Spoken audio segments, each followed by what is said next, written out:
Welcome to today's edition of Viewer Levels. We're going to begin with a submission by Optic YT. This is a very new upload, Captain Toad Basic Beginnings. Following some of the tribute levels to Mario Odyssey, we now have a tribute to Captain Toad, a first part of the series where we have been instructed not to jump. And so yeah, let's take a look. And let's play it the intended way first. It obviously does not have a clear condition trying to enforce anything, which is perfectly fine. We'll just take the intended route to see how it goes and keep your finger off the jump button. Although, yeah, let's go. Oh, okay, is it jump detection then? Is that... Yeah, it totally is jump detection.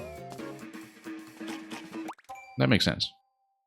Except, does this actually lock you out of anything? I guess it locks you out of going back through the pipe after obtaining the key.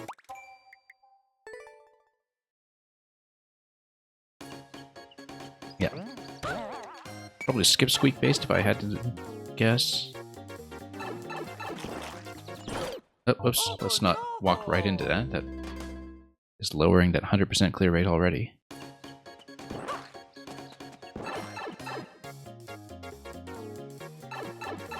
Alright, let's the piranha plant do its little snipe here, and then why would we want to hit this P-switch now and lock ourselves in? Because it would drop the piranha plant and then kill it, and then we would ride the cloud back down, and then we would be able to go up the tree.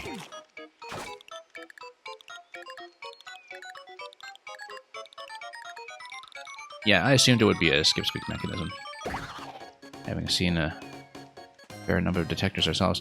Actually, I kind of like that you're doing it with a mechanism rather than a clear condition, because it means that if you just fall, like you do in Captain Toad, everything is fine. Because often the most irritating thing about the don't land after getting in the air clear condition is that even just nudging yourself over a corner fails it, and the responsiveness is usually not something very desirable. We're going to drop crates over here so we can make it across.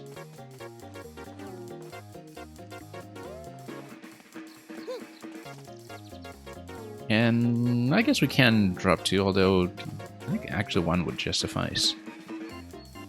Let's take a look. Anyway, let's run it. Oh, nope. That's fine, we can just drop this. Or rather...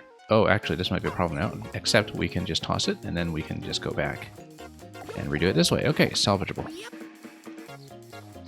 Yeah, I do like how the collision on the cloud nudges you off of the tree. That's a very useful thing to know. However...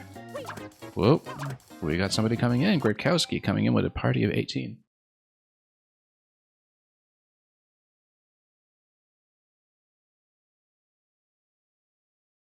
Puzzle Master Gradkowski coming with the Puzzle Community stream. It's been a while since I've seen you on at this hour, so I hope everything is going well over there and that the solutions have been coming along nicely. Okay, so it looks like I'm probably supposed to drop a second crate and then maybe a rollover, or can I just roll over? Yeah, we'll just roll over actually, that's the best way to do it. Yeah, please don't give me tips. I did figure that out myself. Yeah. I did manage to figure it out before you said something in chat, but for the benefit of playtesting, it's best if you don't tell me what to do.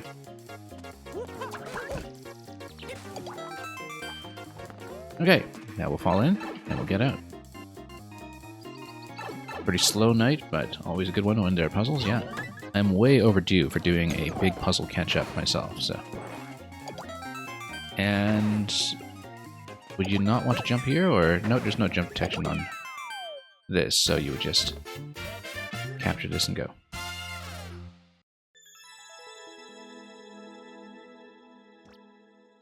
Okay, I guess you're taking this down anyway after playtesting, but thanks for the submission, Optic. We have nobody in queue right now, by the way, so Grikowski or anybody who came in, feel free to toss something in.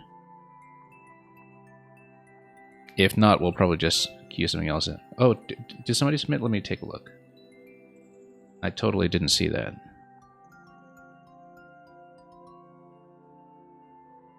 Oh, Luca's here, okay.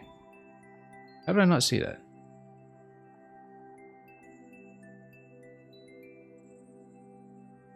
Luca even came in and said hello with a subscriber emote. Alright, Luca, let's take a look. And Grikowski, thank you so much for submitting. Looking forward to whatever it is you recommended this time.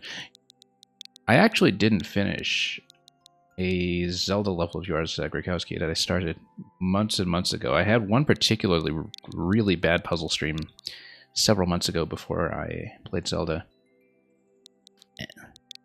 where I think I solved only one thing the entire session, and I remember just crashing against puzzle after puzzle by people who normally I have no trouble with.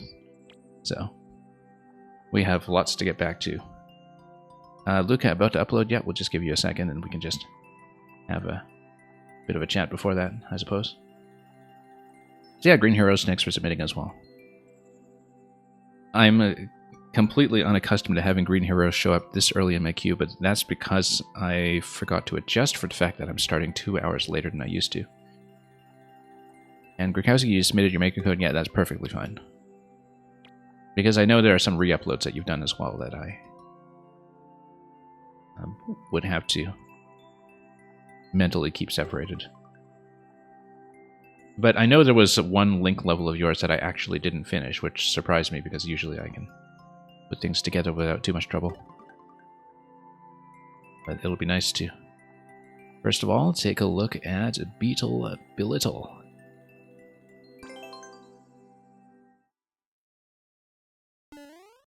Yeah, we'll see. We haven't done nearly enough puzzles lately.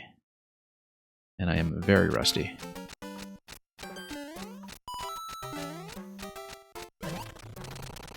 And with the imminent final shutdown of online services for Maker 1, I kind of have to refresh myself on Maker 1 puzzle mechanics as well, because I'm hoping to complete a whole bunch while they're still browsable.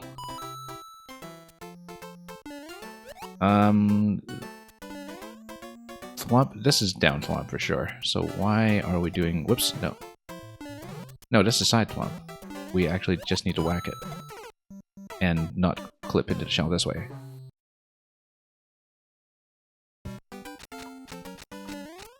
Alright. Very satisfying bounce, of course. And then...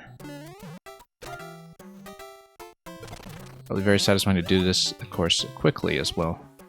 Which are definitely not demonstrating over here. Oh, let's knock it over and then bounce up. And then this is going to sail over. And I knew I was supposed to go for that, but we just did the cling a little bit late. Green Heroes, yeah, levels will have to be downloaded offline or just recreated from screenshots from the creator, I guess, because... or there are some third-party solutions that are kind of in progress, as far as I understand. I know a few years ago there was a big effort to download and back up course data from Mario Maker 1 once the uploads were cut off.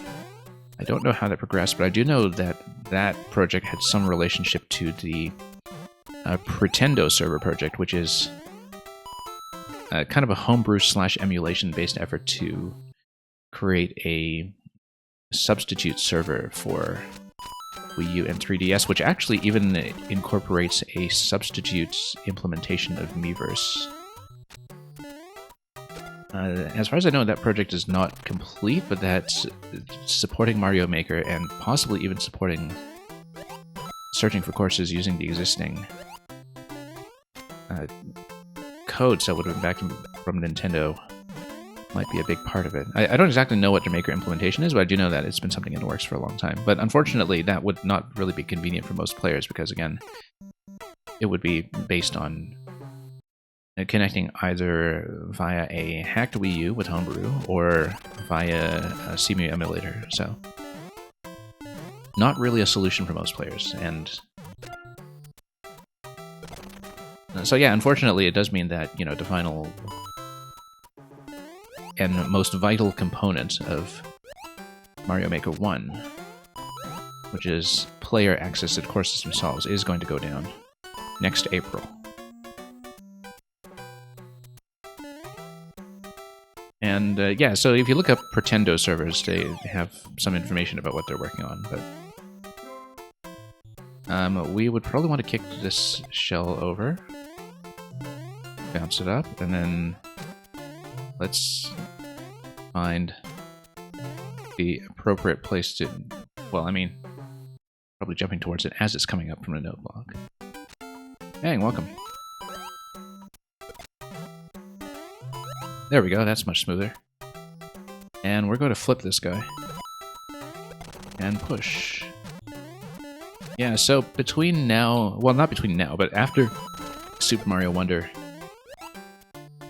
and before the shutdown in April, I am planning to run quite a bit more Maker 1 content, because I have a lot of unfinished business in that game from years back. And a lot of makers that I only really found out about when I started playing Maker 2 that I think were actually more active in Maker 1 and whose work I want to explore, so we obviously have to loop around that. I just missed it.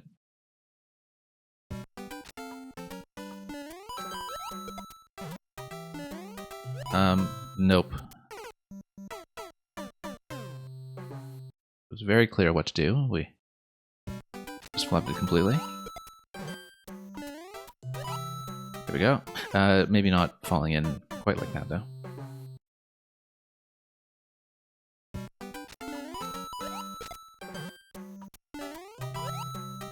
Yeah, very smooth to just get ahead of the Buzzy like that.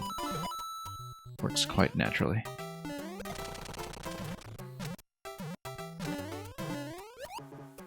Okay.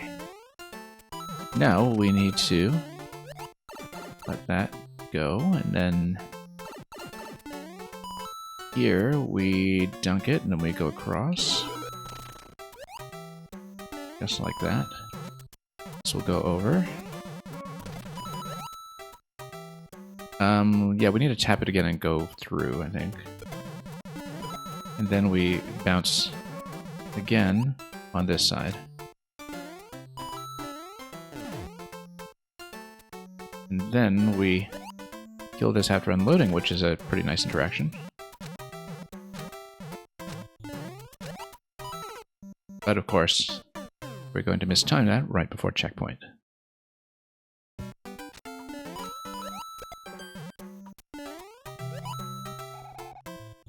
Oh, whoops. Bit too much hesitation on that particular drop.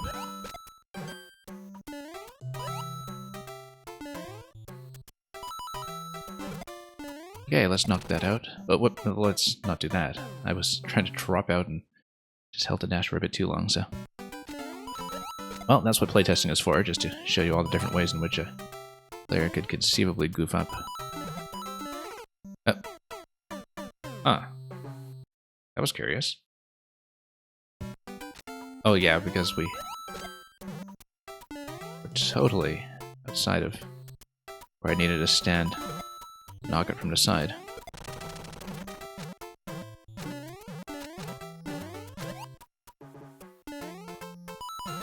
Okay, launch.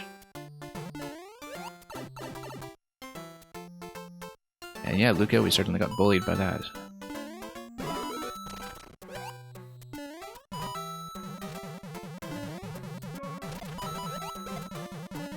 Then we'll go around. And over. Yeah, I love this little Buzzy unload here. It's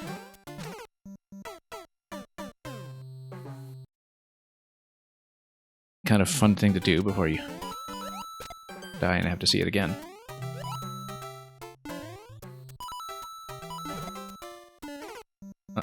Thought I'd given myself enough room there, but let's actually read the hitbox properly and hit it from the top if something like that happens. No. At least we have a second chance at this. Let's give ourselves some room this time.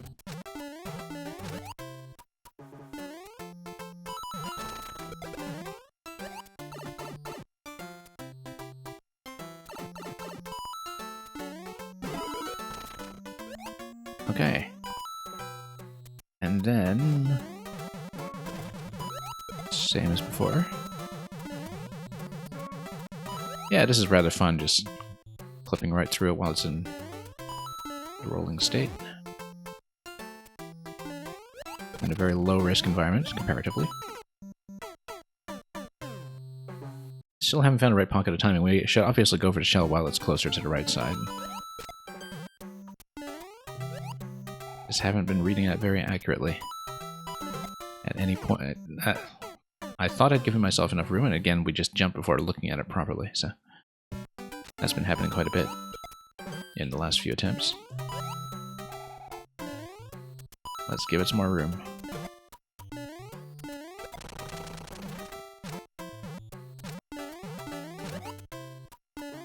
Such a simple and avoidable mistake. The best kind of mistake.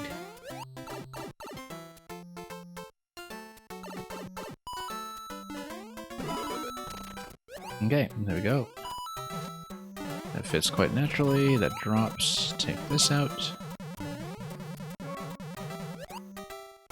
And over.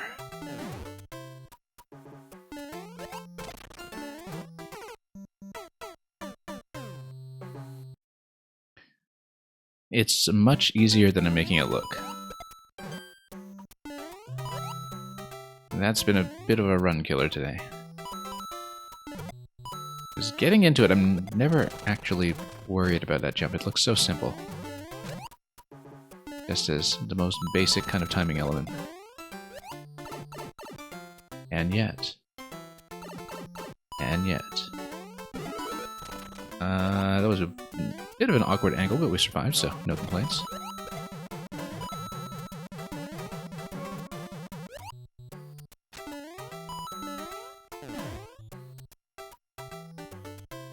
That timing isn't that easy. Yeah, it certainly looks like it's nothing to be worried about, and then... there we go. Just need to watch this carefully. Now, I guess if you bounce into Buzzy and it drops out, it gets loaded onto the conveyor belt, or do we just let it drop naturally? No, we bounce it for sure. There's no need to stop it though, we just need to, whoops, drop through to the coins and... okay, up the lift we go. Why don't we just stop it?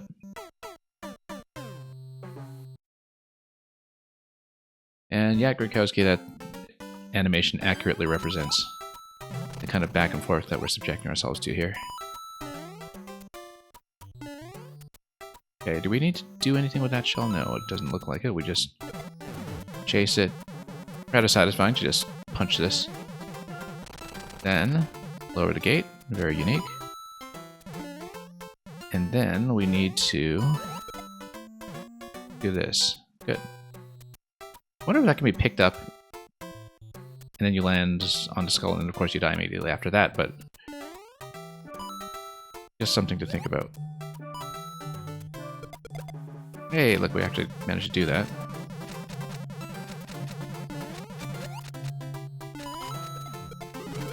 Okay. Had to watch this carefully. It's not the easiest thing to see. And then, yeah, it's going to be another bounce back.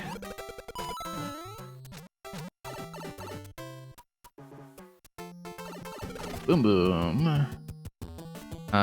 We obviously need to get over to the left and kick something into him, or... well, the Buzzy is right by him, so I think we just need to lower it somehow. And there we go. One-ups are endless. I thought it was going to go around a Muncher, and then our angle was completely off. So that stubby little vine is exactly it. The skull is a bit lower than a normal platform, just so you can't land it really. Yeah. Well, now we know. Okay, at least we've mapped it all out. Alright. Yeah, I quite like this sequence. There's basically only one way out of there, and it just makes the interaction extremely clear to the player without really even having to think about it. Well, I guess we get to see everything here in this last segment again.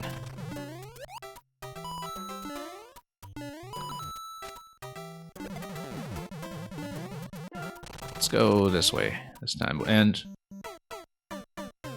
maybe watch where we're going after that. I'd completely forgotten where the Spina was going to deflect after that, and how close it was going to be, so rather reckless, but it's a learning experience.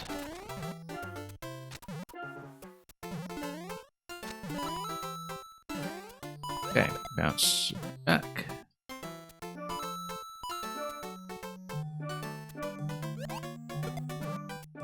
Oh. This was much simpler the last time, when we just kicked it over really without thinking, and had an easy time of it. Well, we might have stuck ourselves here for quite a bit longer just because of that Muncha under Boom Boom, but we'll make it happen. Whoops. This means we'll get more playtesting data from this later segment here.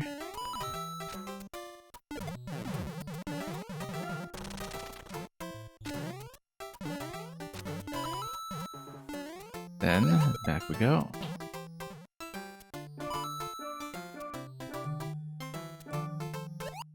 That's a bad position for this. I think I did need to kick it from the right, but I don't know if I could have fallen safely out of that very well. Quite possible I should have kicked it from the right. It would have been a pretty close call, but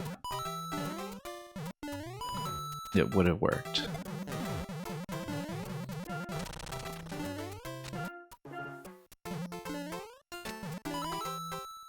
Okay, back we go.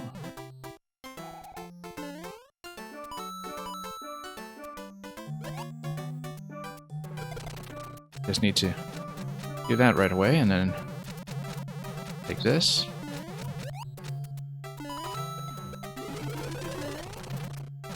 But whoops, totally wasn't watching a one-way panel. I was already thinking ahead to the little stubby vine, and it could have gone quite a bit better. Alright, let's punch this out.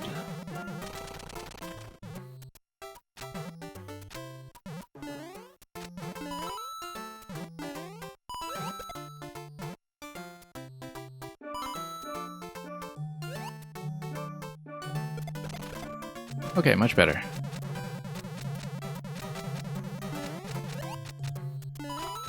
However, now we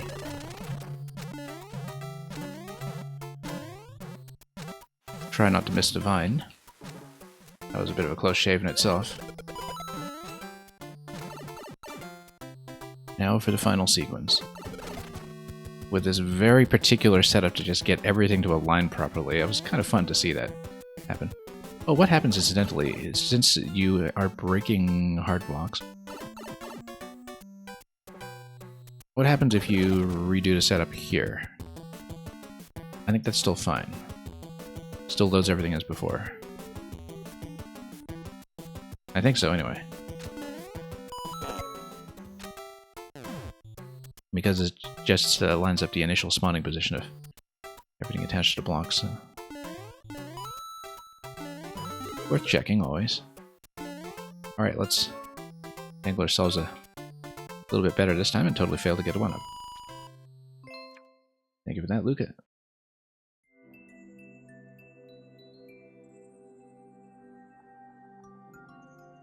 Alright, Grakowski. See what's going to keep us occupied for a while.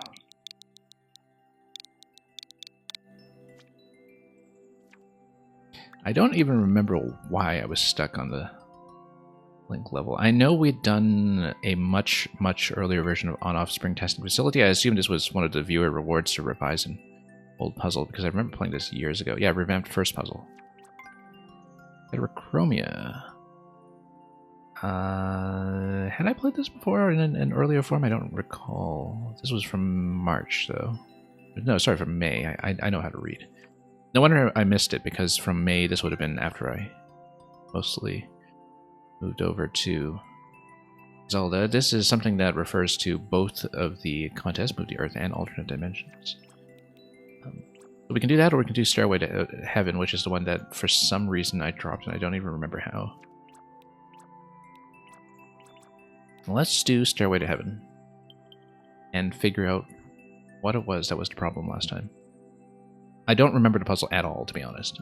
It's been much too long since I played it, but we'll just start fresh. And yeah, Luca, thanks for sending me that for the test, as always. I hope that was useful data, even though I wasn't quite going out of my way to break it.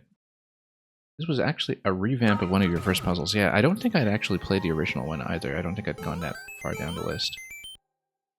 So I don't think I recognized it. But anyway, we need to get here as Link. There is a P door over here.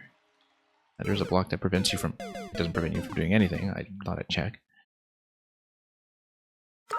Is completely different in any way. Okay, so in every way, rather. So it was a revamp reward where you just decided to design a new Link puzzle using the skills that you have obtained since. I love this design here, by the way, just to make this overlap happen. Using these semi-solids.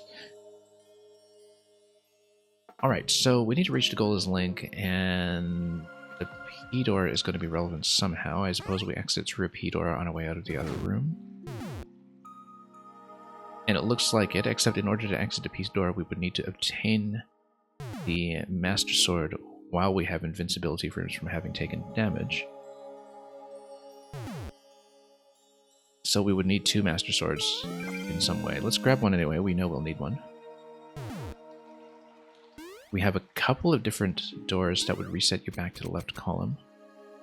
We have this affecting the P state, and we have this. Oh, you know what? You can take damage if you hit the P switch. You can take damage by losing the Buzzy Shell, and then you still have the Master Sword. So, although it would be interesting if it were something based on, say, a sword tap that you escort over, which I don't think can be the case here just because of how everything is blocked off. However, if the blaster is firing towards the other side, it hits the ground house. That wouldn't do either. But we can maintain... We can actually manipulate the blaster position. Or rather, we would block it from spawning additional swords, I think, if we hit the on-off switch. This door just drops you through one of the ones at the top left, for sure. And that is just an initial stump setup with a chomp to get the stump centered over on the right side. Dropping this platform does what? Let's think about this. I feel like there's going to be some kind of shield bump with the Muncher that we see over there. And that we should also tap the brick to see what is over here. Yeah, obviously there would be a vine because it's destructible, and that would lead to issues. I think if you have a P-switch activated, and if you have a Buzzy Helmet, and if you remove the stump, then you can run through here with the P-state still active, and then you would still have invincibility frames when you are in Link form going through the P door. So if we manage to hit the P-switch, then we'll see what happens. I think we must go here first and drop this, which is potentially going to lead to issues with... Well, what if we drop the bomb and get under the blaster? Like this. Oh, no, that's nothing because it's still sitting on top of a semi-solid. But then if we load the Muncher into this position with a shield bump, then we can... Whoops, that was not a good shield bump. We still... Yeah, we need the helmet for sure, so... So it resets everything, yeah, because then you load the Muncher. Underneath here, you use the Muncher head bump to make the P-switch available. And 1K-Man and Mr. Coco82, welcome. Yeah, 1K-Man, the Wii U and 3DS news kind of significantly affects my plans as well. Whoops. Which is to say, I think I'm going to be adjusting my schedule to be doing a lot more Maker 1 after we're done with Super Mario Wonder. I was hoping to get through some other backlog and such delights, but I think, whoops, something that is about to leave us must take priority. Alright, let's... No, hang on. There we go. Let's bump this into position first. I feel like it's off-center in such a way that it's going to have some trouble getting the blaster raised, but we'll just have to see when we do it. Oops, no. Let's drop it over here.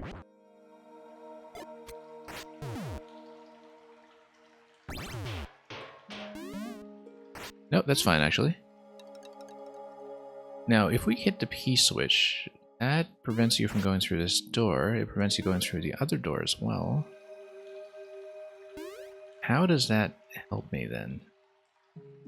Because we can get an arrow shot on the P-switch, but the problem is that the stump is still in the way, and getting rid of the stump is actually one of our top priorities.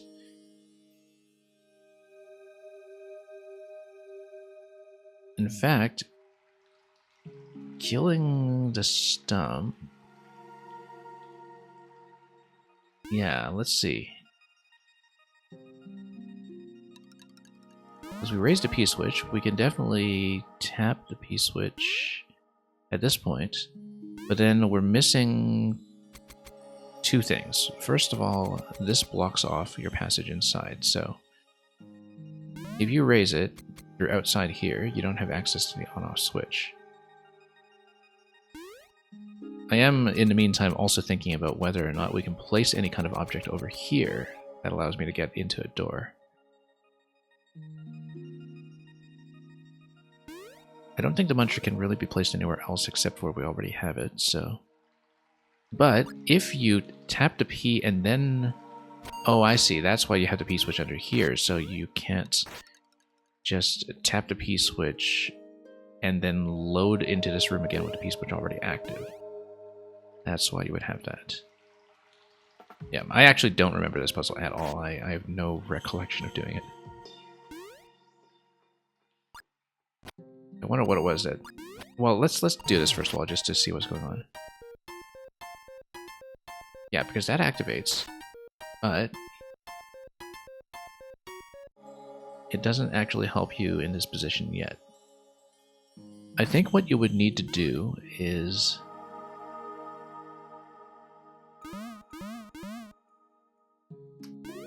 activate the P-switch from the right side, possibly. And take advantage of the fact that you can reload. I feel like tapping a Master Sword and having a second one available is going to be relevant. That if you're able to take damage, an additional point of damage, that it's actually going to become important.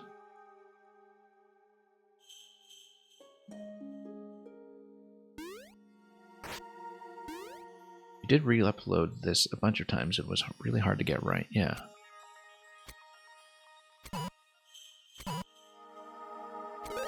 Whoops, hang on.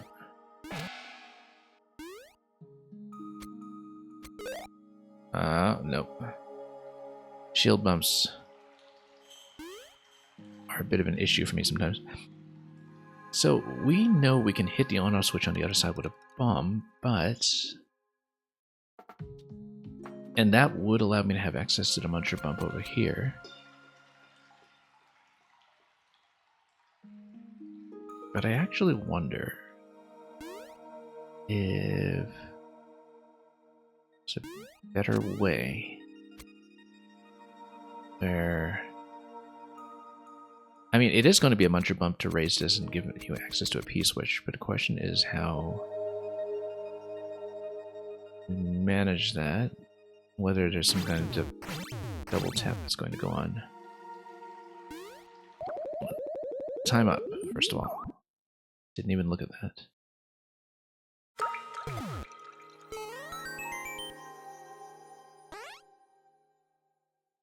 Yeah, this is through the top door. You obviously do have to go through the P door to complete the puzzle.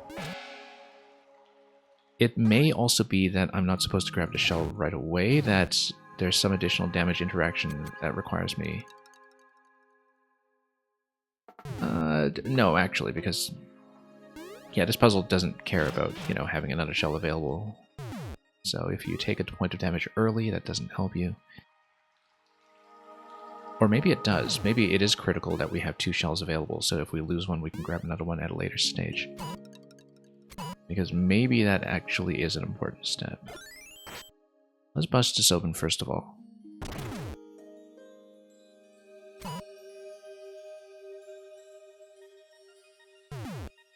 The thing I'm thinking about is whether if we kill the stump, we have a way to get back over to the left side.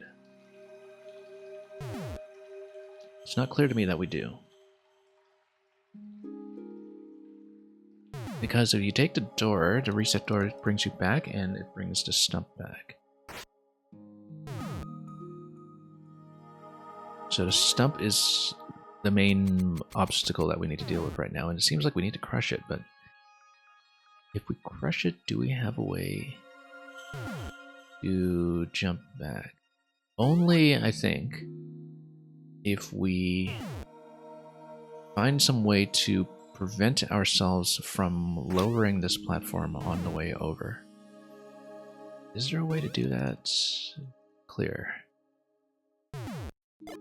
What if you drop a bomb there? Spike it? No. That doesn't work.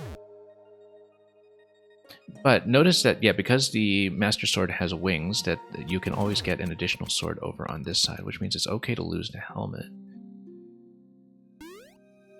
As long as you haven't raised the blaster yet.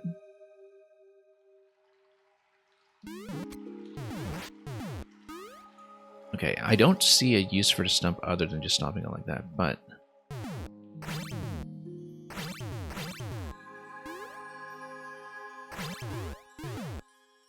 let's see.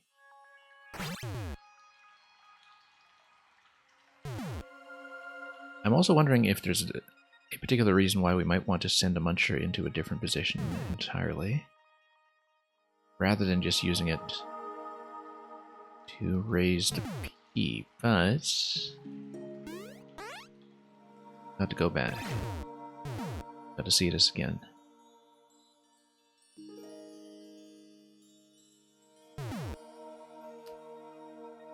So we have a couple of different issues to deal with, basically, which is... one, when do we eliminate the stump? Where in the sequence do we eliminate the stump? Such that we're able to wrap back over to the left side. Let me check which door this is mapped to again, because if it's the bottom door, maybe... oops. That gives us some insight. It's not the bottom door, it's the second door. Does not give us insight. And regardless, we don't really have anything to stand on. Unless, of course, you hit P-switch.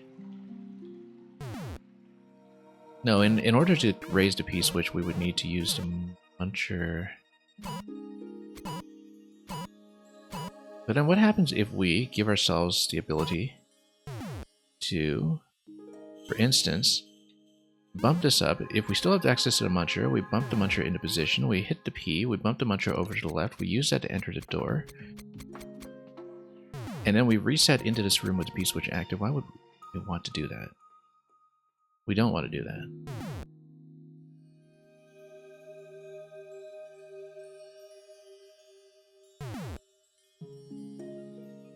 Because the Muncher clearly can be moved over while the P-switch is active. Then you can take a point of damage, you can go through the door. This would be blocked off, but when you reset through the door, the on-off switch state will toggle. But then the P state isn't going to last long enough to do much for you there, and a stump is going to respawn, which is bad. However, you'll be able to jump over here.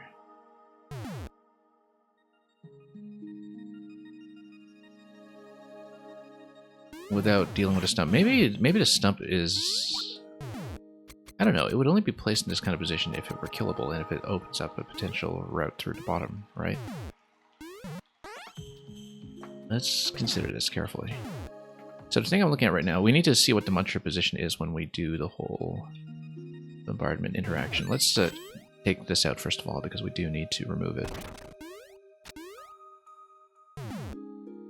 Then we have to get the Muncher in position, because otherwise the on-off switch will lock us in. And this is a good position because the Muncher will bump, and then... Oh, no, wait. We shouldn't have done that before. Or rather, we should have gotten it into position before moving the platform. Alright.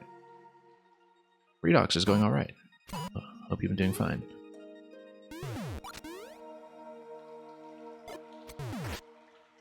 Okay, we go through here. No, not quite in position. The Muncher does need to go up in order to raise it. And if the Muncher goes up, then you no longer have access to it here. I feel like having access to additional swords is really, really important here in a way that we haven't seen yet. And that is not going to be some kind of collision where the Muncher pushes it in a stack, or is it? Watch the... well, watch what? We can't really do anything with that.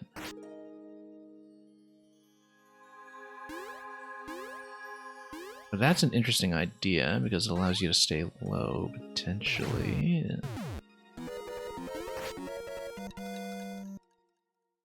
Thinking about... You know what? Let's bump the Muncher up here. Then we can take a point of damage and go across without lowering the platform. That's it.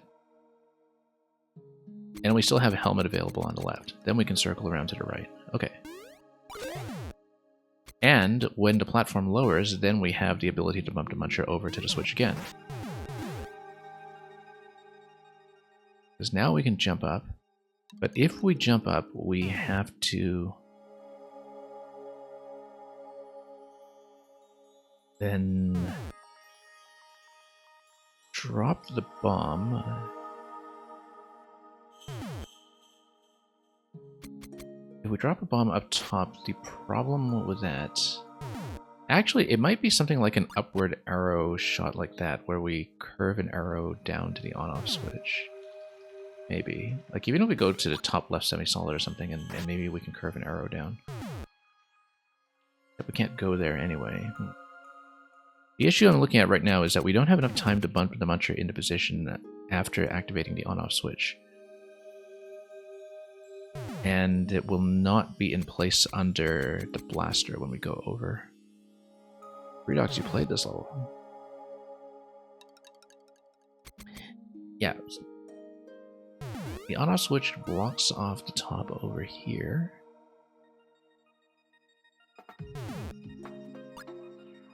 But maybe we open this up now. And then we lower the Muncher. And then if we have a way to hit the on-off switch again from the left side, that is something we need to know. But I think bumping the Muncher over that platform is essential. Redox, you're saying there's something different about this from the version you played? Yeah, this has been re-uploaded a few times, as Grikowski was telling us. Let's first of all reload here so we can get a second helmet. In case we need it. Let's also bomb this first. In case we need that. Yeah, because if you drop a bomb on the on-off switch, you don't have time to bump the Muncher over under the blaster to give you the P-switch. There's just no time to do it.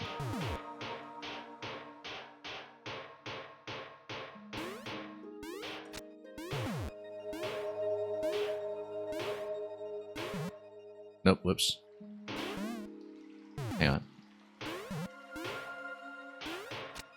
There we go.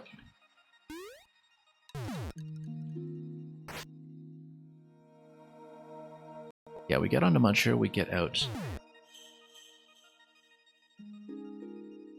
And then what? We can kill the stump. We get back to the left side. Then we need to figure out how to get the Muncher here and myself down below so we can bump it. It's a very particular sequence of events that we're looking for to then give me access to the P-switch. Let's do this first. It has to be the first step.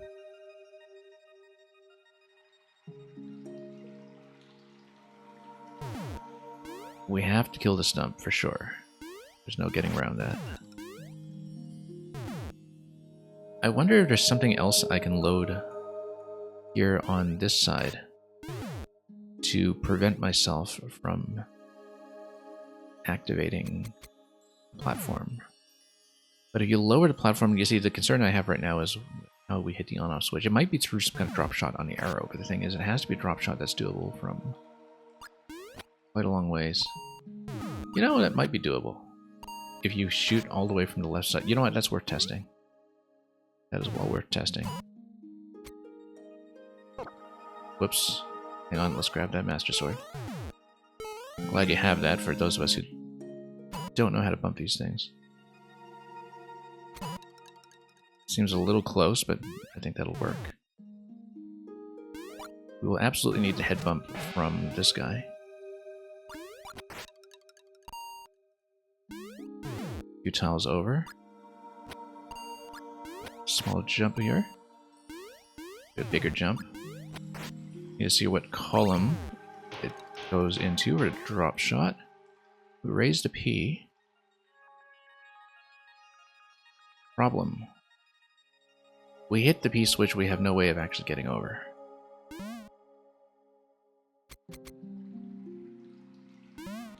Because now the on-off switch is blocked and we can't drop shot it a second time.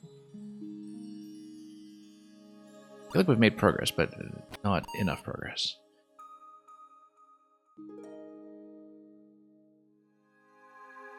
Maybe there needs to be a specific sequence here where you use a bomb drop and an arrow shot, or you do a double arrow shot or something. And like if you do a double arrow shot to double tap the on-off switch, basically. Where one shot hits, then you bump the Muncher, then a second shot lands.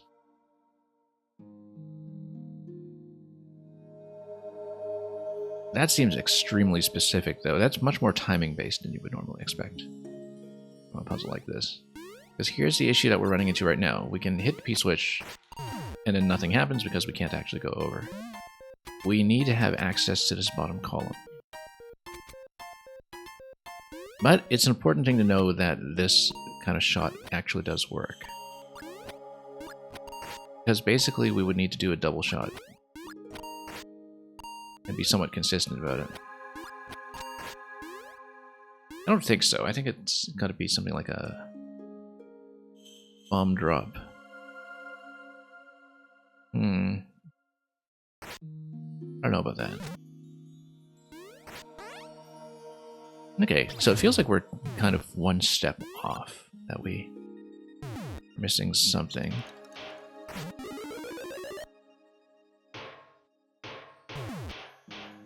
And I wonder if it can be something like a power-up, like if you do a power-up collision of some sort, but basically as soon as you jump, you run into issues here, because under what circumstance can you... What if you use a bomb to blow up this block, and blowing up this block raises the Muncher? Would it raise it by enough? I don't think so, but I have to check it. It doesn't raise the Muncher. Okay. But what you can do is you can climb the vine once you've spawned it. And you climb the vine, you can bump it halfway and still be able to climb down, in theory. I don't know if it goes up far enough, though. I don't think it does. But if maybe there's a second object involved. Like if you try to stack a sword on it, then does it raise the whole stack, or does it crush the sword? We'll have to find out. But I feel like we need to spawn Divine first and then blow up the block, and then that might actually resolve this. We're low on time, let's just start over.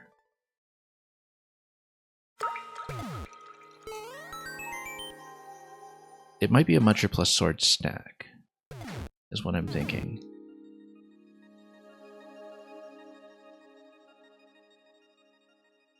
Alright, so let's make sure we understand the whole sequence. First of all, let's make sure we have 2 helmets.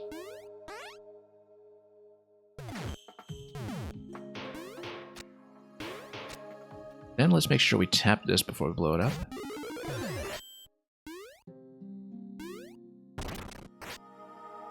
And then we are going to take damage here. Hit the stump,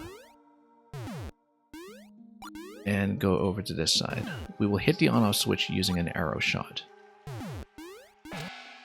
Before we do that, we bump this guy into position. Nope, lost a helmet. No, because we can't do a head bump without helmet, so we have to reset.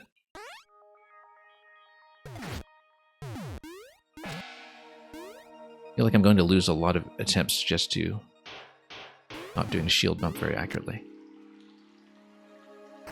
Okay, tap first, hit this.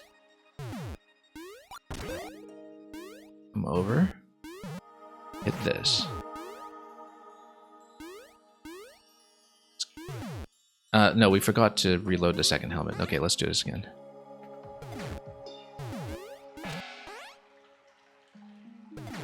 Okay, now we're ready. We need to not lose the helmet accidentally. We want to lose it intentionally.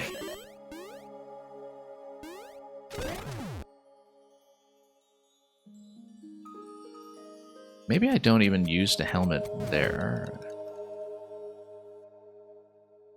Actually, no, it makes no difference, because if we have no helmet going into that and we grab a Master Sword with invincibility frames, we get in the same state. 1 helmet on the left side still available and still as Link on the right side, so that makes no difference. Let's go up. Now let's... I should actually not grab the helmet this early in case we missed a bump. Ideally, I don't miss a bump. Next thing we're going to do is we're going to tap a sword. I'm going to tap it on top of the Muncher. Like that. Now, I'm going to try to get the shot. No, okay. Nice big jump, said. Nice big jump.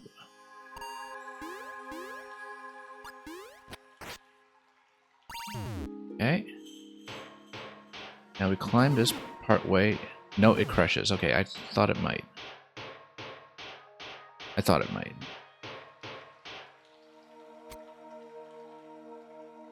I wonder if there's a way to do this without climbing all the way up. Whether, if we just do a partial climb, we're still able to bump the Muncher.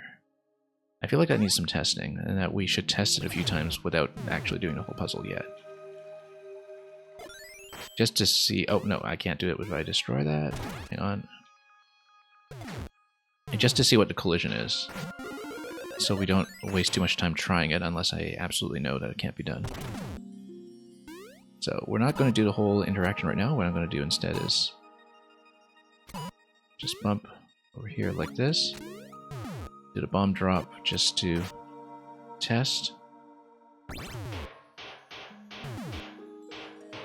So is it possible?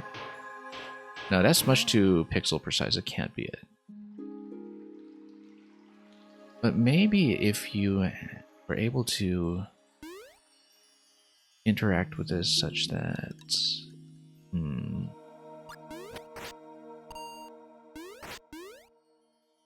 One thing we're not using at all is the return door on the right side.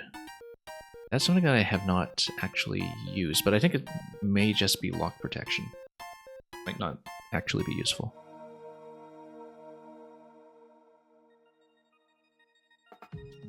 if you have an active P-switch going into this room... See, here's the thing. We're missing one step right now, which is how do we reactivate the on-off switch after doing everything else? So, opening up the P-switch opens up the passage.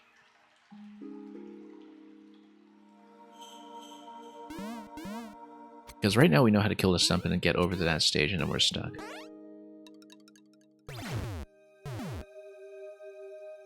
And maybe the vine here isn't useful after all, and that it's only here for the reset.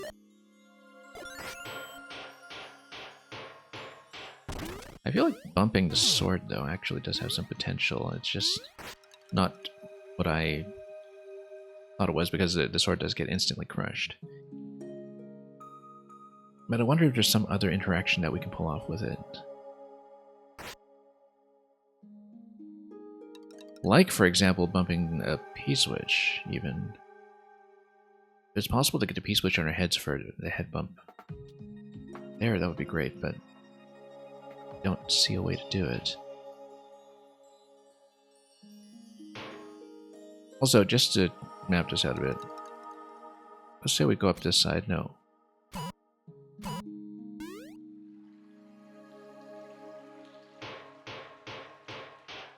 I wonder if there's a way to... Yeah, basically we need to do this, and then we need a way to hit the on-off switch. We do have a way to hit the on-off switch. We We have to take damage on the right side, and then... No. Because the thing is, we're in this position after we bumped the Muncher. We're in this position, and we need access to the on-off switch when it is in the off position and when the top right platform has been activated. So the question is, in this position, how do we hit on-off? It's not going to be through the arrow shot because that's been deactivated at this point. We also have no way to jump back up.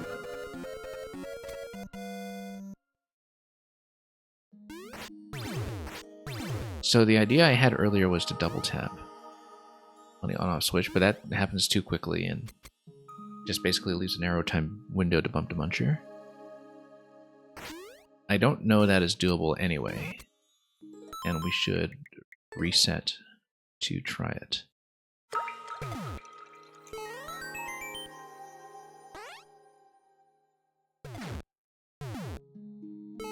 Yeah, let's grab the sword first of all.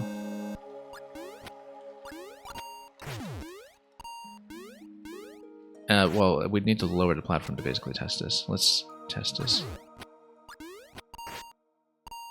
And you'd need to stand on the edge anyway. And yeah, the second shot is too slow. So that's probably not going to work. Can I have another sword?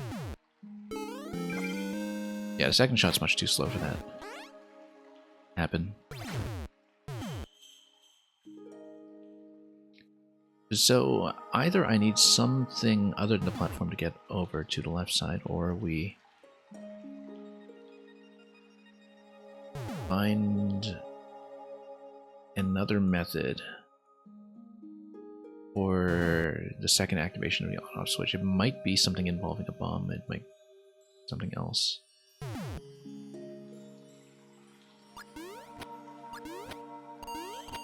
Because if you stand in this position, you can actually do a drop shot just with a fairly small jump.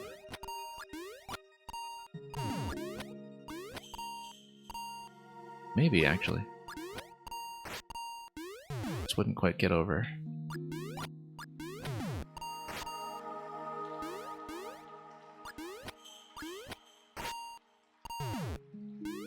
Yeah, you'd really need to sneak in there, and that wouldn't happen anyway, because the second activation wouldn't happen before you have access to hitting the Muncher, so that's absolutely not going to be a solution.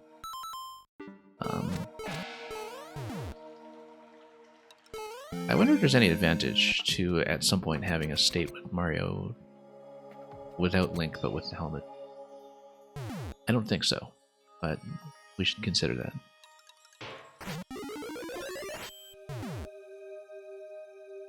And thank you so much for the follow.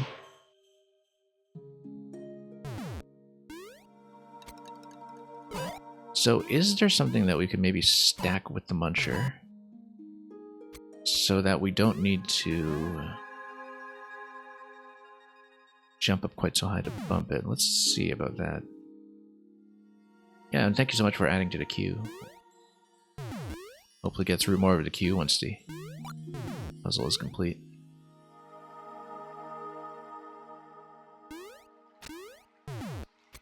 Seem to be missing just one really critical step here. Yours is easy? Yeah. We'll hopefully get to it quickly.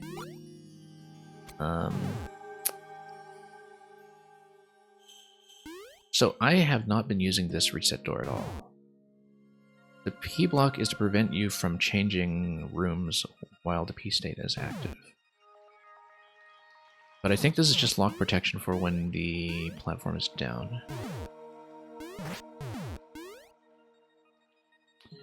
I wonder if there would be a reason why we would want to loop back into the first room with the P state active.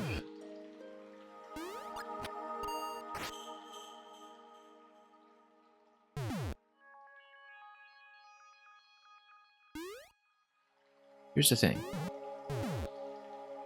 If the Muncher gets bumped up into that location, it gets bumped up into the blaster.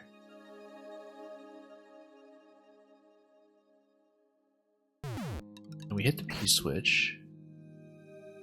Muncher's not recoverable from that position at that point, but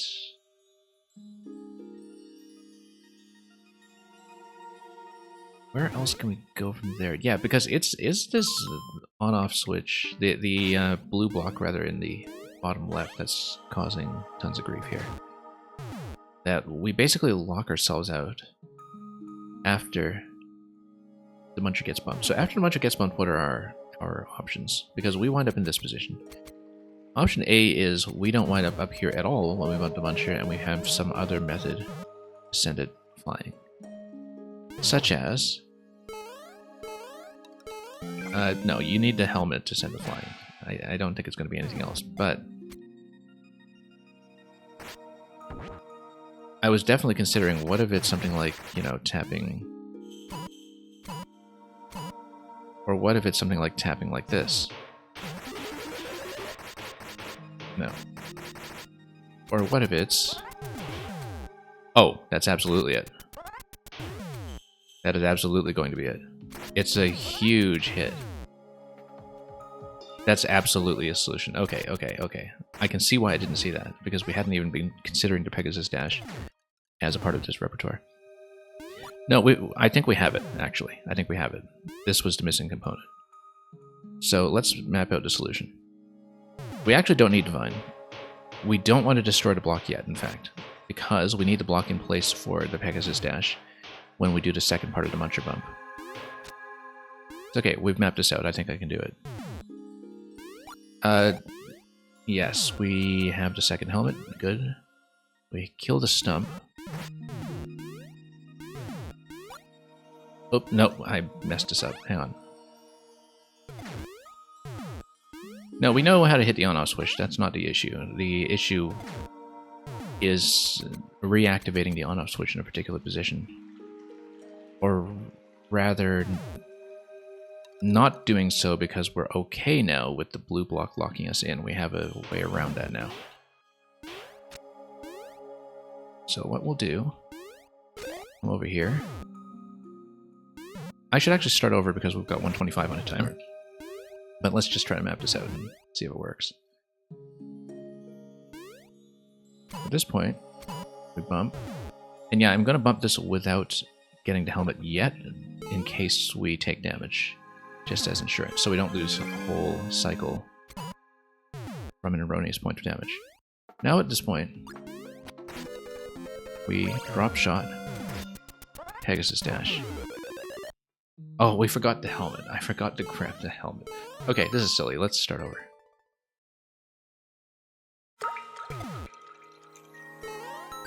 Yeah, we're going to hit the block with the Pegasus Dash first, because that's the only thing that's going to raise the Muncher by enough when we have the Buzzy Helmet, because the Buzzy Helmet is going to bump it while experiencing recoil from the Pegasus Dash into the block, which then is going to raise the Muncher by enough tiles, I think.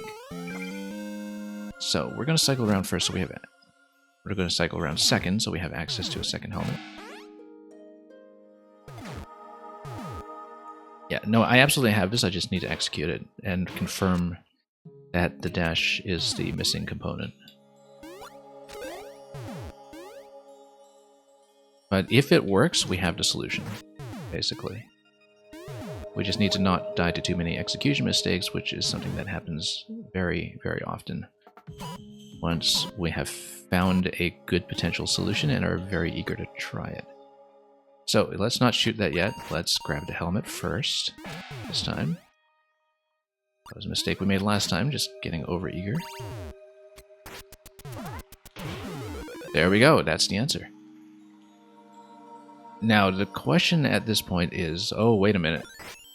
Can we activate the P-switch from the right side? Yes, we can, I think, with an arrow shot. We forgot to drop a second Master Sword on the right side, which is necessary. That's okay, that's just a missing step. Let's just make sure we can get the shot.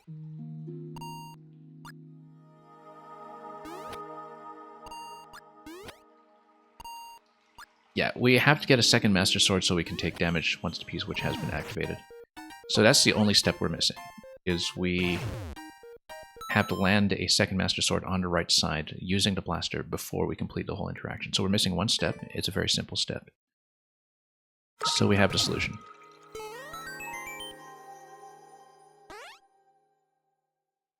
And I kind of had that step in the back of my mind already anyway. It's just that we wanted to check the dash to make sure it actually worked first. But now I know how to weave in the missing step when we're on the right side and when the blaster shoots another sword over. And then it's just a question of figuring out what's a good, convenient place to land the sword. I think it'll be on the right side of the semi-solid over the P-door, so we don't run into it erroneously. So we're going to hit the stump first, and then we're going to drop a sword and have it waiting over here. Good. Now we go over, and now we complete everything we can. 3 bumps. Exactly in the kind of position that still raises the column, and yet is vulnerable to the bumping interaction that we're about to commit to. Now let's not miss this timing here. This is the most time-sensitive thing, just not losing that.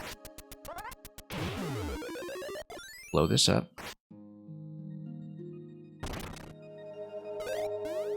And then, you know what? The thing is, the shot is easier if we just tap the on-off switch a second time. But we'll do it this way anyway. Whoa, no, I forgot. I have to take damage first. Okay, mess it up. Take damage first, then grab the sword, then take the door. Like I said, a little over-eager.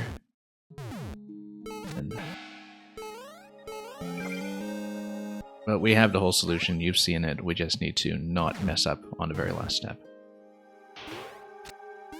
Why did I have so much trouble with this the first time? Probably because I'd never figured out the dash.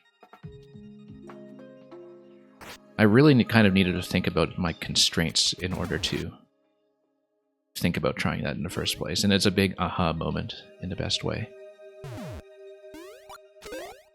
It's very satisfying to find that, in fact. Very, very satisfying.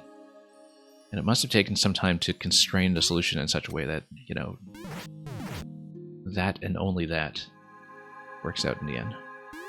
So yeah, big oof, but we do that often. Alright, let's head over. There'll be more oofs to come, I'm sure. But remember, helmet first and then arrow shot.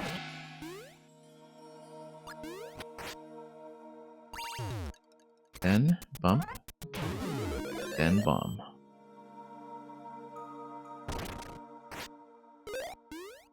Okay, activate the P-switch.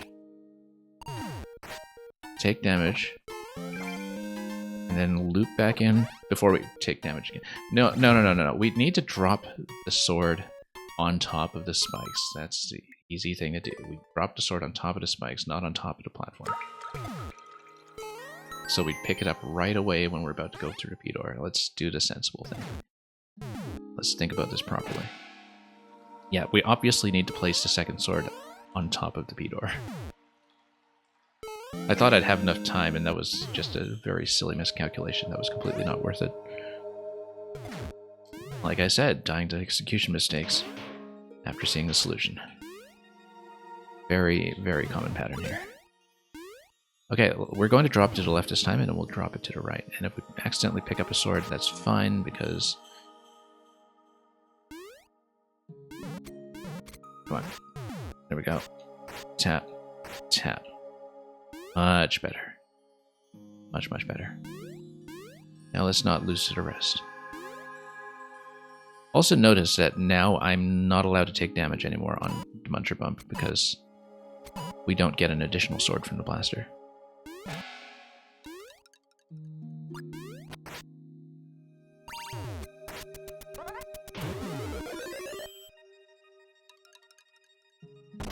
Okay. Elegant, simple, and yet it took so long.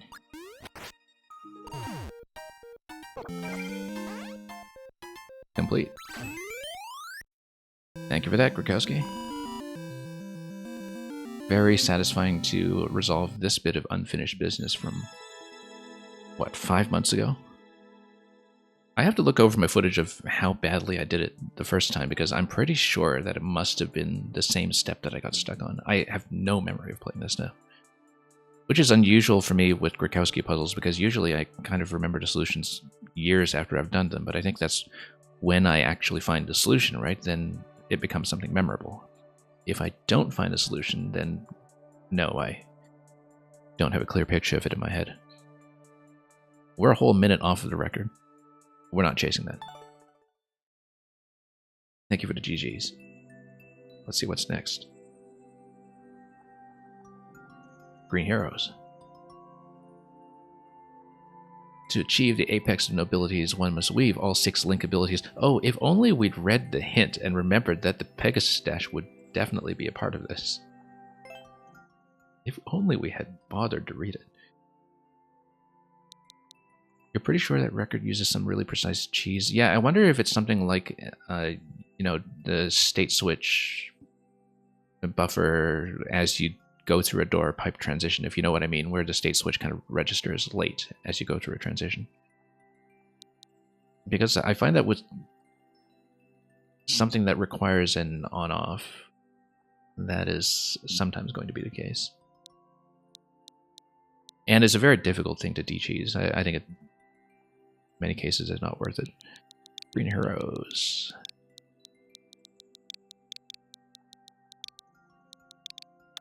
Green Heroes, one of the few people here for whom my current streaming time is probably even more convenient than it used to be. And you know Naboo's found a cheese. Okay, yeah. That suggests to me it's probably some kind of state switch thing, because like there are two things that I know Naboo's knows particularly well, which is manipulating state switching and manipulating slopes, which in this case might not be the issue. Yeah, I remember failing miserably at Spicy Kaizo. I think we'll do music instead. Unless we've done all of it. The core part 4 and 3. Did we do the core in order? I don't recall. Or did it not matter if we did it in order? Anyway, you know what I haven't done here. The core 4, the core 3.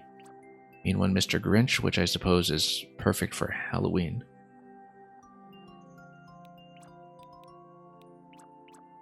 Well, no, Green Heroes is more, you know, you're able to come here at a time now when it's convenient for me to get you into the queue.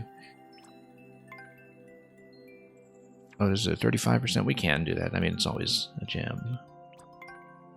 I don't know if you want me to save this for Christmas, but given how busy I am with Wonder and all that, and Maker 1 after that, maybe it's useful to do it. Yeah, let me know if you have a particular preference. We're not going to do Spicy Kaizo, but I'll be happy to do a music level. if you have a specific preference for anything that we haven't seen. Puzzle solving and music, interesting. Yeah, let me know. Otherwise, we'll probably go with the Grinch, because a new Mario game is about to come out, and that basically makes this Christmas. We'll do the core part 3. Real drama, real action, real bloodshed. Review for the song titles, okay. Metal Crusher and Power of Neo. Let's have a listen. And there's a boss battle in it, apparently.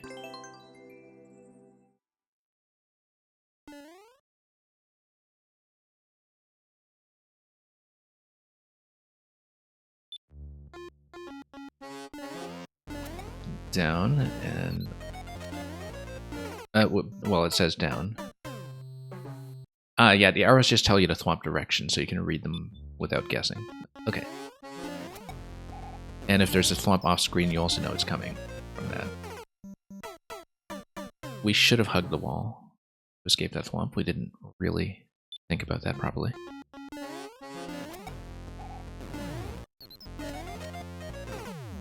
But we do kind of need to veer... yeah, actually, the P-block trail tells you what the prescribed path is going to be to escape both thwomps. Maybe we should pay attention to indications like that once in our lives. The thwomp has to smash and get you through, so we should be going through the icicles slowly as far as I understand it, but I'll have to see.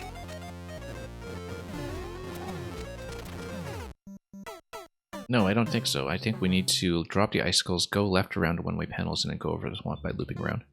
It's going to be quick, not slow.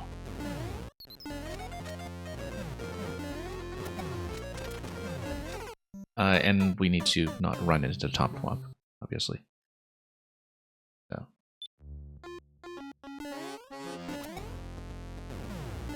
And here we go. Yeah, I do see that door behind the first thwomp there. A little late here. Given the one-way placement, I suspect that it's actually for a secondary loop with a change in on-off state. Actually, it is accessible. It is accessible if you jump over to one-way panels, so... we can see what that is later.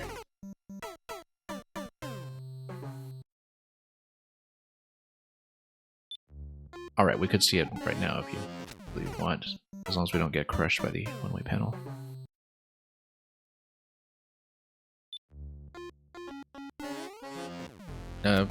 Or the semi-solid. Yeah, it is an interesting placement. We'll take a look.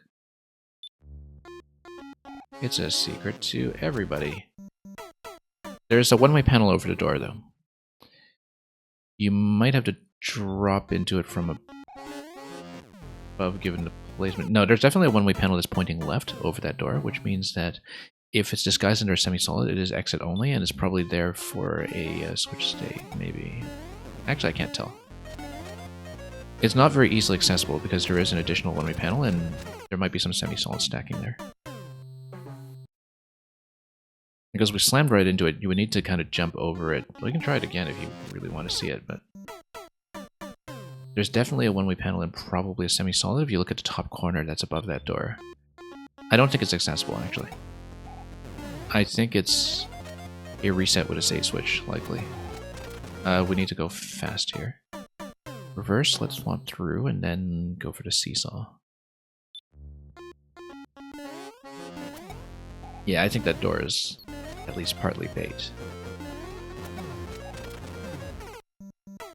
Okay. Need to work on that jump. It's a fairly tight margin. And actually, we're not taking advantage of the momentum cut from slamming into something to reverse. That's something I often forget, that we should get the momentum cut from slamming into the wall, perhaps.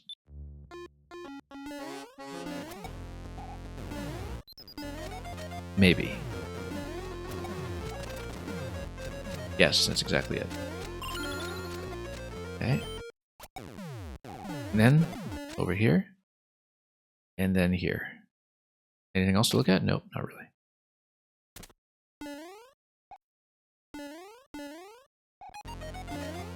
And then just go through this sequence here. Down Thwomp. Whoa. Yeah, misread that slightly. Read that a little bit too late, rather.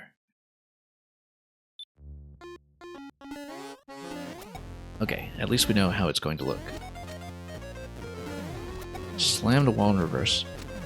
Good. And over. And then let's just controller jumps a little bit better so you don't slam into too many walls along the way.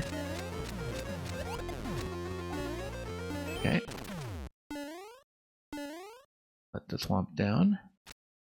And then this is not open yet until we have some more state switching through this, so let's go through here and rather ride the icicle down and see what the next segment is going to be.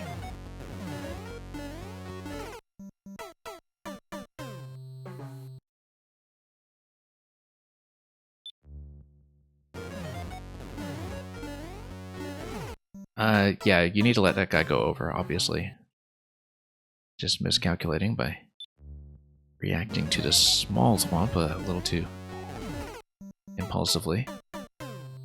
It is a waiting segment. You basically just need to wait for a moment there for the top Thwomp to pass. Then, totally didn't hit that note block. I don't know if I was supposed to, but oh, a little late on everything. Look at the Thwomp stack over there, just extending itself. One of them with a parachute, one without.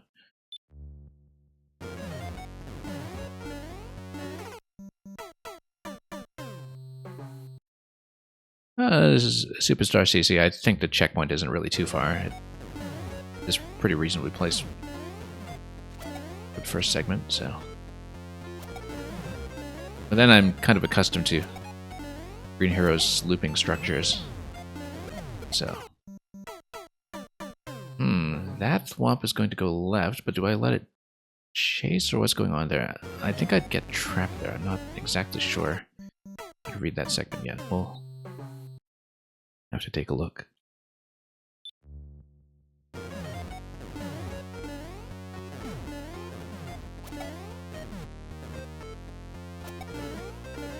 Okay. There we go. On our switch. That Thwomp goes left, but then why would we want to activate it? I haven't read that segment successfully yet. We need to go back there a few times, I think.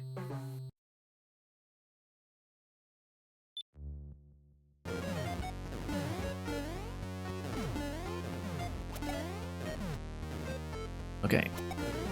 Down we go. Whoops.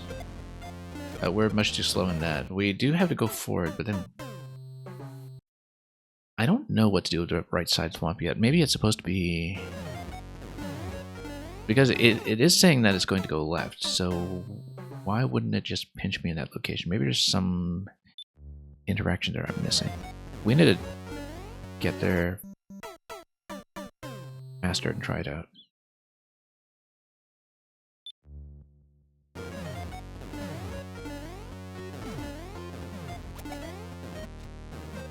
Okay, down we go.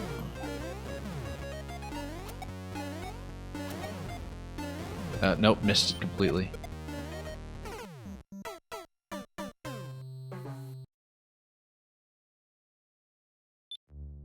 Yeah, there's something I'm misreading there that I haven't really had a chance to see yet. X-Bomb Bomb. Thank you for the submission.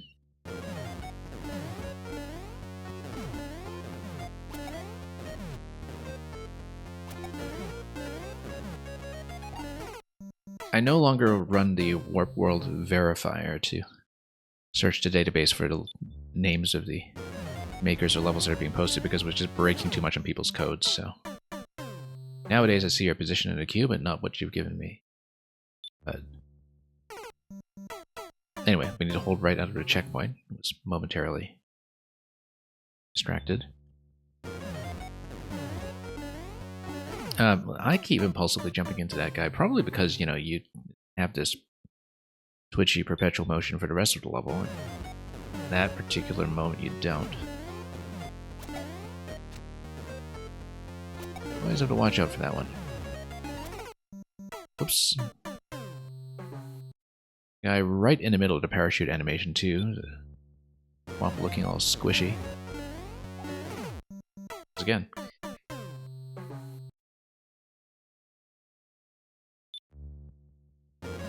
We'll learn eventually, I'm sure. Okay, let's try to be swift about going for that on-off switch. That is coming very soon. Yeah, we need to be quick. I see. We loop back around to the left. Yeah, previously we were too slow at hitting the on-off switch. Because we loop up, and then the sideways thwomp actually stops the downward thwomp, and then we can loop. That's what it is. And yeah, a little bit of patience doesn't hurt too much there. We need to be much more direct about hitting the on-off switch, though. That's something that's very clear to me now. And that seems a little RNG-ish, maybe, to have the Mecha missile track me that well, when it's clearly just supposed to be an instrument that is well out of the way. But I guess, you know, when you loop back like that, you might be tracked to that position without realizing it. I don't know how consistently that's going to happen. But yeah, because the Mecha was supposed to be dead by then from the crush, and so we kind of found an odd timing there. Didn't get toasted, at least, by the burner. And yeah, it is a bit of a reset over here. This segment, same thwomps. Same thwomp here as well, and we were just a little bit late.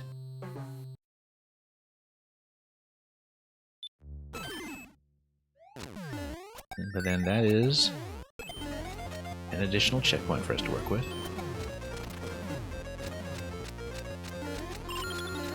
Okay, don't really need to jump out of that. Okay, not too many surprises here, at least. Second verse, same as the first.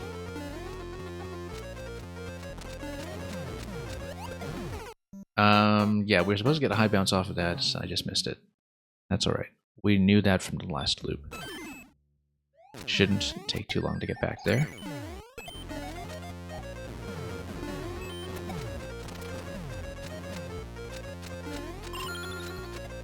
Yeah, no need to jump out of that. We'll just go. And through this segment, we'll back to where we were. Going a little more smoothly this time, and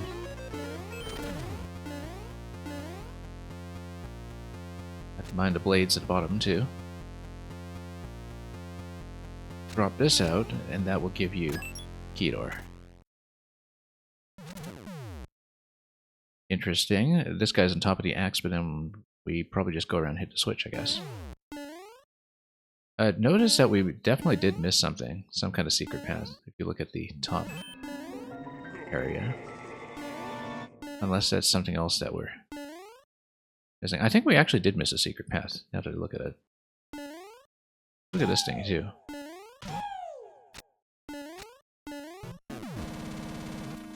Yeah, because there's definitely a way to drop down in the top. Well, we're not going to see it right now, but thank you so much, Green Heroes, as always. Let's move on to, I believe it's Redox next. Or actually, it's Mr. Coco next.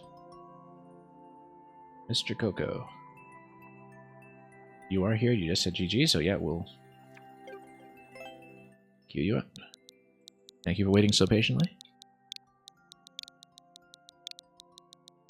Rakowski, you should probably get going to bed. Yeah. I'm not a person who's going to make recommendations on that account. I misread this 62G, I think. You have a good night, Rakowski, and thank you once again so much for the raid. Hoping to show off some of the other puzzles I have not caught up on soon.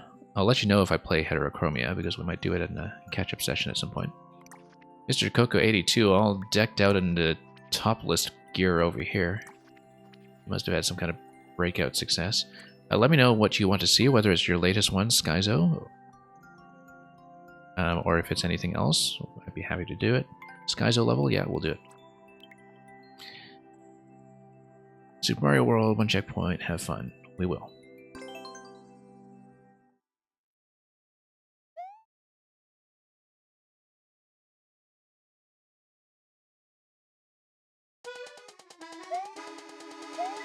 Delfino Plaza music, always a good sign. Then... anything here? Yeah. Okay, good. In spite of jumping onto the platform first, we were fine. I guess here is where we're going to catch this, and then we're going to have a shell grab over here with a second bounce. Okay.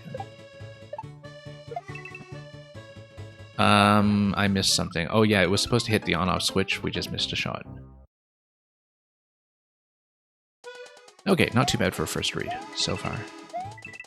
It's pretty relaxed, actually. A lot of room for error correction. So, we know how to get the one up. We're not going to bother.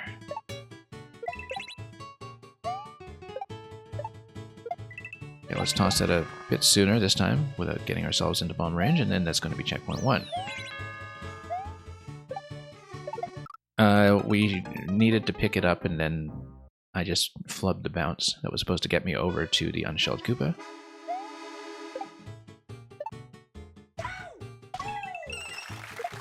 Up throw. An ability that is returning to the Mario series very soon.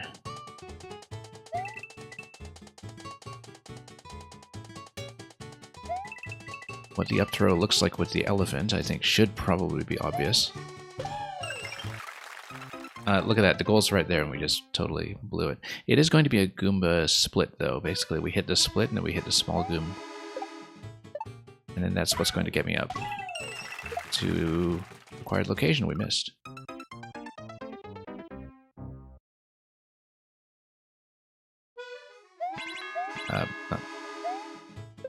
That's... okay, much more accurate that time. Then down we go.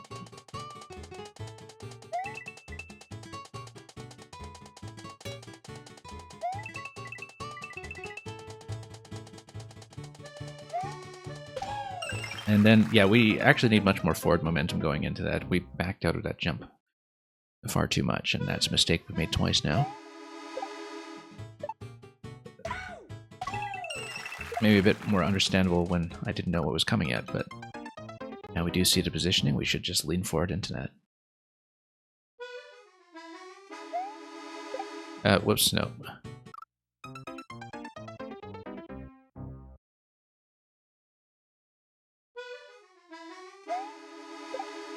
Okay.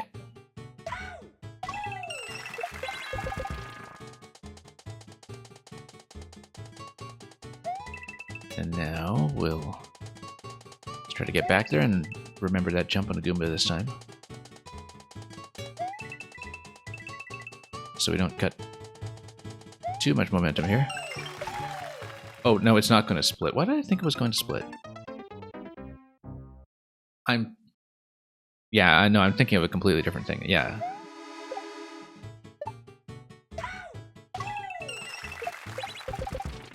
I completely misread what kind of Goomba that was.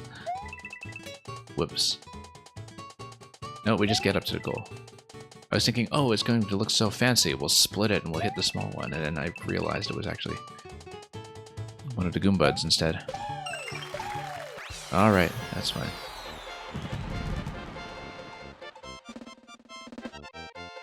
Thank you so much for that, Mr. Coco. Lots of fun.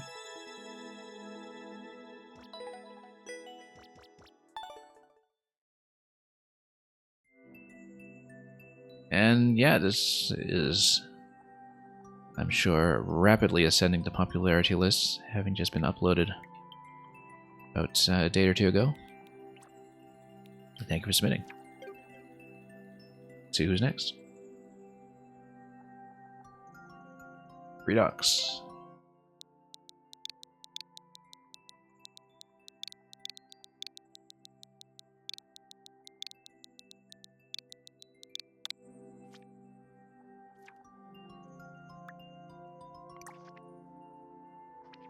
Okay, Redux.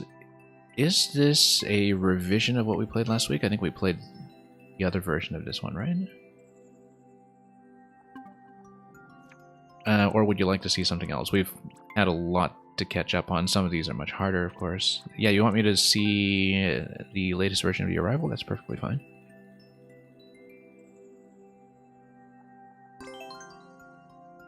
And yeah, CC, I know Redux is here.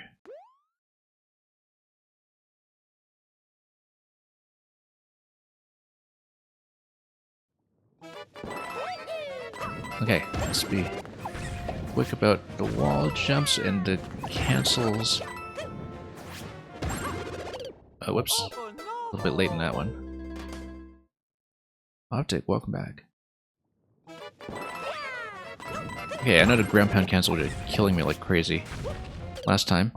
The pokey, thankfully, does not appear to be as big a problem for me as it was last time, but maybe we're just coming out of the pipe.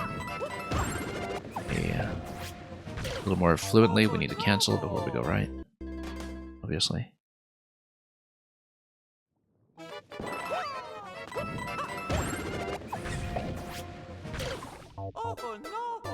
Incidentally, someone I know who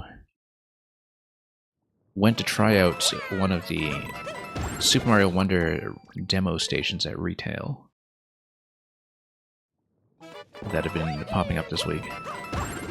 Did tell me, whoops, that controls are mostly unadjusted from an SMBU, and therefore that ground pound cancels are still in. Even as the elephant. Whoops, got a little bit late in that. No, I know I'm supposed to ground pound cancel, I just miss the input often. I know perfectly well what I'm supposed to do, whether I can do it cleanly is a different question. We actually got it that time, we just didn't hold into the ground pound long enough. We're supposed to hold it longer until the swamp sends us over to the pipe. There we go.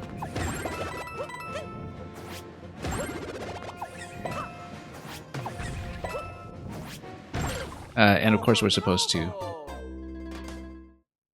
cancel and then go right so we can get onto the pipe.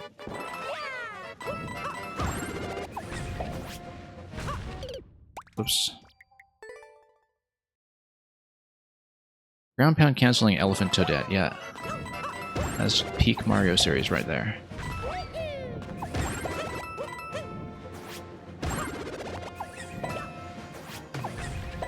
Whoops, missed a wall jump.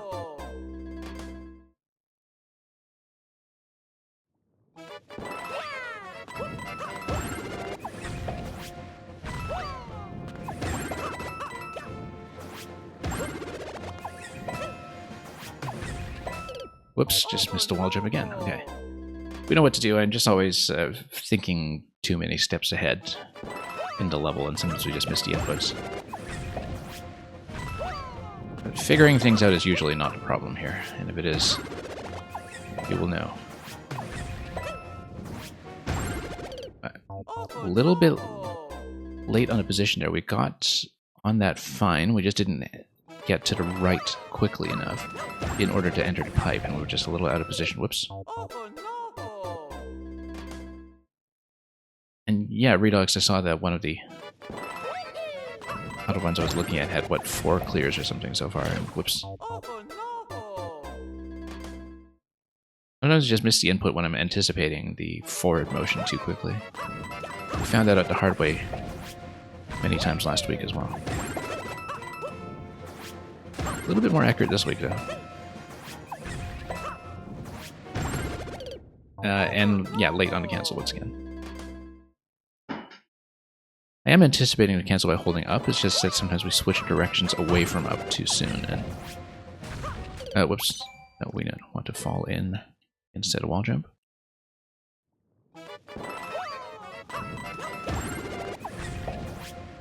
And then, yeah, again, it's the same error here, is that we need to wait for the ground pound cancel to actually animate before we adjust our position further, which I just have a lot of erroneous diagonal inputs.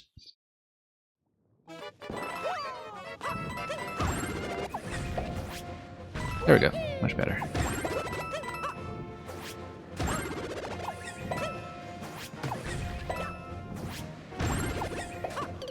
Yeah, we need to fall out of that. Just need to fall out of that directly and then long jump at the end of it. It's a fairly quick read, so we just need to be aware of it.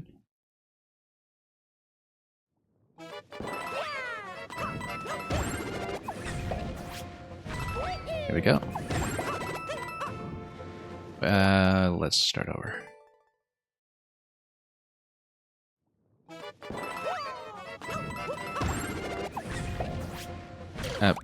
So again.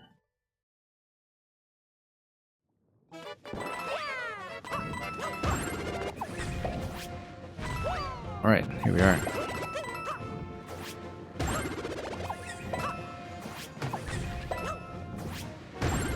Nope, too late on that. Too late on the cancel, once again.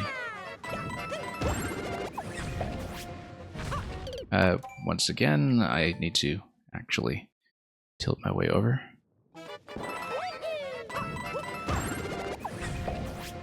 But not so quickly that we failed to register to cancel. Very common mistake. For me, anyway. There we go. Much better.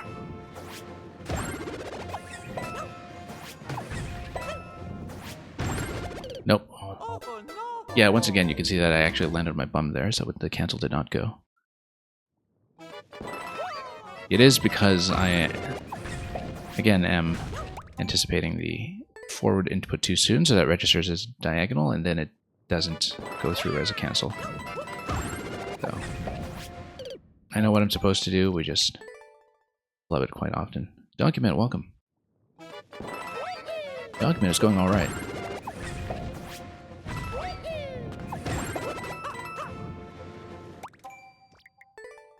And I hope you've been doing well yourself.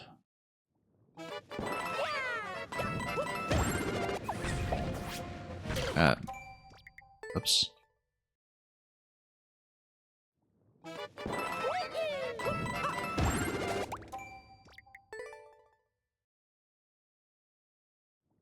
Yeah, Document, you'll probably be interested to know that I am hoping to stream a lot more Maker 1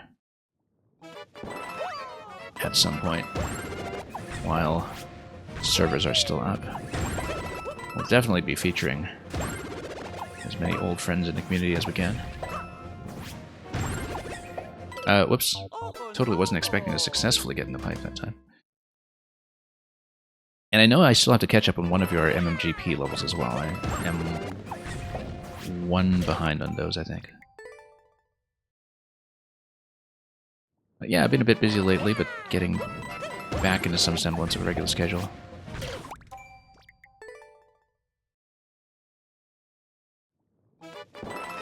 Despite the later start time nowadays, which I understand isn't quite convenient for a lot of people.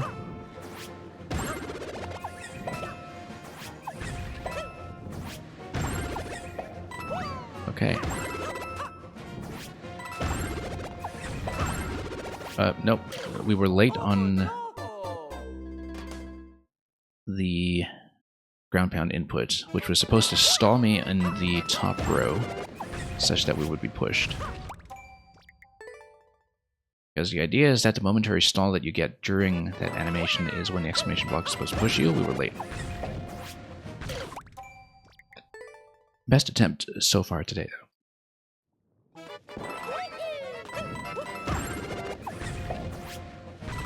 There we go.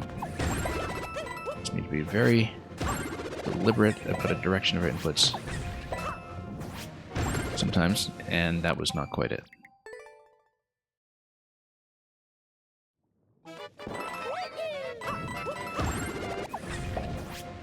Once again, need to push our way in.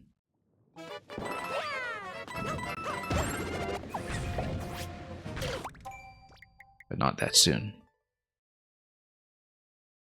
You're trying to teach yourself lunar magic, yeah?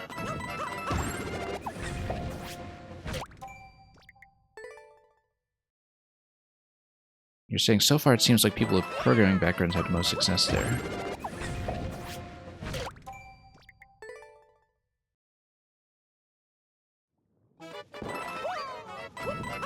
Yeah, I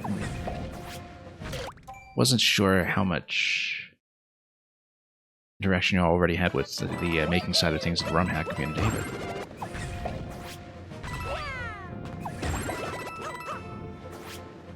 because I know that's something that a number of YMM alumni have been talking about if they haven't been doing it already.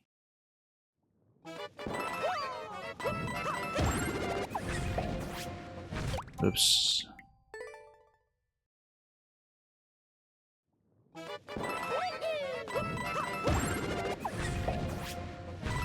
Okay, there we are.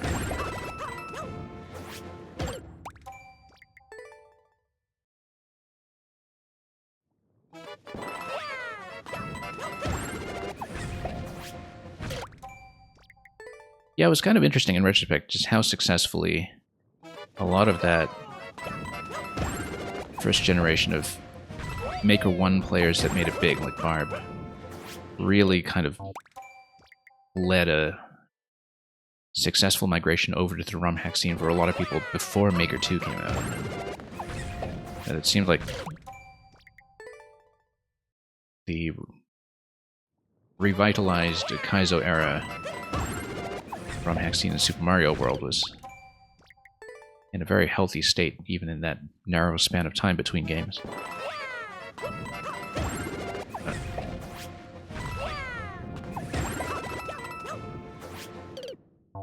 As I often say, I was just about to start getting into Super Mario World RumHacks right when the 3.0 patch with all the Koopalings and Super Worlds and such came out in Maker, and then I just never found a time to go back to that idea. Because things got a lot busier after that.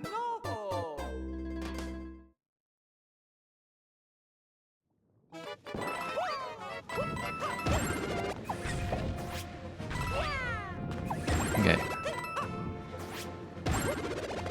There we go.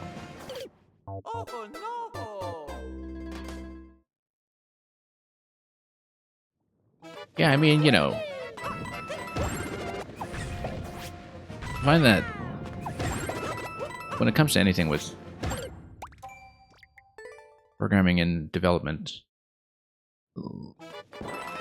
learning the creative principles behind what you want to make is actually a lot harder than just learning tools. I mean, people who learn tools, they kind of pick up new tools all the time, right? Like, you don't really see that many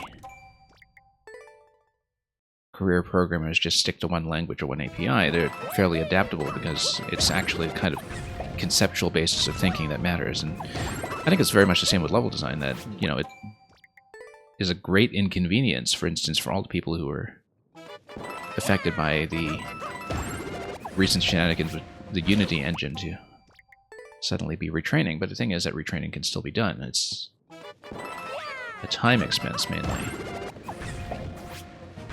But the conceptual part is the difficult one. And so being somebody who's already a very experienced platformer designer and kind of understands the process of pushing an existing toolkit in the Maker engine is already a significant leg up when it comes to getting into the hacks, I think.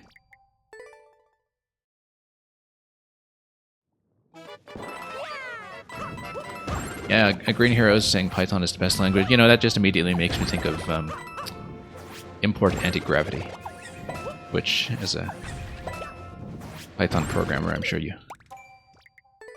know very well.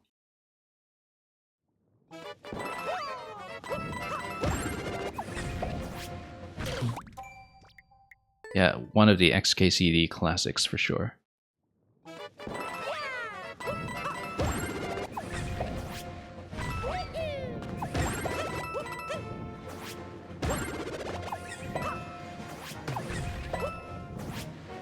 Whoops. We should probably pay attention to some of the ground pounds here while we're talking about ROM hacks.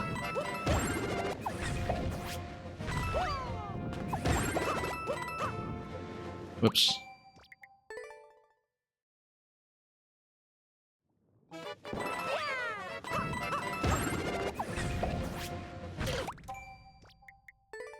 Yeah, Luca, I actually didn't really remember that about the properties of Super Mario World Clouds, but again, that's because I haven't explored the hack scene that deeply as a player, and so, you know, it's not really something I would have messed around with very much in just vanilla Super Mario World.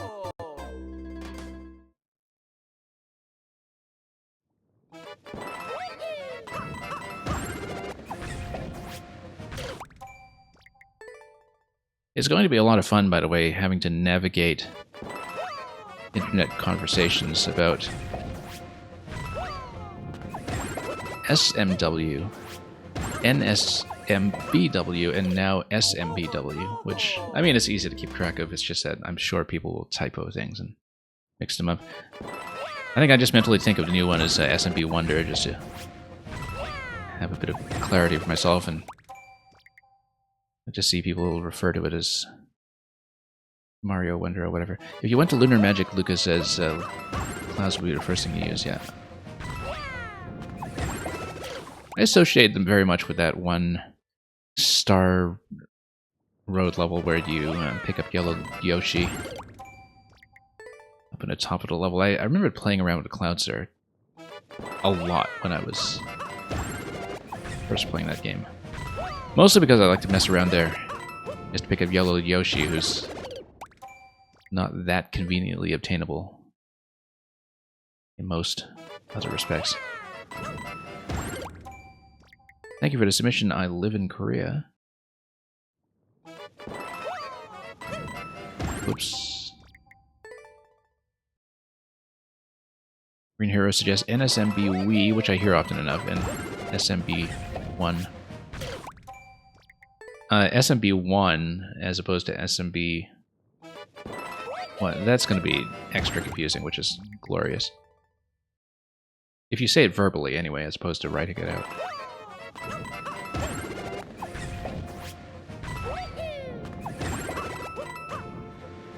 Whoops.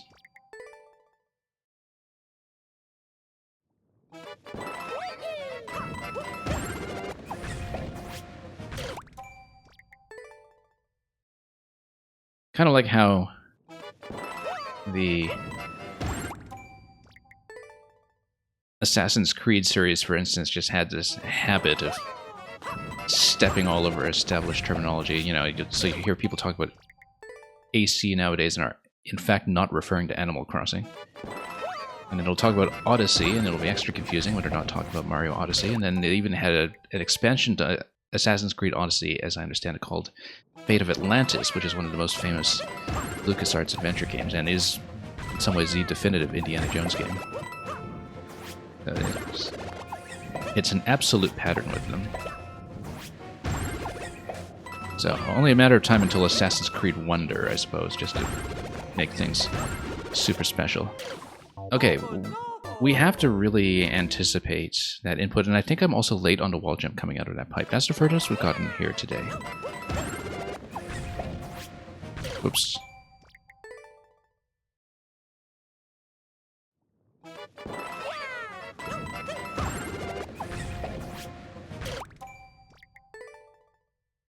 And of course we'd be through this a lot more smoothly if we were not failing most of the ground pound castles along the way. Wow, we actually wound up on top of the swamp that time. I guess we were just totally out of position for that input. That was unusual. It hadn't happened before, I don't think. Animal Crossing, Assassin's Creed, Assetto Corsa, Armored Core, air conditioning, I suppose.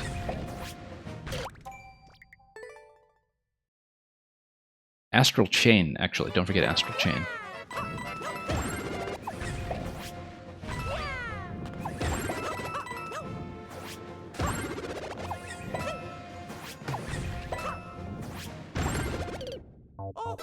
Alternating current, yeah. Assassin's Creed Wonder, where Desmond can become an elephant. Probably.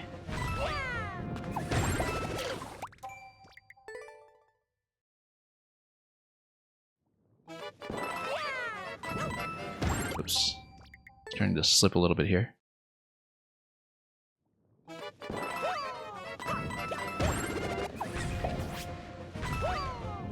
Okay, here we go.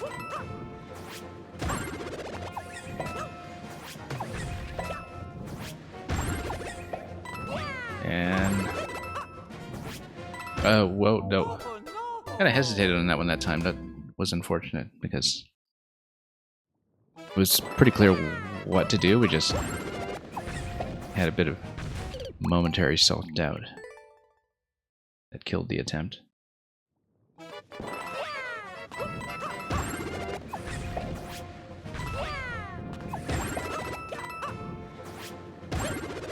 Here we go.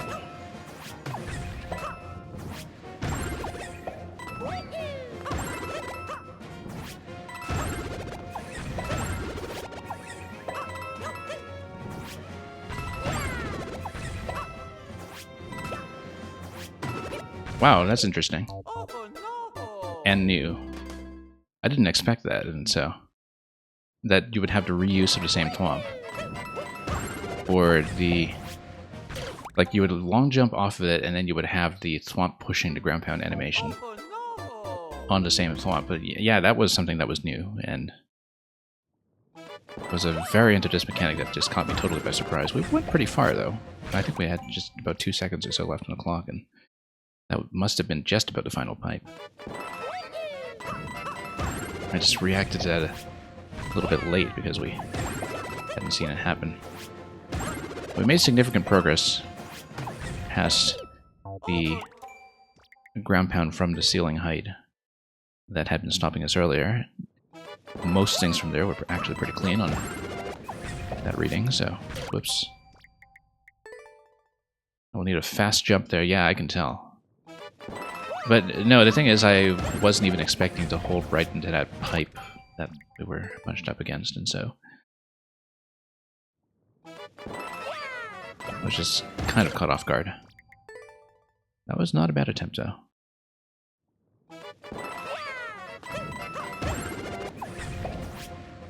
Hang on.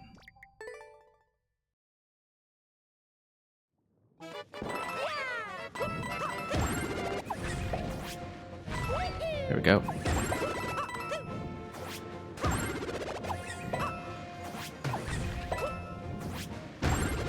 Nope.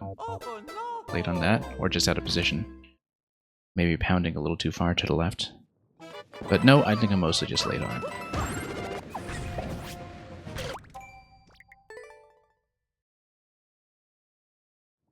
Yeah, again, it's too bad that ground pound castle is just so sensitive to diagonals.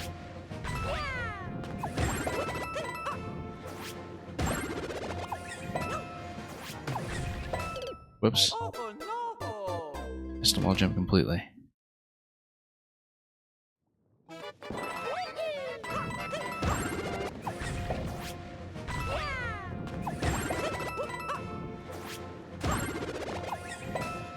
Yeah. I'm slipping here.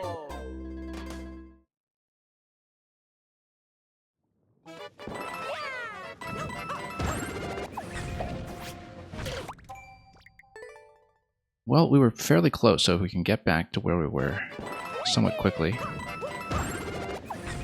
then we'll be in much better shape.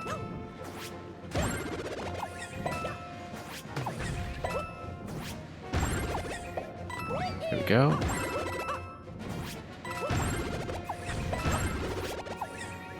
Whoops, completely missed that wall jump. I knew it was coming too. We had seen that whole sequence before and had no trouble with it, but I think I'm just starting to slip a little bit. Which sometimes happens. You've been on a level for long enough.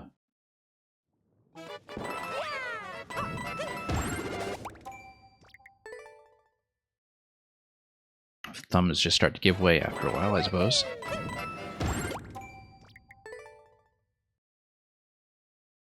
Okay, just need to get some of these attempts shaken out of our system, and then we'll be back there in no time.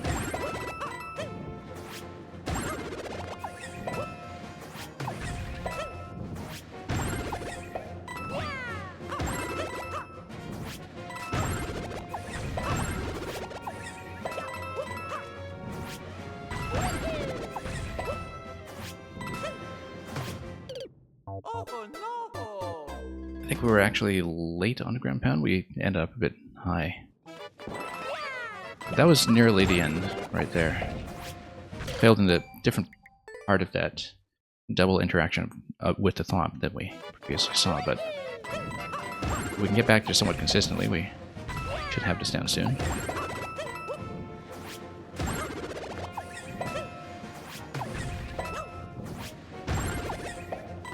That's a lot cleaner than usual.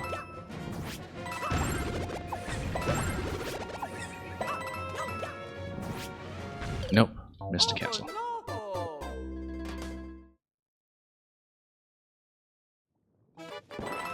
Yeah, it's under 10 seconds on clock at that point, so we're most of the way through. Best attempt took me down to about 2 seconds remaining, I think.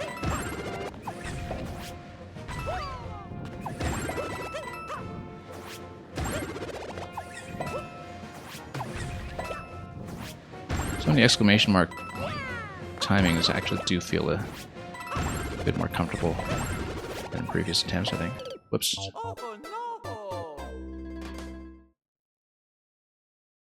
Yeah, just poor reflexes there, that's all.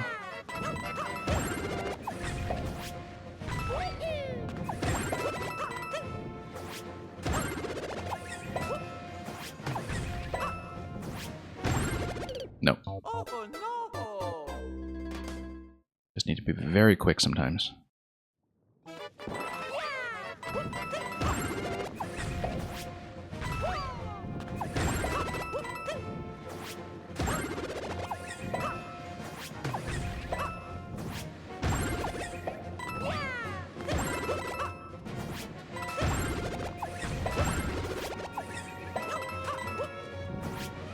Nope.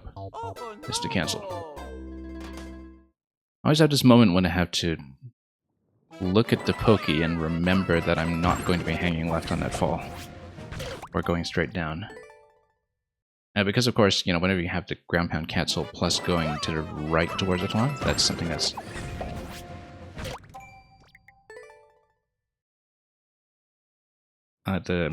expecting the player to read it just from the level rather than following any kind of markers, because there's no room for that. You are meant to hang right. And that's fine, we understand that by now. It's just sometimes when we read something unfamiliar, we have to make a bit of a snap decision as to whether that falling interaction is going to happen.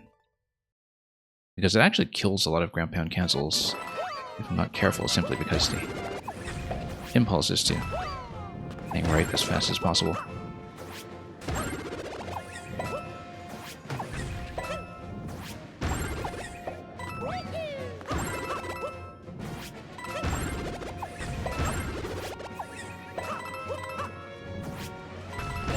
Okay. Oh, late on that. Or maybe I just... No, I think I was just late on that. I could definitely feel the pause there that threw me off.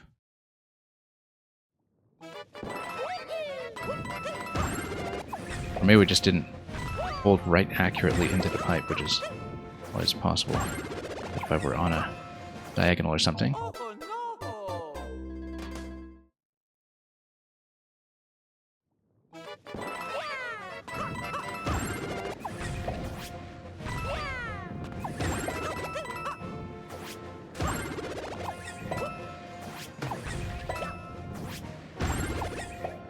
Well, that's going a lot better than before in some respects.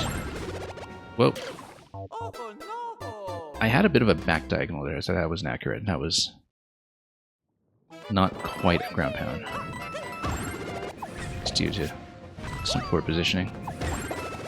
Whoops.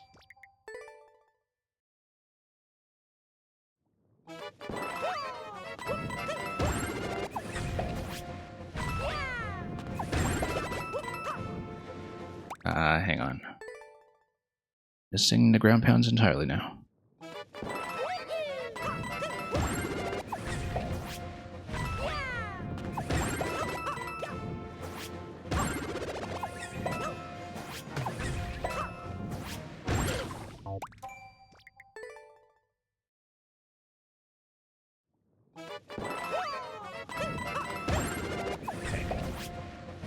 Nope.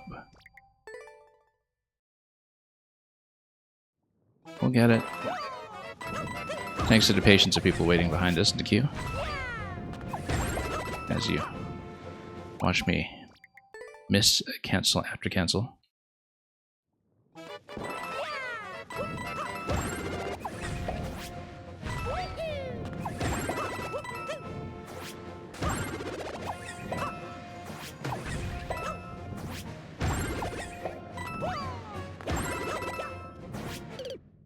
Yeah, I could tell when I was getting into the ground pound there that I was out of position. Sometimes you see the death coming. You watch Mario's life flash before your eyes.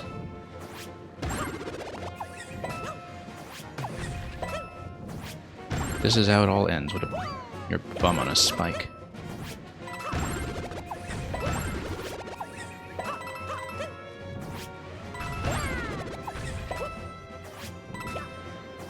No, we need to be much quicker about that. Or much lower, actually. Maybe we're doing the ground pound too soon and we're supposed to fall in, but I think we just need to do a lighter jump on that. We actually did it right the first time, it just caught me by surprise when we did get it done. Because for the ground pound push, you do need to watch your vertical positioning when you are making contact with the thwomp. And you do need to time that ground pound input with what row you're falling into, so that was way that we solved the previous ones. Hang on, just missing wall jumps now.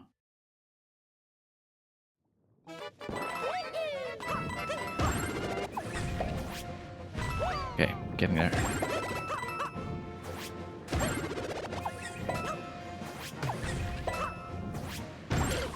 Miss.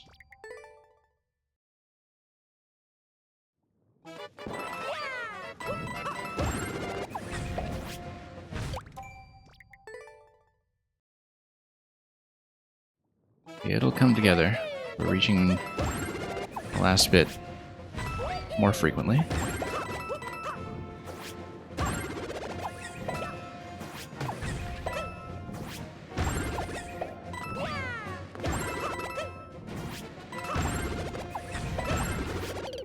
Whoa. That was interesting. Didn't expect to hit that so early. Usually we do get pushed all the way to the end, but I think maybe I was a bit low on activating the ground pound to begin with, so... Whoops. First time I've taken that specific kind of death, though. Usually I just miss completely.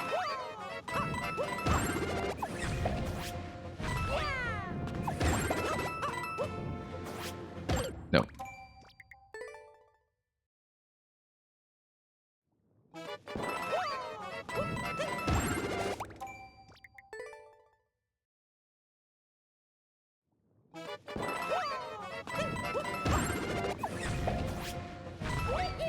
Alright, let's try it again.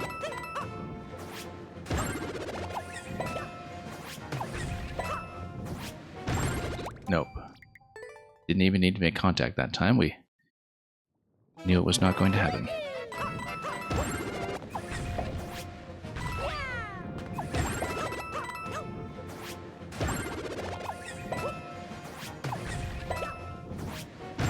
Nope.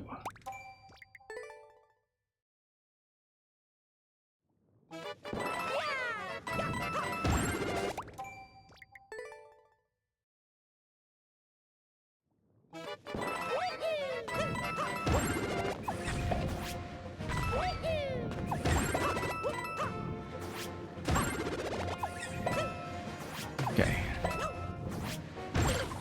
Yeah, we know that this one is a problem. Again, it's because of my tendency to try to hang right too early.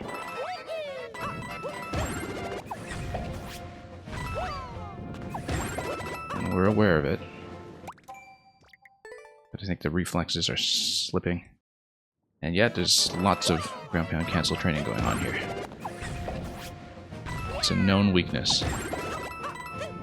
And yes, we need a level like this to help fix it.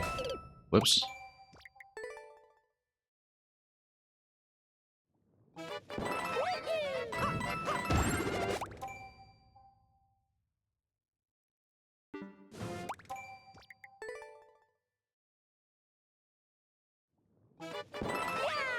Man coming in with the megaphone. Took me a moment to read what that emote was for. There we go. Got it. Got that too.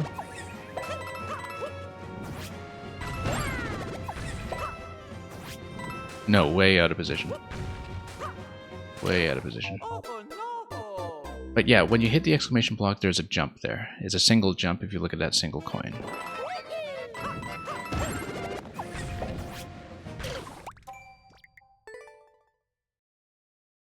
That's the quick jump that you were telling me about.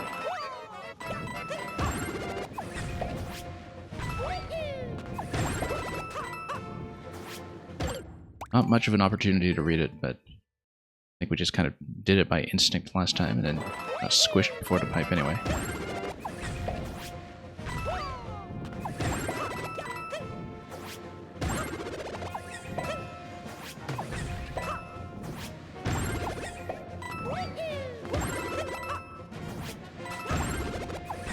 Getting there.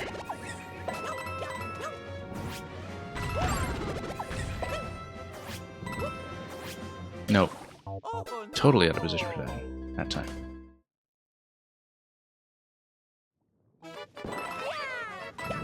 Yeah, we need to fall back in first before we do the ground pound. I think the first time I did it successfully was probably because I was delayed in reading what was going on there, and the delay actually got me into the correct position for the thwomp when we jumped over. But we do need to watch how high we are before we have the next input.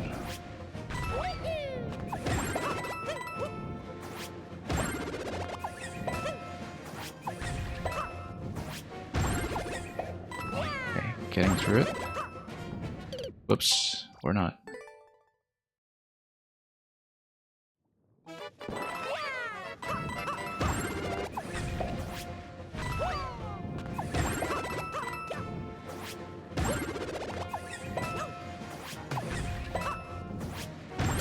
Nope.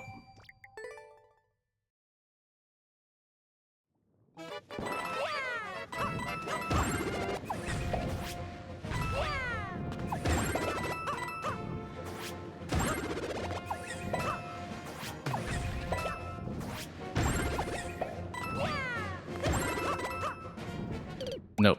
Just missed the ground pound completely.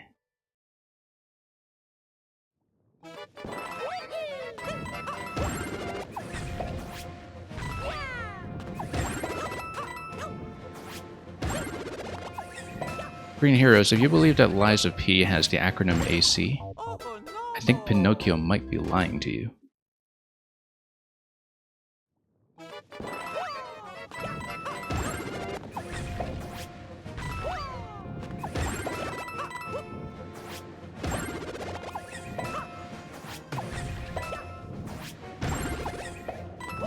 Okay, let's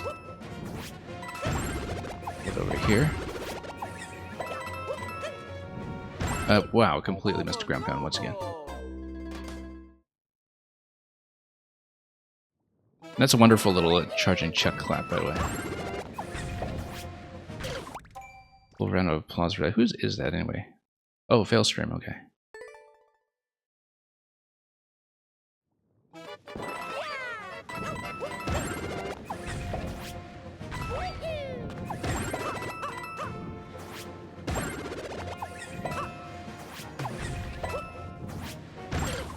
Nope.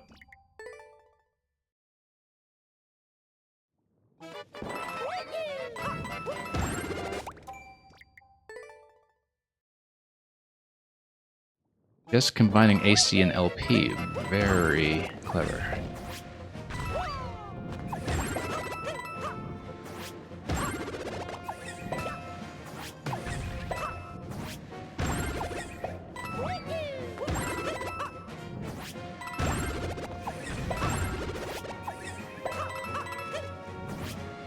Nope. That was kind of a back diagonal. That was totally off.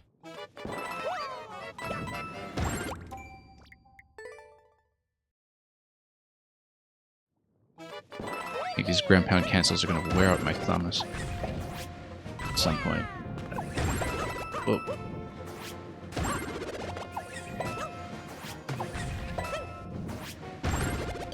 Oh no!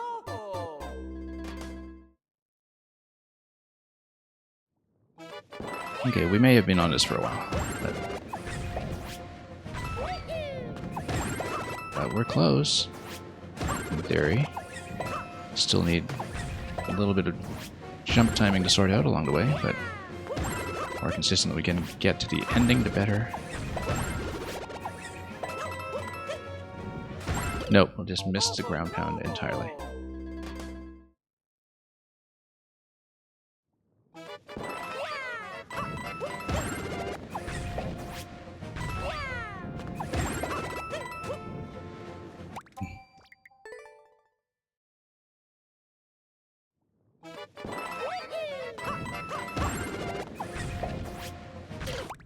Yeah, it's too bad the inputs are so directionally sensitive in some ways, but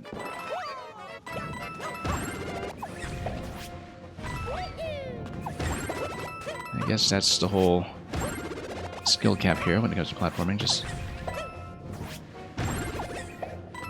managing your finesse with the buttons involved.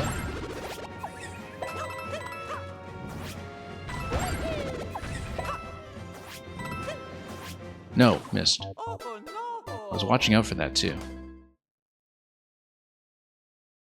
Because you're supposed to ground pound into that, and the ground pound is supposed to hit the exclamation block, and you jump out of that at the moment of contact. I can see how that sequence is supposed to go. It's just that we keep missing that thwomp.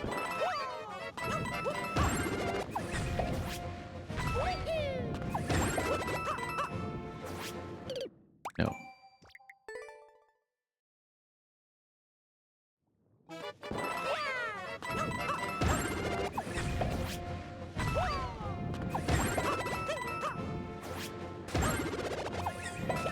We'll get there.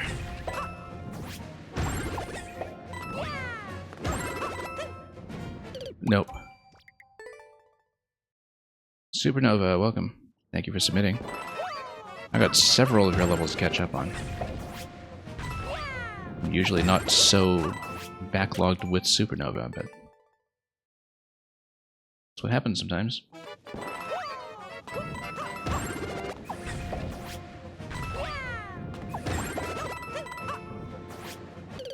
Oops.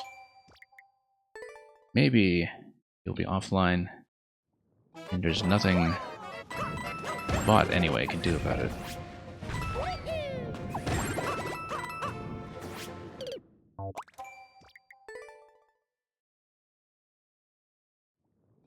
Oh, Supernova, hope things have been going well with you.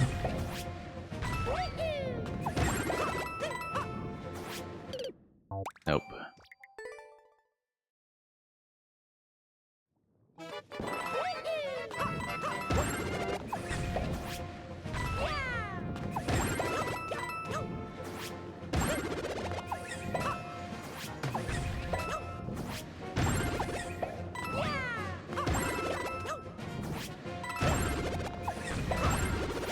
There we go. Nope. Once again, cancel.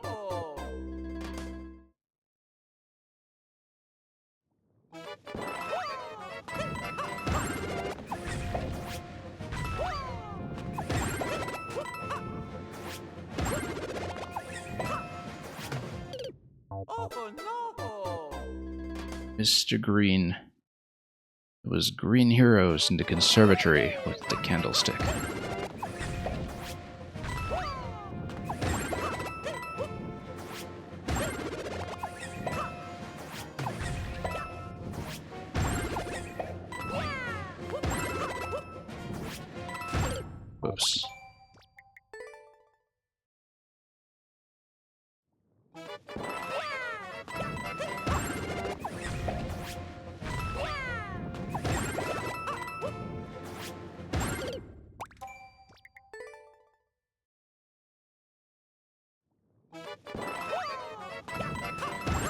probably close queue at the end of this level just to make sure we get through everybody who's remaining, but that depends, of course, on how many people in the queue actually have stayed. And we'll see. We'll assess the damage when we get there. No. Oh no! You see, Brain is saying cancel and Brain is saying hang right at the same time, and cancel doesn't tend to win that battle. For whatever reason.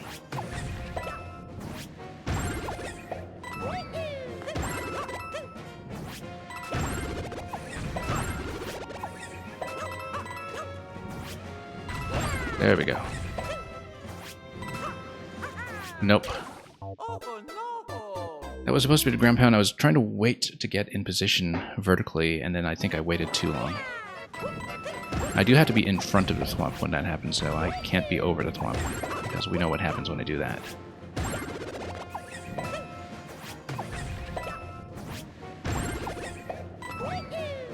The level trains us in that interaction several times before we get to that point, like here, for instance. Nope, missed the ground pound. No!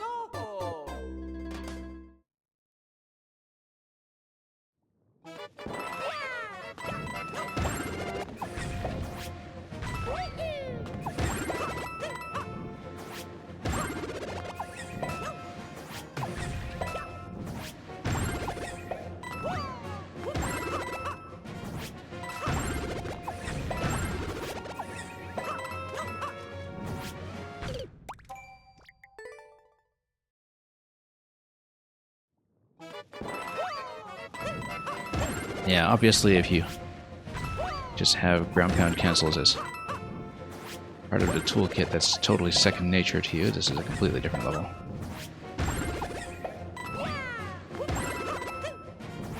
But the same could be said of a lot of other common techniques, like a lot of basic shell handling, for instance. Whoa, how can we fail to enter the pipe? I think I was still holding into a diagonal or something. Or I think I was late, because it felt like I was just about to be into the entering pipe animation when that happened. Something about a landing there was off. That's at least the second time that's happened. At that specific obstacle.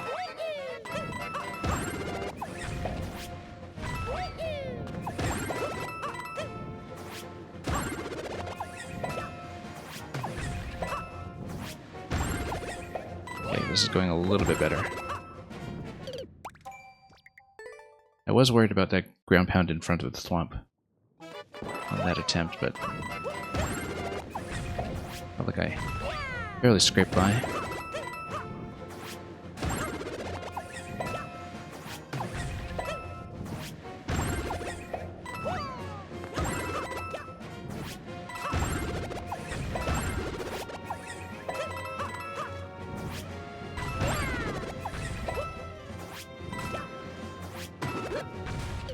No. Oh no! I think we jump so we don't get stunned, or what's going on here? Because it seemed like we were in the right position, it's just that we kind of get thrown up a little bit, right? So maybe we're supposed to jump so we land on that thwomp instead of getting pushed.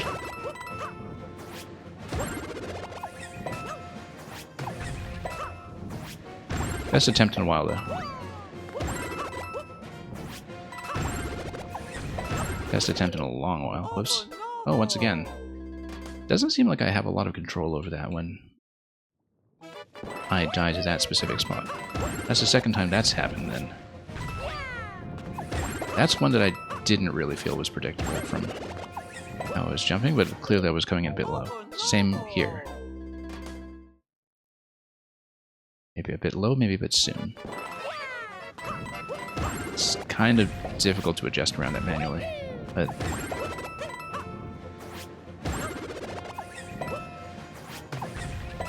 Wow, that was a close call. I feel like we're just barely off the spike. Nope. Oh no! Well, we're still here.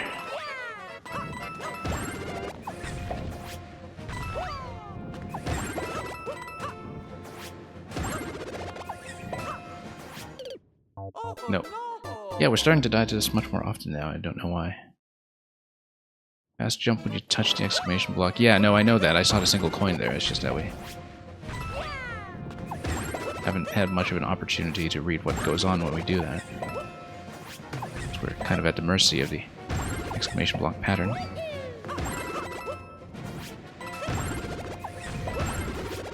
Oh no!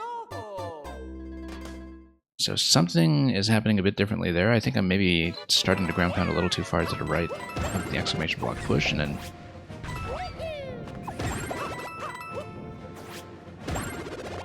something feels off.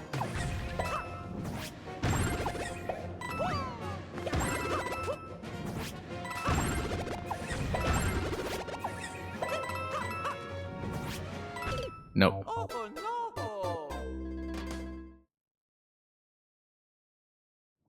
Yeah, the cancel into hanging right input has been killing me all over this level.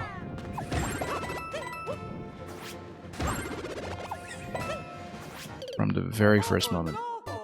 Yeah, we clearly are pounding too early now. I don't know why that threw off my earlier timing. That previously was not an issue. Something is a little different about that. I don't quite see what's going on, but we'll try to fix it. Like that. Whoops, nope, not like that.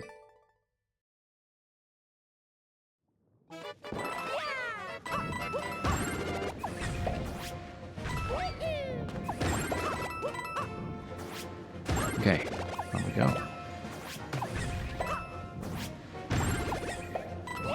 That's successful for once. No, that's happened multiple times now. I don't know what's different. Maybe I'm coming in low on a jump. Whoops. But something there's clearly failing, and yeah, maybe it's a jump height issue.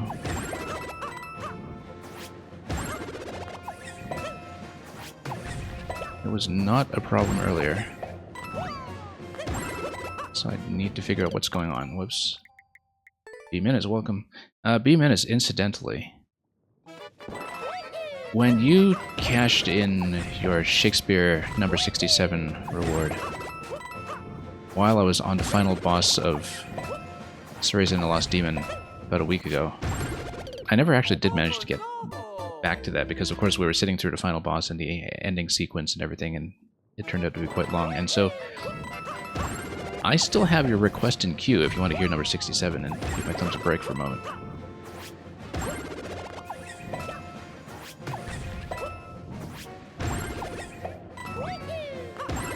Because yeah, you just punched that in an exceptionally bad time for me to remember to do things, and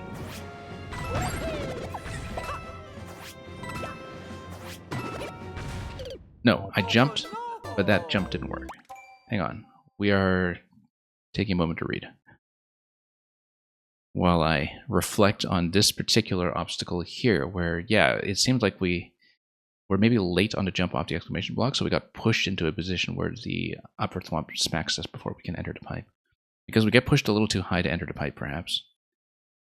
Something doesn't quite go there anyway when we don't get into the proper position. Anyway, give me one moment. Let's bring up the reading screen, which we haven't seen in so long. And this is going to be B-Minutes' favorite number, number 67.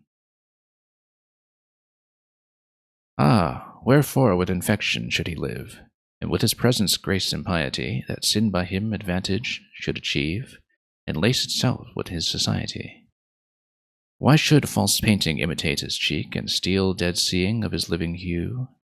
Why should poor beauty indirectly seek roses of shadow, since his rose is true? Why should he live, now nature bankrupt is, beggared of blood to blush through lively veins? For she hath no exchequer now but his, and proud of many lives upon his gains. Oh, him she stores, to show what wealth she had, in days long since, before these last so bad. Congratulations, incidentally, on beating Persona 5 Royal. That's been a year in the making. Slightly under a year in the making.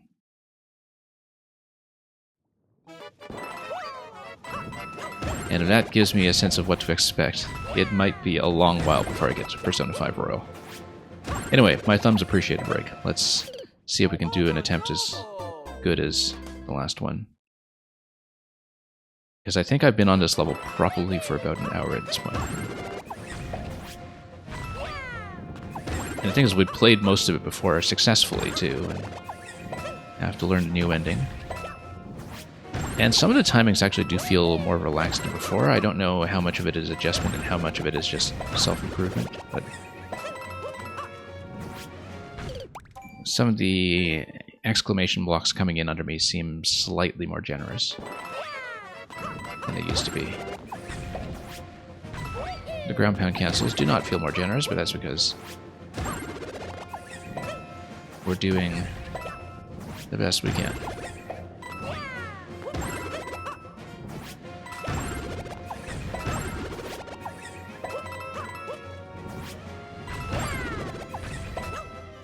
Actually, it's kind of nice to read this fresh. And look at that. Shakespeare. It works like magic.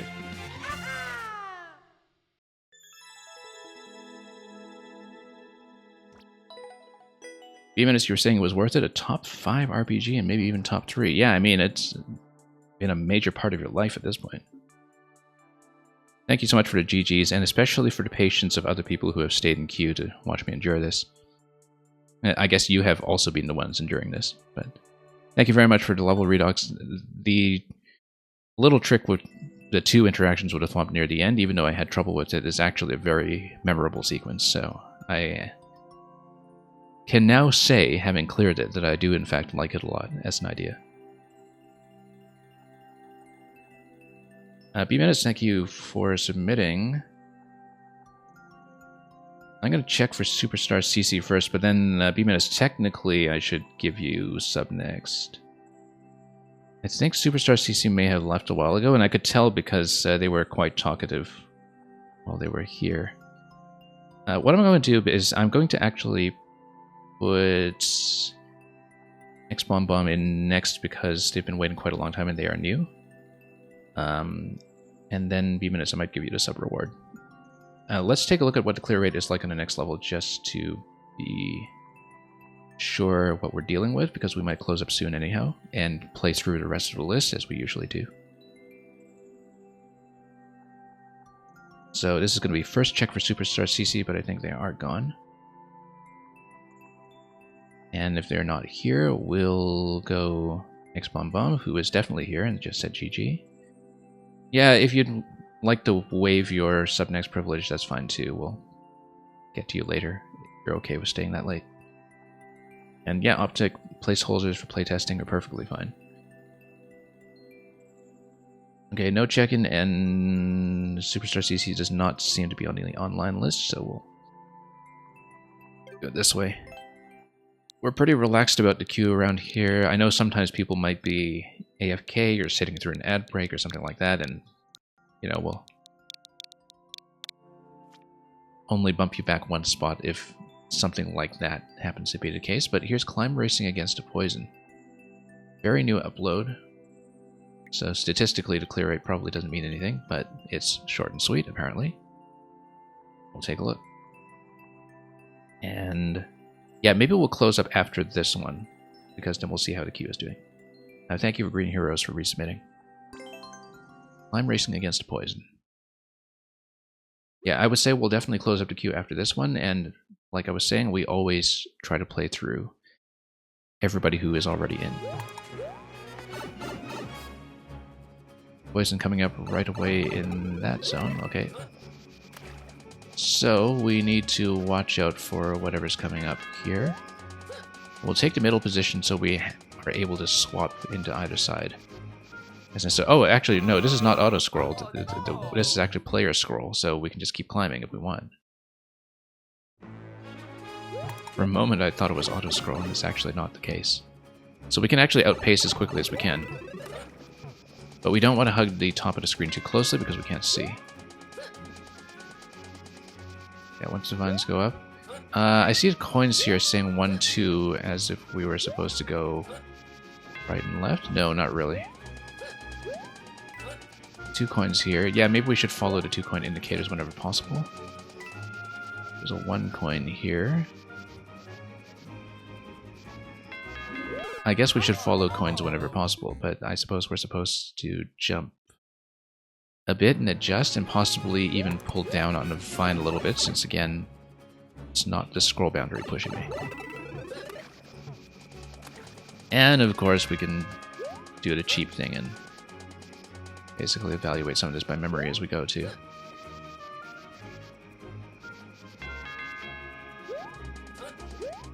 Okay, here we go.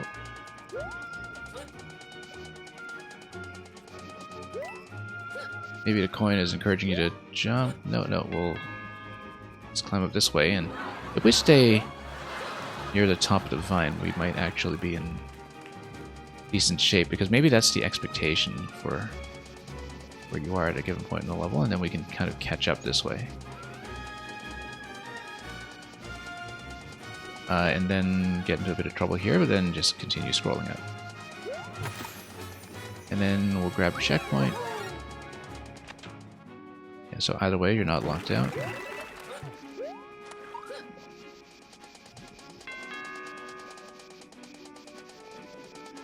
I sort of wonder about this use of the on-off switch as the central boundary, because of course one of the issues with it is that it does not lock the scroll horizontally. That's a total trap.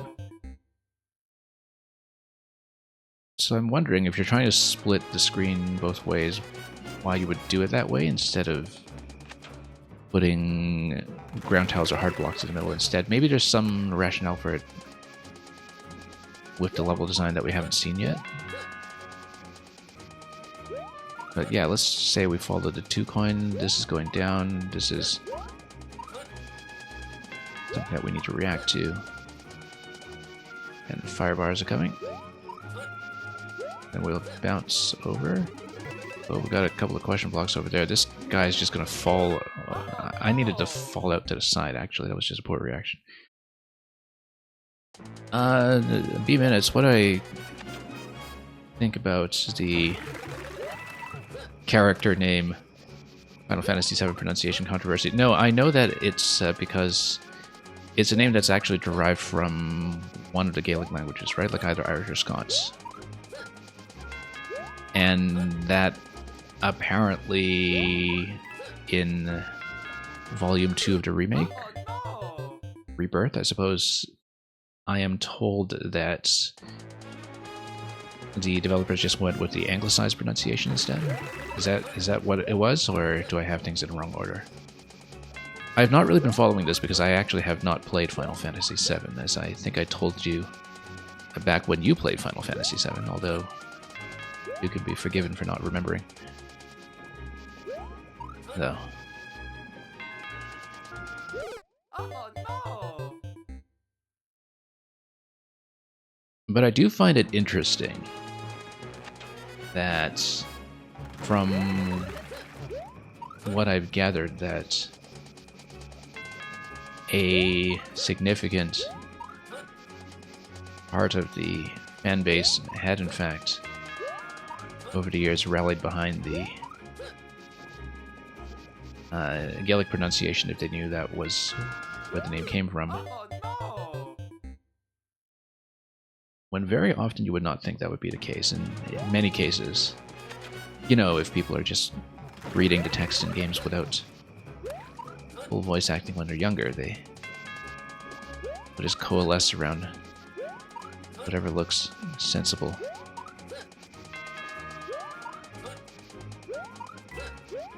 Like, I can tell you, for instance, that, you know, some very well-respected commentators in StarCraft, which I follow closely, were all the way into their 20s and 30s, I think, referring to zealots as zealots. because that's what they assumed the word was pronounced as back when they saw it in the game manuals back when they were kids, right? Nobody bothered to correct them back then. Unless they Oh no! actually had to deal with, real-life zealots or something. But you would have stuff like that come up all the time, that, you would have people grow attached to pronunciations that they all kind of collectively assumed as children or adolescents, and it's very difficult to shake if that becomes community standard.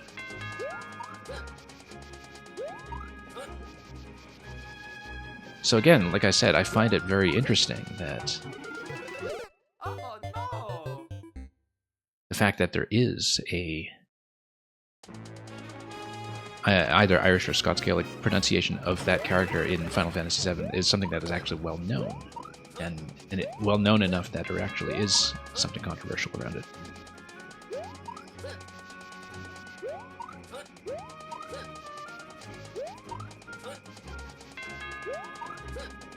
I still hear like a lot of people, including people who played Ocarina, refer to it as the Ocarina. I think you hear it interchangeably often enough that at this point, it's not even so much a matter of correctness. Just there in the language, but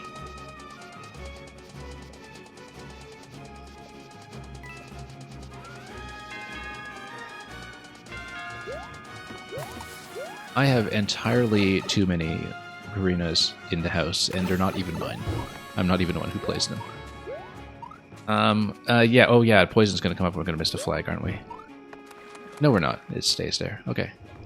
But I wanted to check this anyway. Because now that we know the poison's not coming up, we should see what this is. Oh, this is just...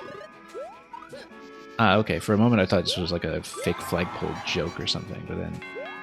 Nope, it's a secret. Now we found it. We need to figure out how to get back down afterwards, because we can't see my position. There we go. And we got it. Well, like I said, we are closing the queue as soon as we load up the next level. Thank you so much. Thanks, Bomb Bomb.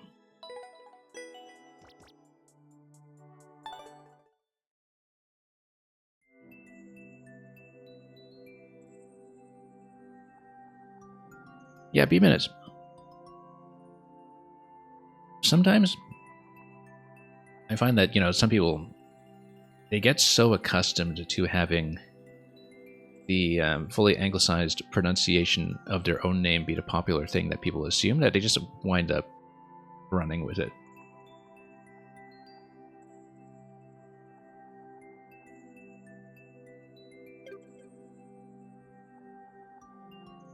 There's a particular example I'm thinking of, but I'll get to that in just a moment once I put in the next level in the queue. I live in Korea. If you're still here, please check in and I'll bring you in. I do see you in the online list, so you may or may not be lurking or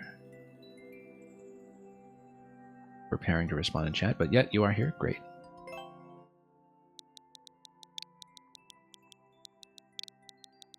So many years ago, I met the extremely notable New York jazz drummer, Paul Motian. That's how it was originally pronounced, Motian, M-O-T-I-A-N. I think it might have been Armenian name, I don't know. But, and I live in Korea, tell me which level you want to play. But anyway, so I know from, old recordings where his name is actually said aloud, like way back in the 1950s, that his name was originally pronounced Motian. But over the decades, so many people pronounced it Paul Motion, M-O-T-I-A-N, because it looks so much like the word motion, M-O-T-I-O-N, that eventually he just kind of went with it. And by the time I saw him in New York, which was shortly before he died, actually,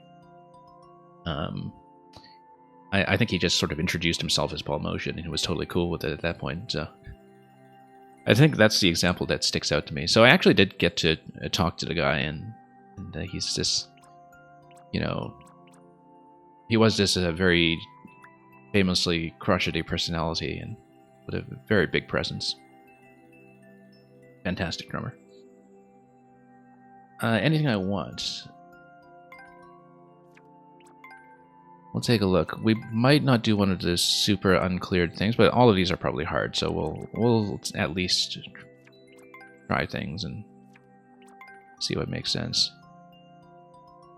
And yeah, we might do that first one, number 2. Feels like these are likely to be tight, but we'll definitely make a fair number of attempts. Or puzzle solving. Maybe we can do this one. 4 minutes on this one, though. You know what? Let's... Right, what's my favorite kind of level to play? We do all sorts. We do lots of puzzles, lots of gimmick platformer levels. If you want to put something in, though, Leon, you'll want to do it quickly because I'm about to close the queue. Let's try... getting over levels always have high clear rates because that's what they are. Let's try this one. It's a very tight timer. We'll try it for a bit and see how we do. Minutes, you're saying you're bringing out your Serenona costume for the Renaissance Fair. That reminds me that I actually still... Okay, so you're supposed to fall off each of these ledges and do kind of a ledge jump. Ledge to ledge, that's what it is. And you just need to be very consistent about it. Reminds me I still need to do additional routes and New Game Plus in Triangle Strategy at some point, but that's probably not going to happen until next year at this rate. So yeah, you just need to basically fall off the ledge for each of these. So Leon, now that you're in the queue, I'm going to do what I said earlier, and I'm going to close. And we will try to get through everybody.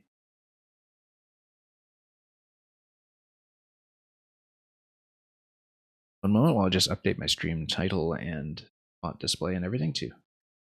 Select. Queue is closed. And we'll finish up what we can. So, yeah, 10 seconds, you just need to be super consistent, I think. I'm actually just going to scout ahead, because clearly you're going to hit some kind of key door at the end, and you just need to go through quickly. I just want to scout ahead to make sure this is a total consistency check, and that there are no big surprises. It is actually just completely a consistency check. So.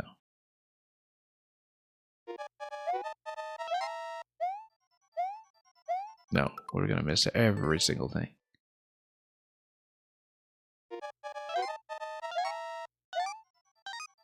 Yeah, and we're losing too much time from just kind of backing up into those, so... Sliding does not help whatsoever. Well, let's see how tight we are on the clock. That's assuming we don't fall down.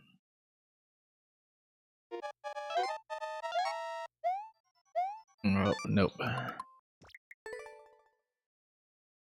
I'll let you know right now, I'm not precise enough a player to clear this, probably, but we will try to make a fair number of attempts and at least try to maybe get through a few segments without any incidents. Let's see how tight we are on a timer when we just try to survive. Even if we miss a few coins, we'll try to continue and see how tight things get. Okay, 4 out of 5 isn't bad. That's a step up already.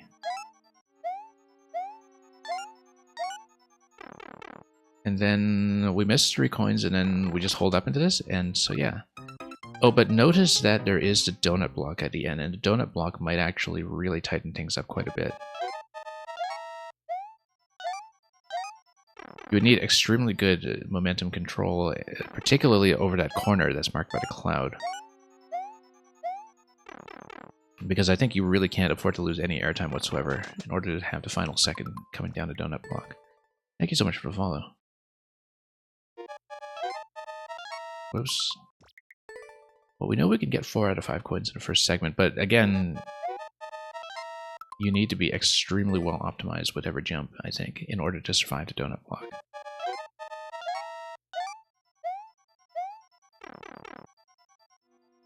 So yeah, this will not be it, but we'll try to practice. It's kind of like a rhythm game almost.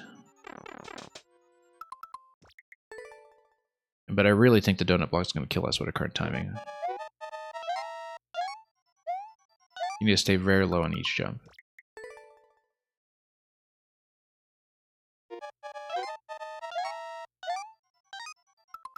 That's actually a little bit better. We just missed that last one. But yeah, staying very low and minimizing airtime is going to be necessary here. Not that tight. Yeah, we'll see. I don't have a good estimate on how much stalling the donut block will do. Nope, missed. But we are supposed to be at 5 on the clock here when we go through.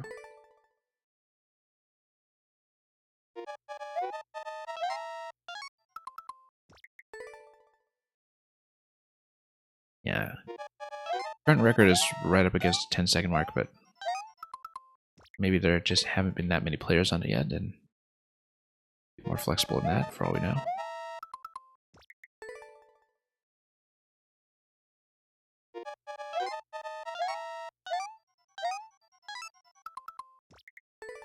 Yeah, I'm not great at edge jumps, and I know that about myself, so... I do need to watch the artwork carefully, I think, just to see that we are on the ledge. Yeah, we actually need a bit of a higher jump on the last cloud there. We're improving, and it's satisfying to improve.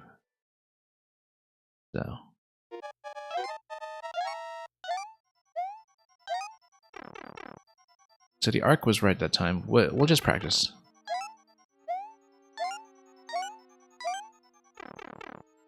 Missing 2 coins this time, and then we basically hold up coming out of the pipe, and yeah, it was already saying 0 on the clock at the door, and so...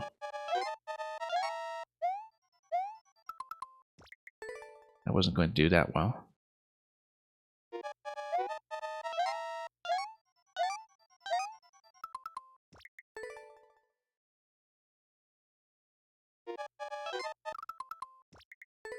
Yeah, just a pretty tight timing window to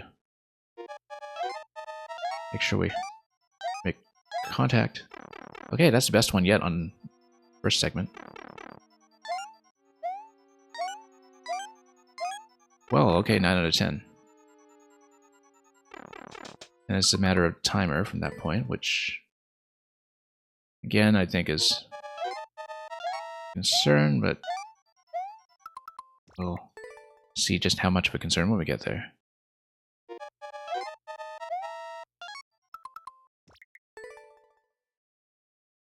But lots of room for improvement. Okay, that was about as good as I can make that, I think. We just need to be that consistent. I'm not making it look easy because we don't know how tight we are in the timer yet, so...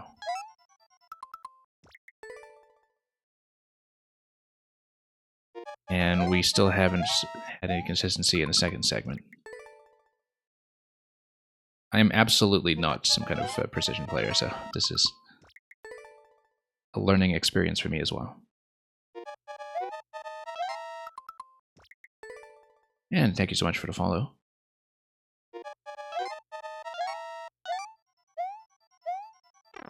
My follow alerts are not actually on today, are they? Or the sound is not on, rather. I just realized that I hadn't patched into sound properly on my follow alerts. So anyway, you were supposed to hear the Wind Waker sploosh when you follow the channel.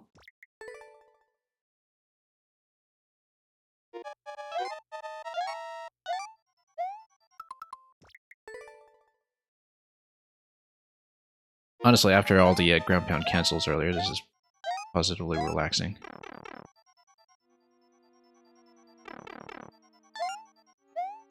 Nope. Well, best one so far was 9 out of 10 with uncertain timing.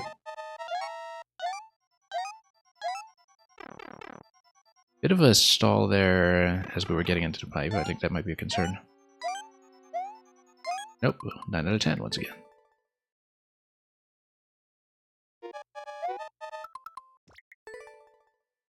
Well, with some practice, maybe it's doable.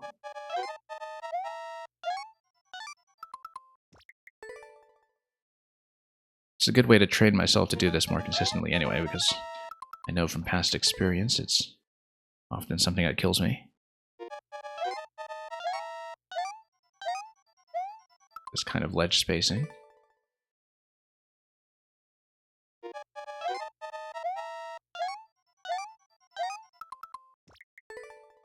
Kind of had to treat it like a rhythm game.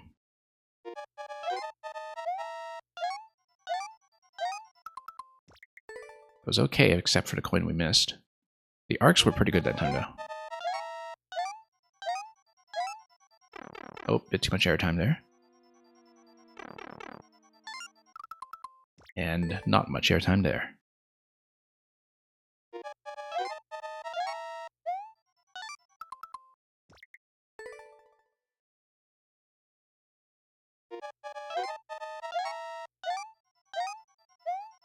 Nope.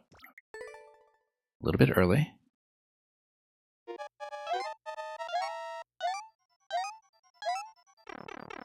Now let's actually hit the jumps this time.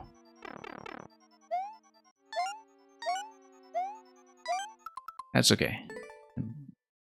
It's worthwhile to practice that anyway. So. Maybe not hit the walls along the way.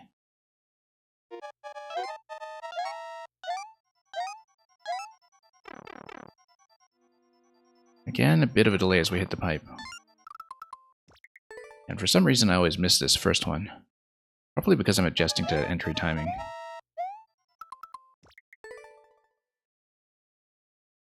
As we come in through the pipe.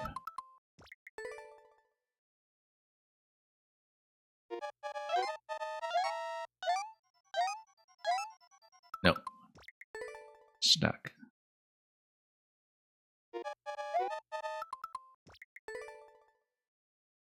Well, we're working on it. Slowly.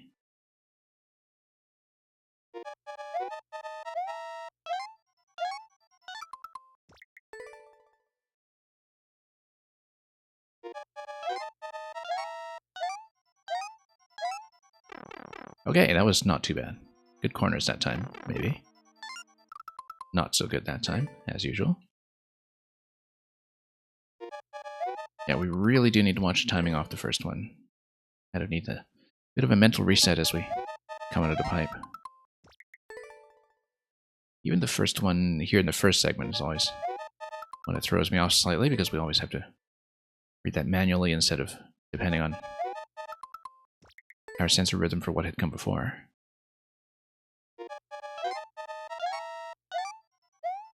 Nope. We'll get there.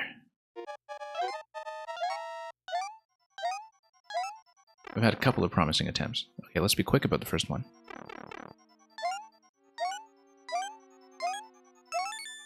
Okay, up as soon as we enter. Then drop. Nope. It's tight. As I was thinking. It is tight. It's our first time through, though. Yeah, we can't afford to have that momentary stall as we enter the pipe then, for sure.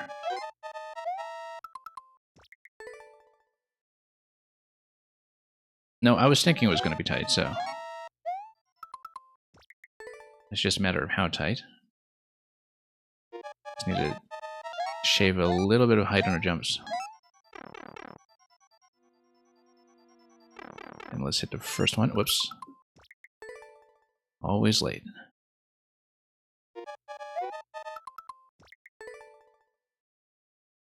But now we know. Yeah, too much height. Now we know what to expect.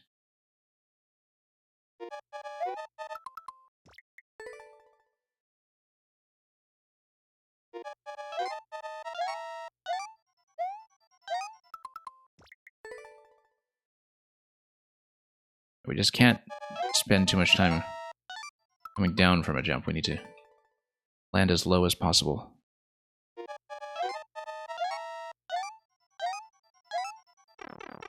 That's probably not a very good example. Or is that? Yeah, that first one coming out of the pipe is a problem. I don't know what it is that caused so much trouble.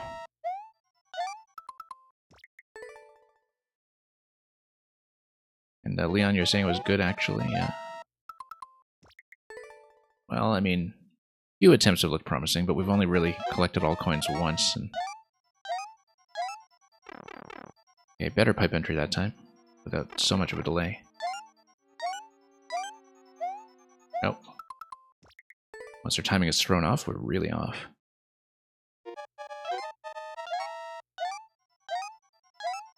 Oh, got stuck.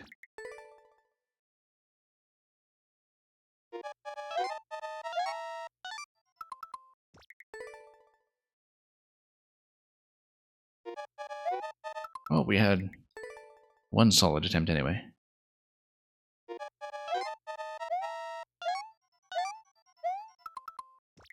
Kind of interesting how well timed this is to fit right at the 10-second mark. There are two kinds of pipe entries. Those you hit and those you miss.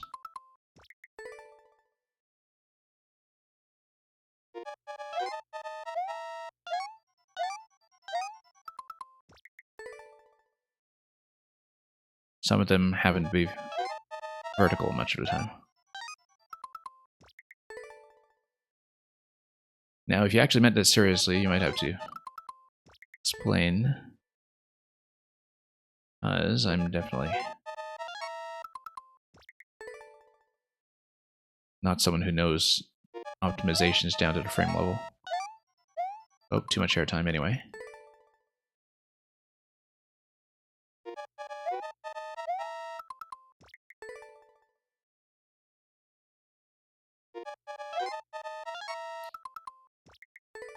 Okay, tightening it up a little bit too much now. Yeah, we're a little bit off our previous pattern. The fast and the slow pipe entry, yeah. That one is a little bit better. And then I always go late on that one. I mean, going early just misses the coin, right? So I'm overcompensating for that. Oh, Superstar CC, you were in earlier. You just kind of went AFK. So let me open for you again. You can put yours in. But I'm going to close again after that, okay? Just... yeah, I didn't realize that we're out of battery or something. But yeah, go ahead. We'll put you back in. And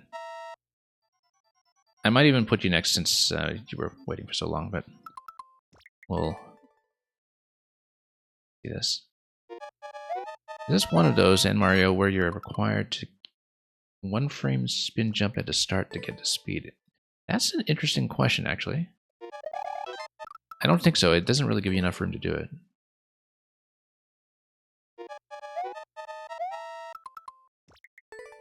I'm slightly off, but I think it's actually correctable just with jump height. But I don't know, because we have played some super tight things again. Nuati, welcome.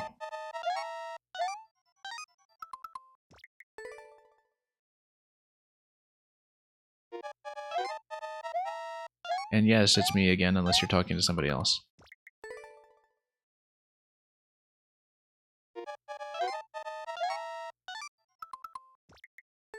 You've seen speedruns where it's actually required and it only works in Super Mario World levels. Yeah. Yeah, we've definitely been sent some super, super tight things before that I wasn't able to beat because we didn't know certain tricks like that. Or couldn't execute certain tricks like that. Yeah, Nuati, we have closed up, but if I finish the queue early enough, we'll see if you're still here and we can get you in. At this point, no promises, because once I close, we do try to get through the rest of the list of people who have already submitted, and then I kind of make my decision from there.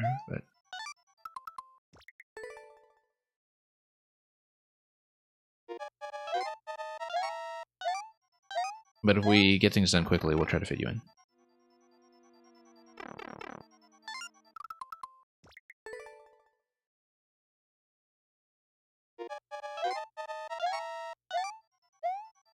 I try to be pretty laid back about getting people into the queue. But of course, I don't want to promise anything I can't deliver. So.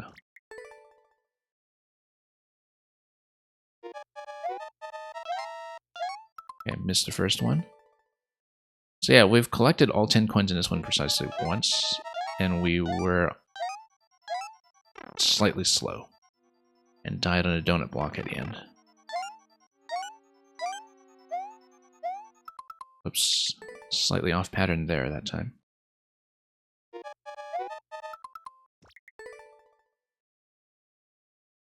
Yeah, it's pure consistency check, this level.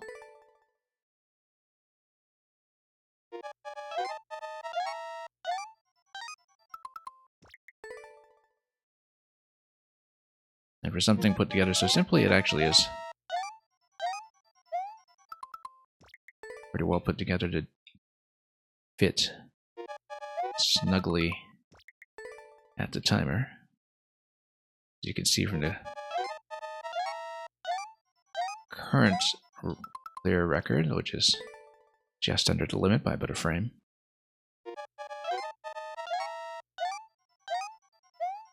Oh.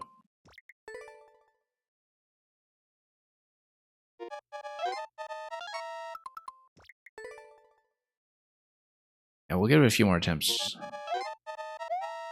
We were close enough that I do want to stick with it for a little bit, but obviously we want to get through the rest of the queue as well. But I'm quite satisfied with the fact that we did at least have one full 10 coin run to see how that would go. And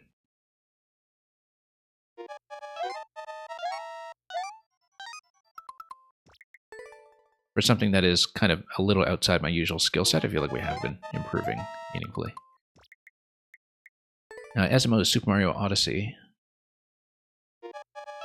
So Superstar CC, one thing that Optic YT has been doing is recreating the 2D Mario segments from Super Mario Odyssey, and one thing that has really exposed is just how different the camera position is in these games in terms of the zoom level.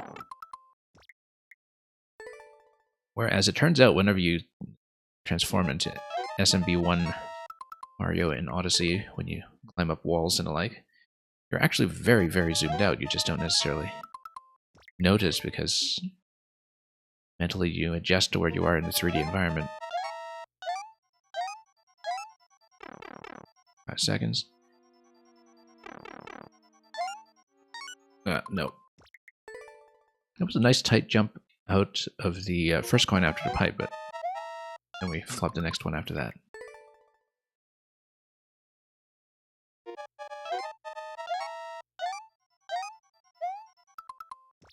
Actually, even compared to the NSMB Wii and NSMB U cameras, you notice that in those games, because they were designed with co-op in mind, they're actually pretty significantly zoomed out as well. Which is why you can have, you know, all those big rotating circular platforms and everything. That it is meant to be a play space for 4. Build nice and wide.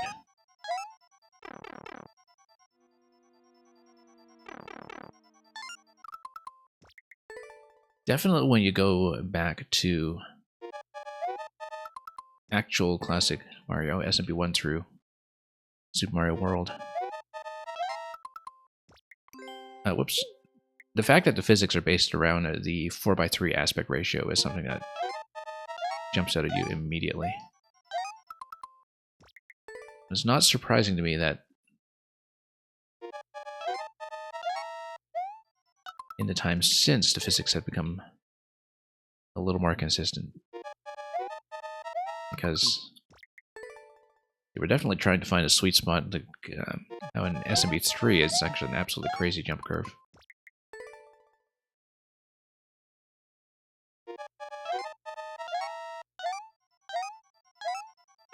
Okay, that's better than usual. Let's try to get this done.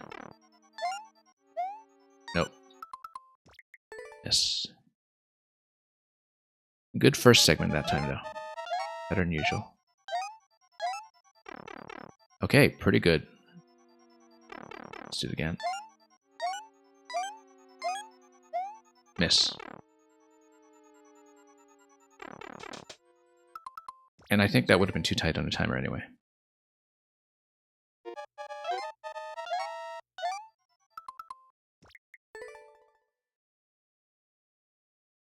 Yeah, like I said, we have done 10 out of 10 coins previously, it's just that we were too tight on the timer. Very, very marginally. At that time, it seemed like we had a really good first half when we had that mostly successful attempt. Where the jumps were nice and tight around the corners.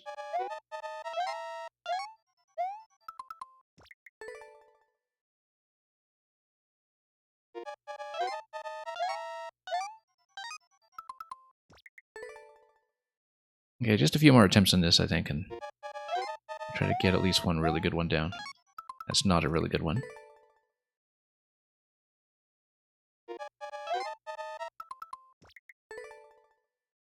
It would be nice to make it back to the key door, of course, but we're missing a bit more, partly because I'm trying to optimize as much as possible, since we know we have timer issues now. And so we can't just take our time with each jump and expect to make it alive. Nope. I have to remember to go a tiny bit higher on that last one.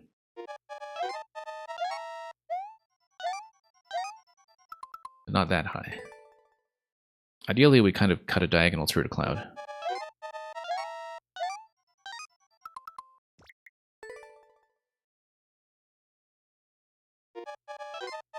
Optic, are you out of room in your current build? I don't know if I caught in chat which one you're working on currently.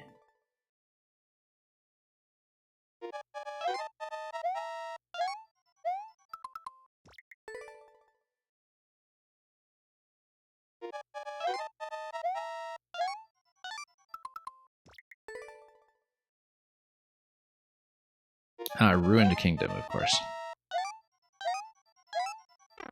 Okay, that was not terrible. Maybe not good enough for our purposes, and we missed one anyway.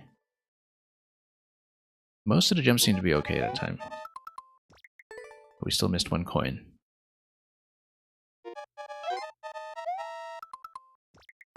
First jump was good, second jump, not so much.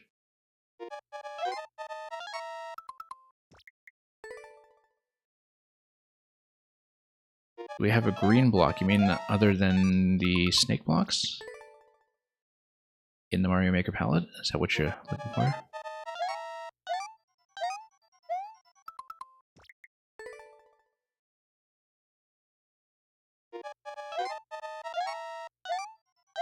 I mean, you need something green. You do have the limited number of snake blocks at your disposal.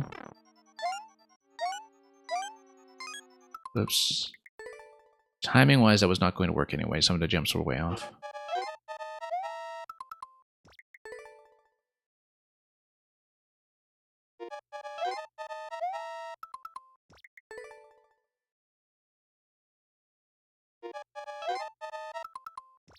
Something that you need to stand on without activating, I see. So. Whoops.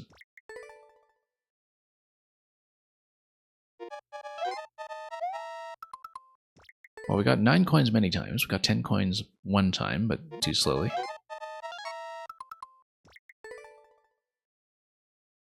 And we've been failing at it since because we've been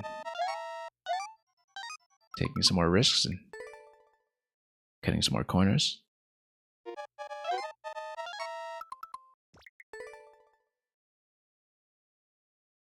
Definitely seem to have fallen out of the pocket of rhythm that I need for this though, but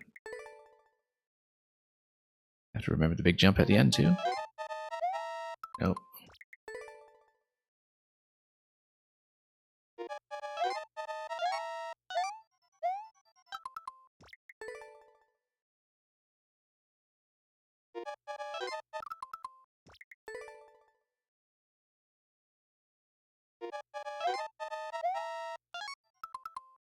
Yeah, we're starting to slip a little bit from how we were doing previously. Nope.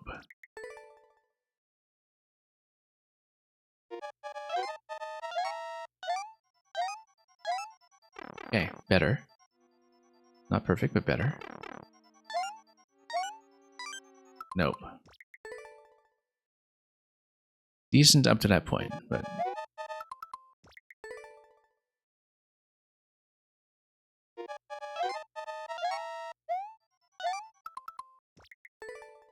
And yeah, Optic, have fun with the pixel art, as always.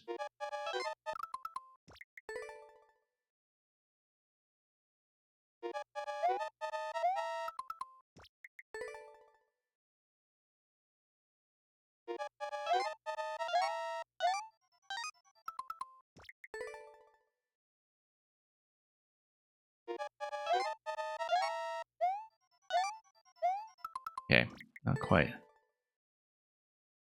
I'm kind of wondering how much better the Maker Clear was than the current standing record. We'll check that at the end. I don't think there's a great deal of flexibility here anyway, so...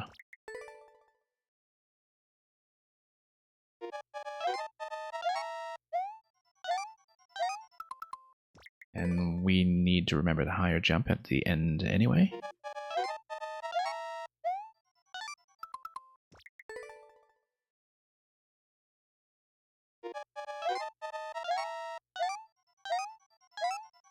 Nope, missed that one. Just search TIK in Maker Central.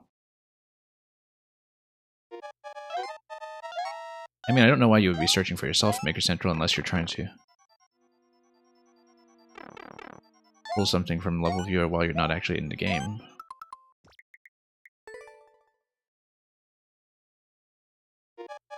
Yeah, the guy who developed Maker Central used to hang out here on his stream, but I haven't seen him in a while. I think he's been a bit busy. Whoops.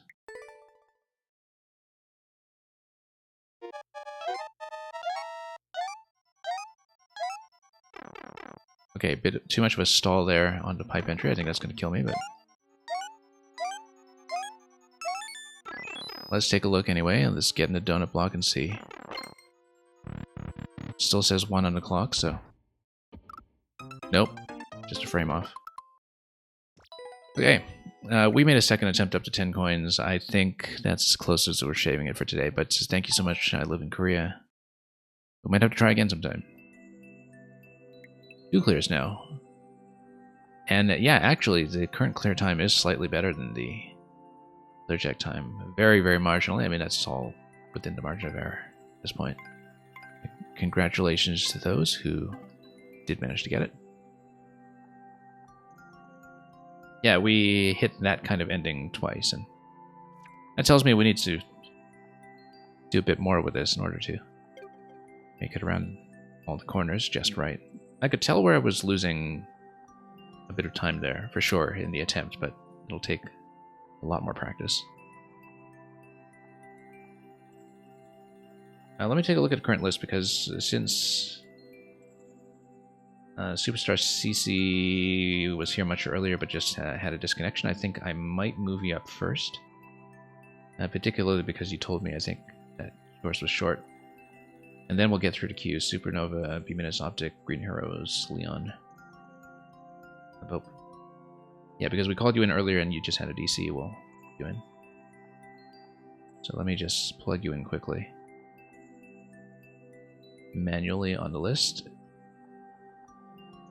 And...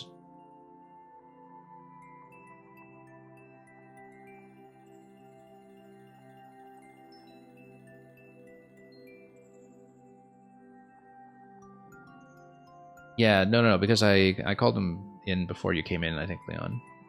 That was the issue there. Although that depends on Superstar CC actually being present right now, which we should check, because if they're once again not here, I'll just bump them back again. And just... because I think they might have gone offline again, so we'll just bump them back. That's okay. We'll do Supernova next then. And move down the list. We'll rotate things back into the previous order. Let me just make sure I have this listed correctly on the pod. I think I do. Let me check.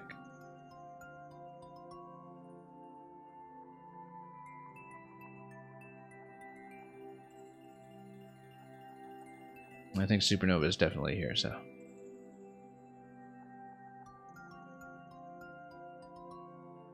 Although Supernova has fallen asleep to my stream before, that has happened.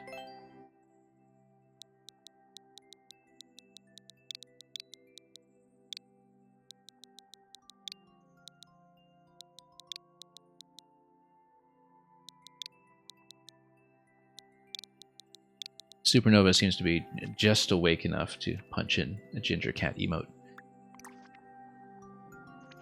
Yeah, Supernova, also, I know that you had the MMGP level on your alt account. I actually do have the code written down for that as well, but we can do that another day. We can catch up with these ones first, starting with Pernicious Poison Current.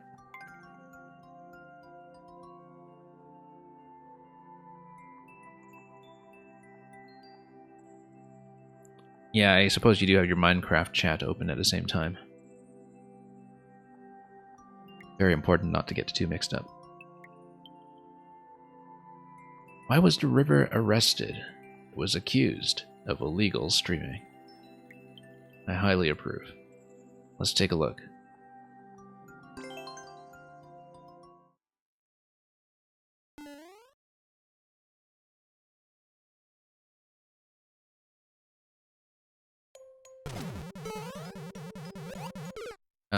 Yeah, we go right away, we bounce, we hit the on-off switch, just doing the initial read here.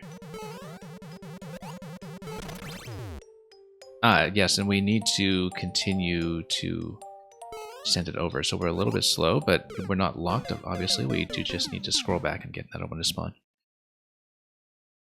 I don't think we're locked anyway. Yeah, because more of them come in, and we can just send one over as we go. Not exactly sure what the spiny mechanism is doing for me currently. We might as well just let one crash. I'm sure it's doable on the first cycle, but we're not precise enough to do it, so too bad. Oops. So we should just plan around doing it on the second cycle instead. Right, the spiny actually just eliminates the bone shell until you've activated a switch. Same with the spike ball over here. Wow, I was thinking ahead to the wiggler already and just didn't even look at how we were curving down to the spike. Embarrassing death. Let's go.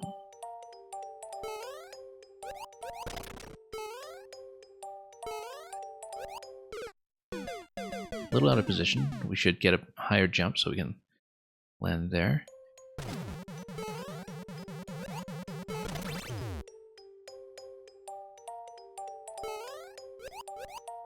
Okay.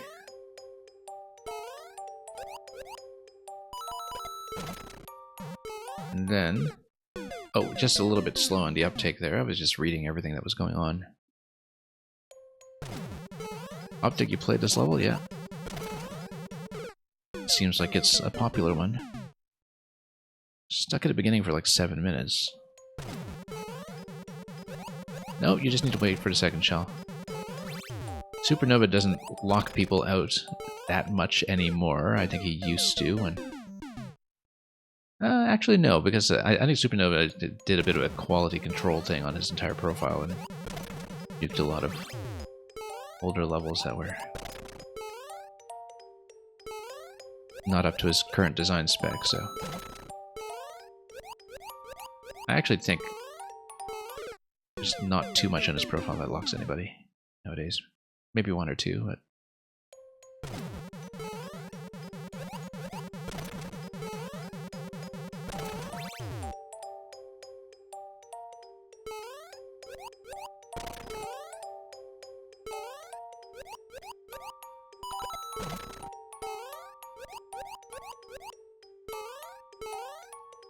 Okay, we come down to this platform, and then we try not to miss that jump. No, you never had too many SD locks in your levels.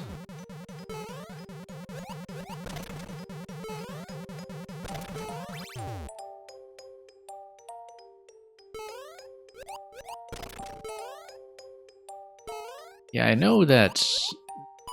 I don't think it was yours specifically, but certainly in this year's GDQ set, I think I remember there were more locks than I expected, and that's probably because everybody's, you know, planning around speed anyway, and also because the priority seems to be on Nintendo breaking mechanics. Oops, it's too much of a slide there. I knew I was supposed to maintain position and wait for the spring, but... Yeah, no, I kind of remember vaguely not while I'm in the middle of playing this level, but I kind of remember vaguely that I hit relatively obvious and inoffensive STD locks in that one that probably did need to be there. I don't know why I keep jumping up towards that. That's a bad idea. And there were a couple like that in GDQ, but you know, when given the GDQ relay playstyle, it's maybe not as big a problem. Since it is being designed for a specific playstyle anyway.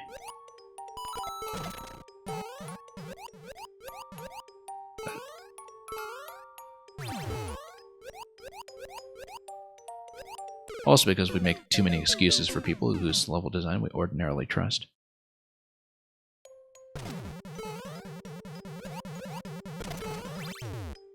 You couldn't intuitively remove the SD locks. Yeah, I kind of remember having the discussion somehow, but like I said, while I'm in the middle of playing this level, I can't visually recall the element in question all that well.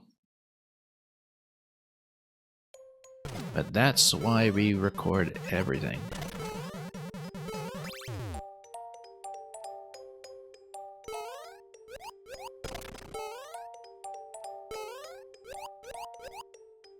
Yeah, I'm thinking that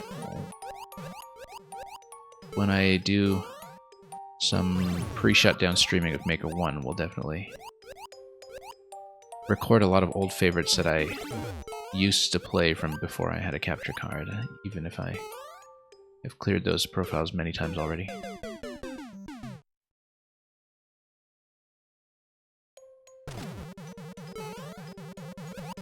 Okay.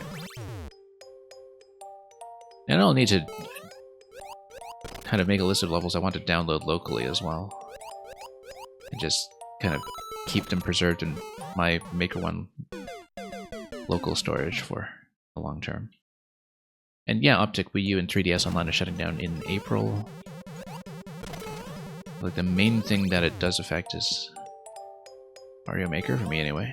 I know that actually both Splatoon 1 and Mario Kart 8 have a number of active players who already missed out on significant online play earlier this year because of a bug that took months to get fixed.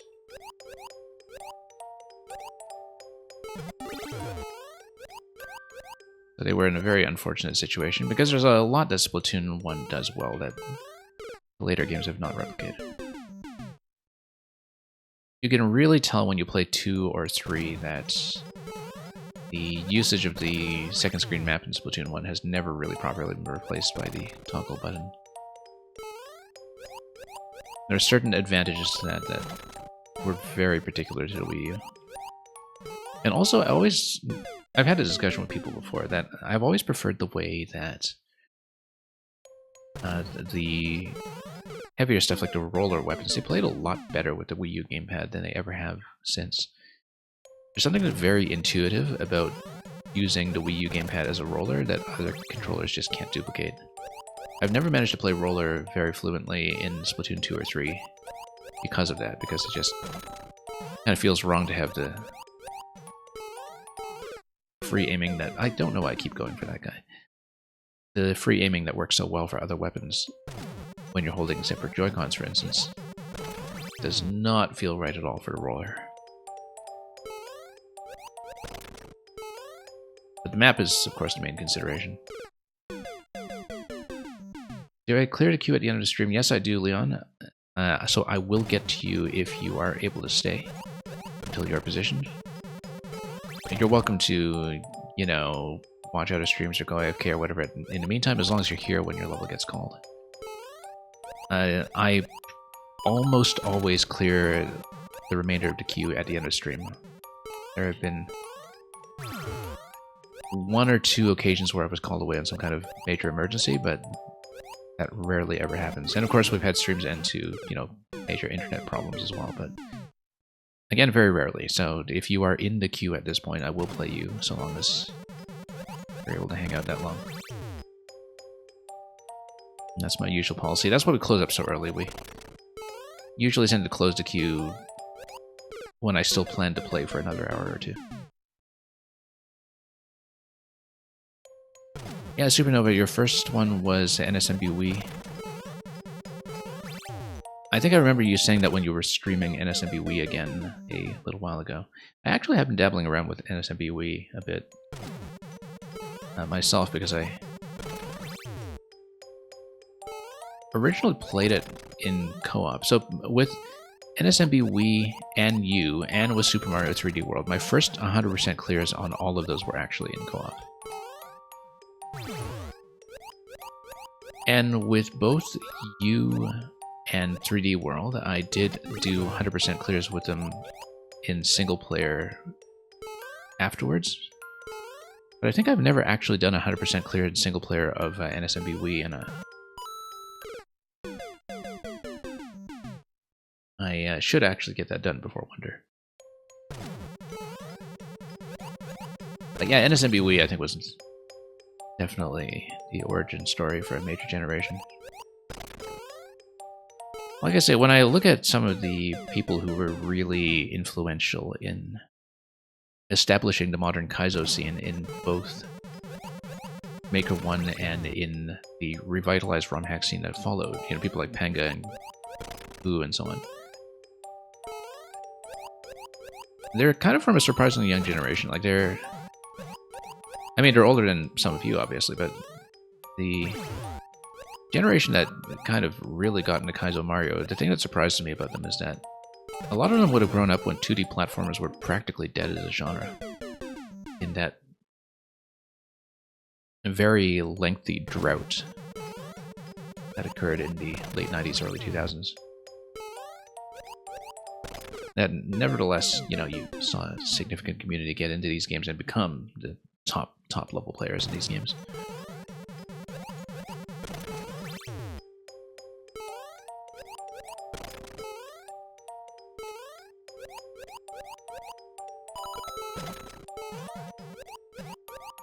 But yeah, that's the thing about SMB Wonder, is that it's going to be the first Mario game, 2D Mario game for a lot of people, and maybe even the first video game for a significant generational audience as well. So.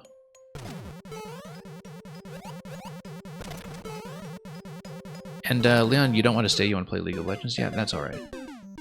We'll hopefully try to get you in earlier next time. But I do try to take my time with everybody's levels. Sometimes it's a long wait, but then it's a long wait that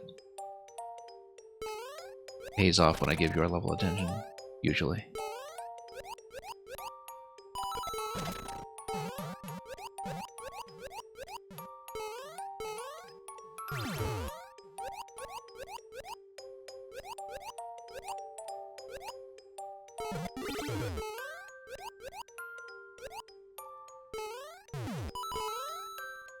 Oops. Always forget about this little momentum correction here.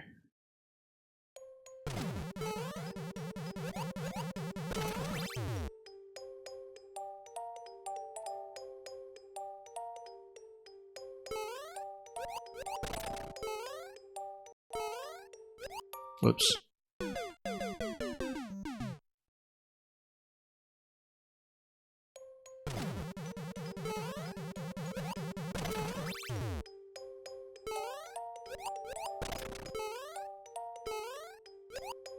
Not quite.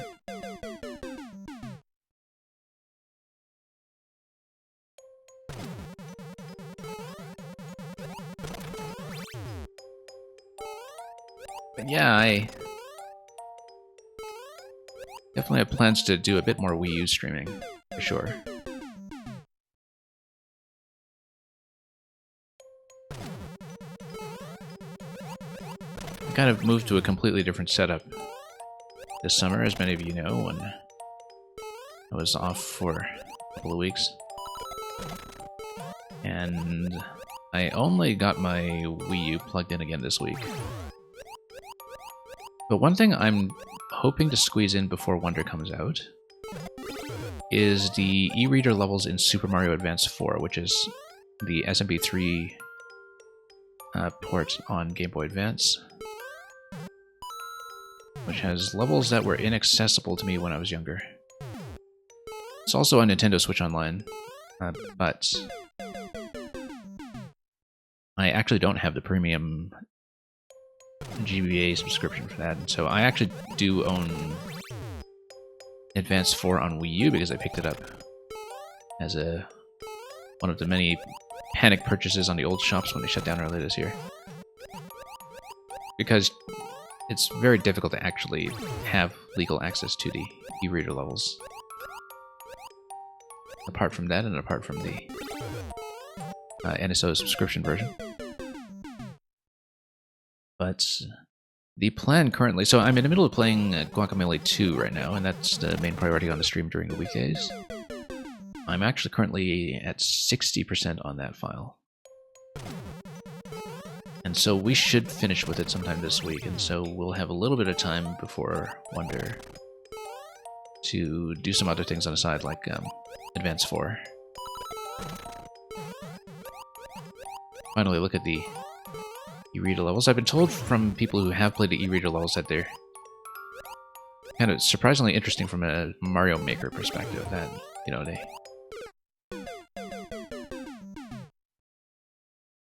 feel about as Maker style as you can imagine for an official Nintendo product. So we definitely mean to look at that. Possibly we'll get some other backlog cleared as well.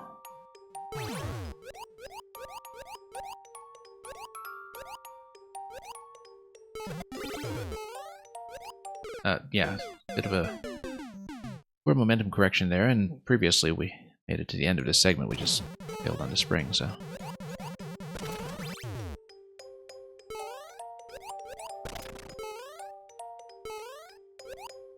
So, once again, just need to make sure we're facing right.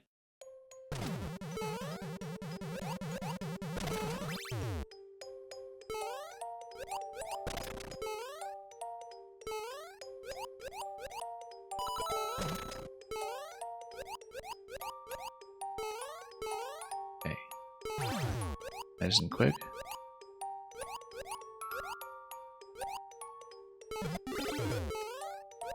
Okay, much better. No. Came in low on that bounce.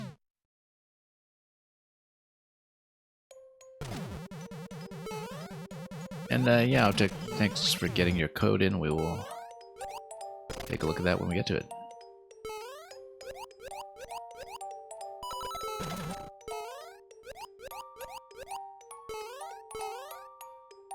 There we go.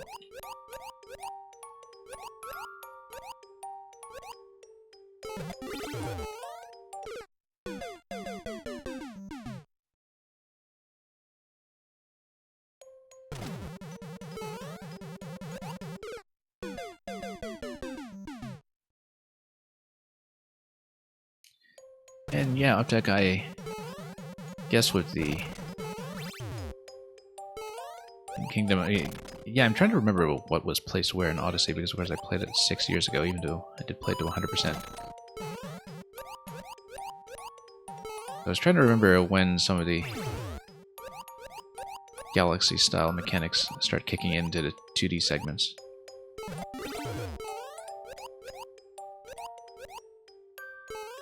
Whether it was in the Mushroom Kingdom before you get into Dark and Darker Side, or earlier than that.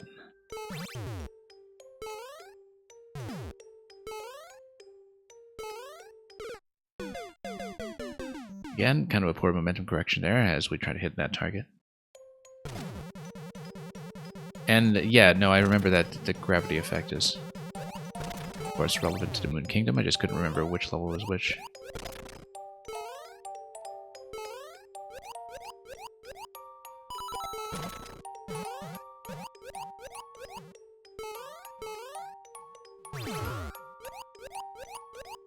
Nope.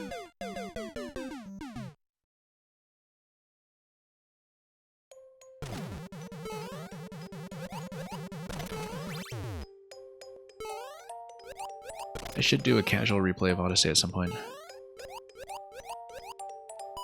Because I've only ever done it 100%. I actually still need to go back to some of the post-launch content in that as well. like the additional picture hunts that they patched in, and Luigi's balloon, all that. At some point, we've got so much on the plate. And like I said, the fact that the Wii U servers are coming down in April does mean that I'm going to be adjusting my plans considerably to accommodate Maker 1. Yeah, so Optic, the hint art's in game, but the thing is, I mean, I don't remember when you played Odyssey, whether you played it right at launch or afterwards, but there were, I think, 20 pieces of hint art that were not in the game at launch. They were patched in, and the artwork was distributed through the Nintendo Switch system news service, right? I remember because I took screenshots at the time, you know, in case I went back to Odyssey to look for those. And now I just don't remember Odyssey well enough to look for anything, so I just have to do things on a new file.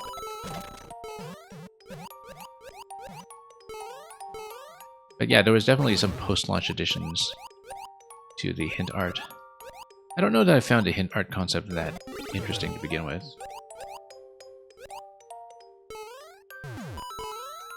But love how it is this spring. I think that's the one that's loaded in all the way to the end for you to jump on. There we go. Yeah, very good element reuse to keep the budget interesting. Okay, too much of a slide there. And then there's going to be another POW drop that's going to give you an additional boat. The POW drop is going to be aligned with when you are able to ride a POW underneath, because yeah, there's a pretty definitive time when you're able to get underneath the claw. So there isn't going to be too much variance left to the player movement here. And then that peels off the Muncher, which allows you to jump on a block on the left, and you jump over to Spike Tops, and then you get ready to hit the question block, which will then launch something. We don't know what, because we haven't really seen anything here yet. We don't want to miss every single jump, of course.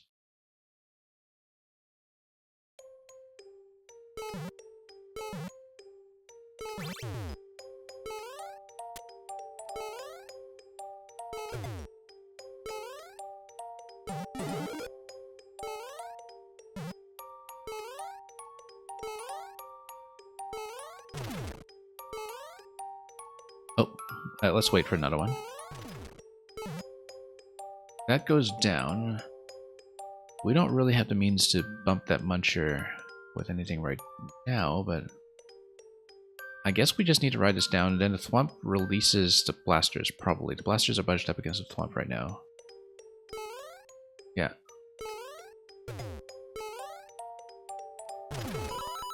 No, I'm not supposed to jump on that, am I? No, we misread that completely.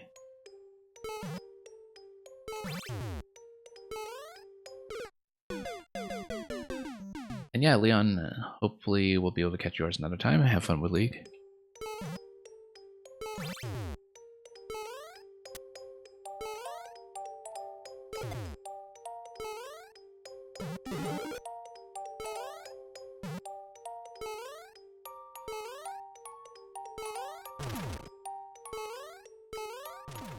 Okay, go. Yeah, this is quite unique, having the Thwomp release the blasters like that. Because the Thwomp just kind of slams into position and traps them on what I assume is a conveyor powering this.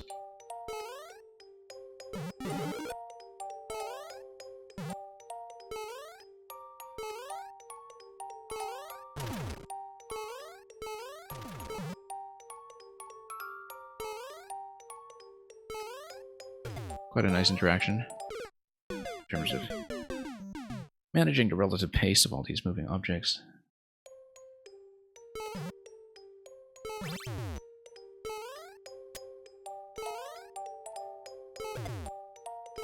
Yeah, sometimes I almost forget that side thwomps were new to Maker 2 because they've just been second nature to me for so long. Never mind diagonal thwomps.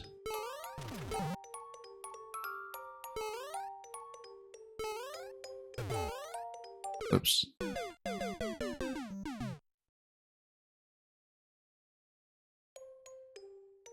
Yeah, Optic, the hint arts aren't moons. Yeah, that's fine. I've got all the moons already. Like, what the reward is doesn't matter to me. It's just a matter of, you know, performing the task.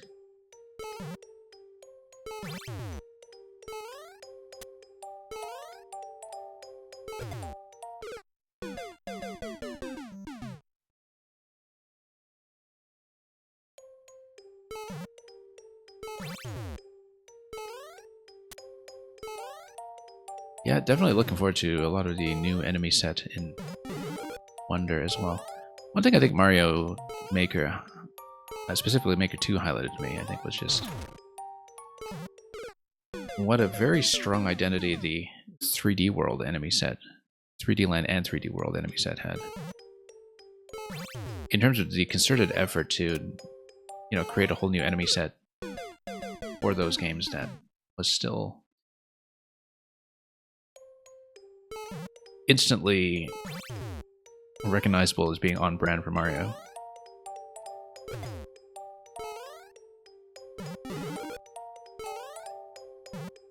And, you know, I know people sometimes complain about the lack of equivalence or crossover between 3D World and the other game styles, but I think one of the strengths of that is it highlights just even a fraction of how much was completely original to 3D World. And alright.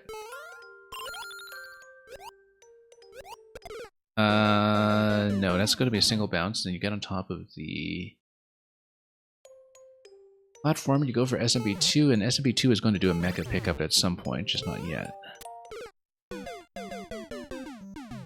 You use a seesaw launching setup to give the thwomp speed, yeah. Oh, for the up thwomps, yeah. Supernova likes to play with thwomps.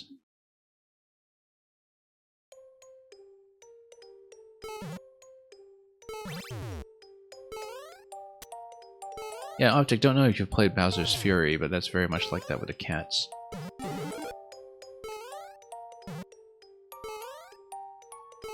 In Bowser's Fury, everything is a cat. Even the cats are cats.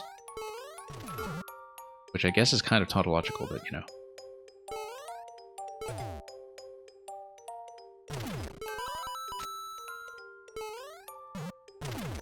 Okay, here we go.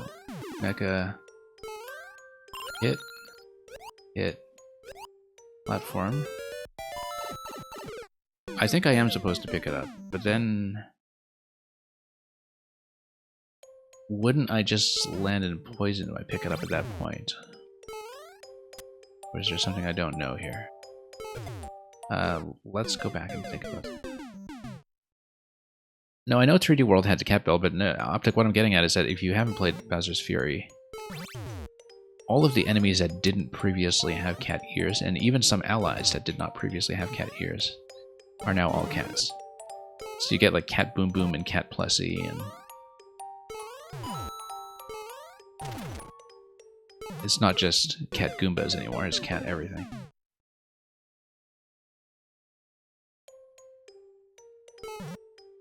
No, not all the 3D World enemies in the base form were cats. There were definitely far more cat designs in Bowser's Fury. I mean, in base 3D World you have the bullet bills. The homing bullet bills being cats, of course, but... and the Goombas being cats, but... you get a lot more cats in Bowser's Fury, for sure.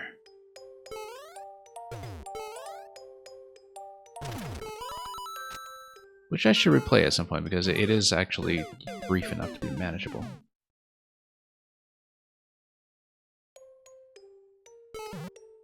But yeah, they really leaned heavily into making everything cats in Bowser's Fury, which I had a wonderful time with.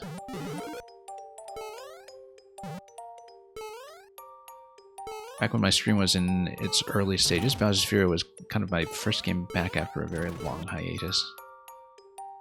Was sort of out of video games for about half a year for various reasons, and then Bowser's Fury kind of brought me back to Twitch, and which was quite nice.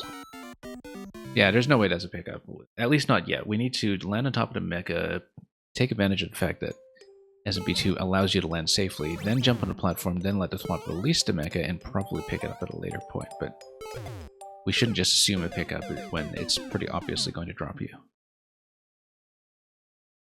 I didn't know if it was concealing something. We didn't get a good look at it, but now we know it's absolutely unsafe. Whoops.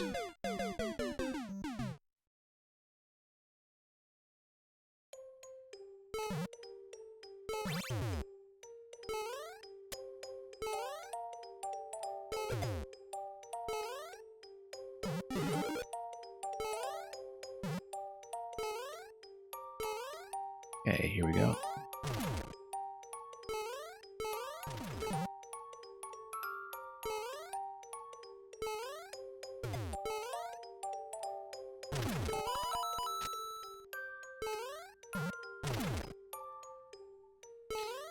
Then, once again, let's do this accurately this time. After giving me such generous enemies to land on, too. Still tumbling all over.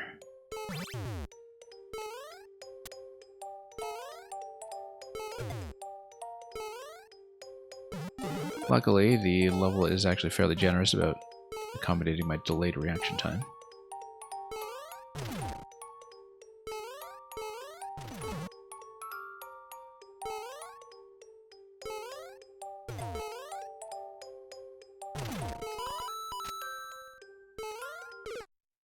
Maybe not that delayed, though.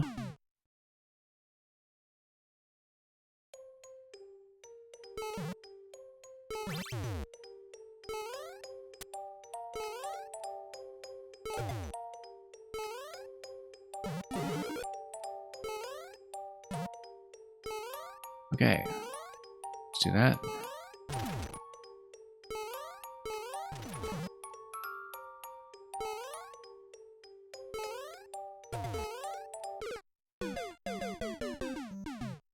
Maybe you could have afforded to go a bit later on that jump.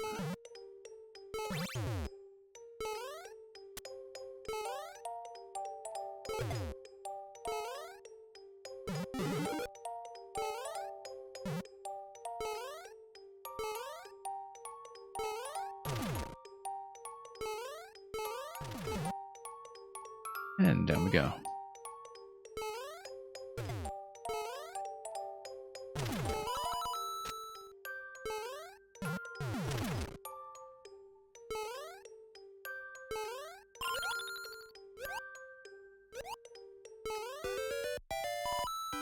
Then release this.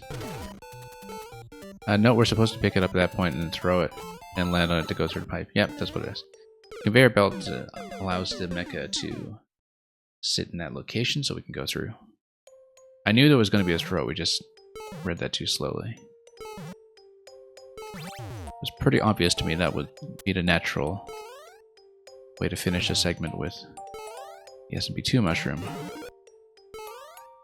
We're seeing a lot of that for the first time, and line reading skills have maybe not been on point lately.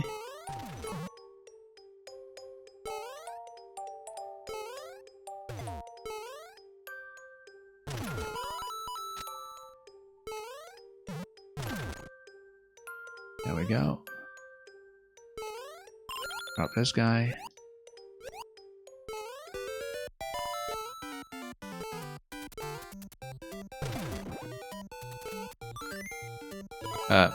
Okay, that was close, but we managed to nudge it into position. Then, look at that, one-ups for endless.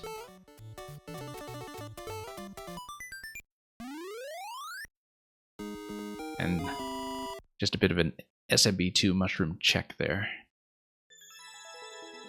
To see if you know the mechanic. Which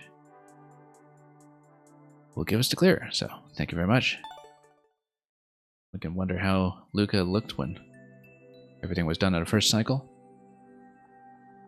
And we'll mark that as a win.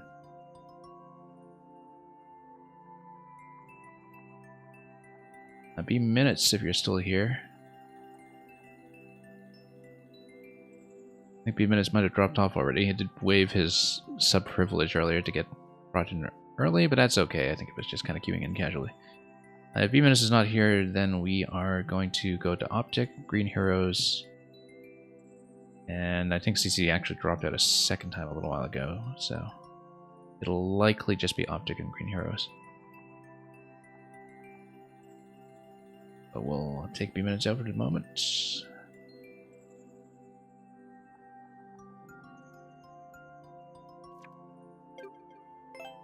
And let's take a look.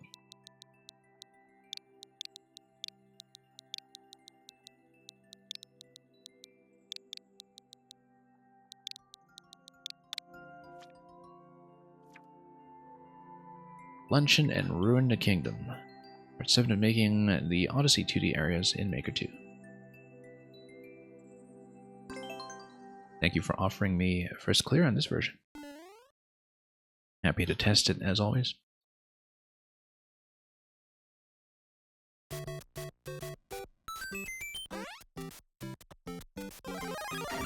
Okay, so yeah, Luncheon Kingdom, we remember, I mean, it's a fire guy for sure, but actually no, in a 2D segment, I think it is just a standard hammer.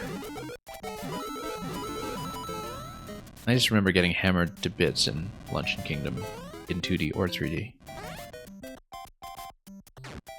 Yeah, no, I misremember, it's definitely a hammer. It's definitely a hammer.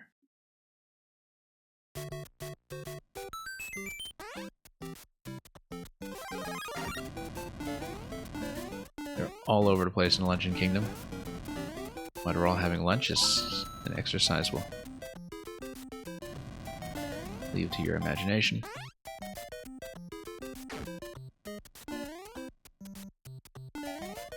Yeah, let's wait this out for a moment. Deadliest enemy in SMB1.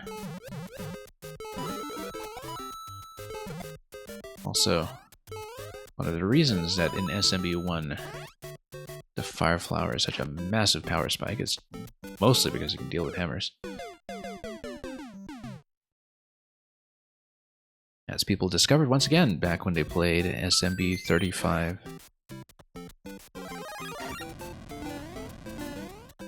Which is a game I missed dearly.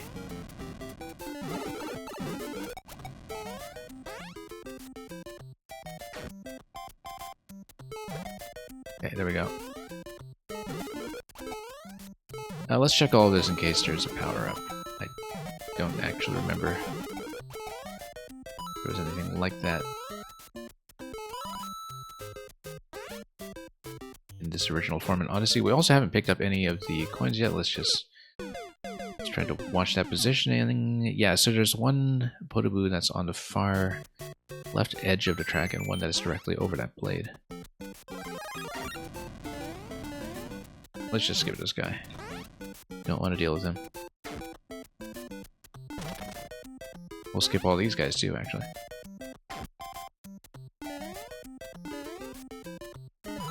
Not every box is accurate. No, I wouldn't expect it to be. Have to take some creative license. One coin, I hope that's the first one. We'll see.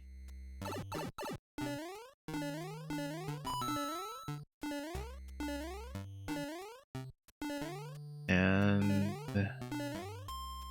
yeah, all the way over. Mushroom and that triple question block is normally a coin, yeah. Yeah, I guess we just try to accommodate some things about how these will play in Mario Maker. That is understandable.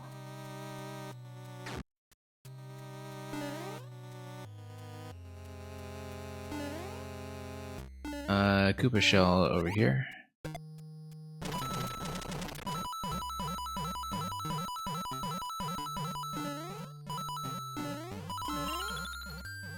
Grab this. Now, why would we want to take that? I think that's just decorative in reference to something in the original. You accidentally left a test Koopa there. I didn't realize it was a test Koopa, it just looked like a regular Koopa.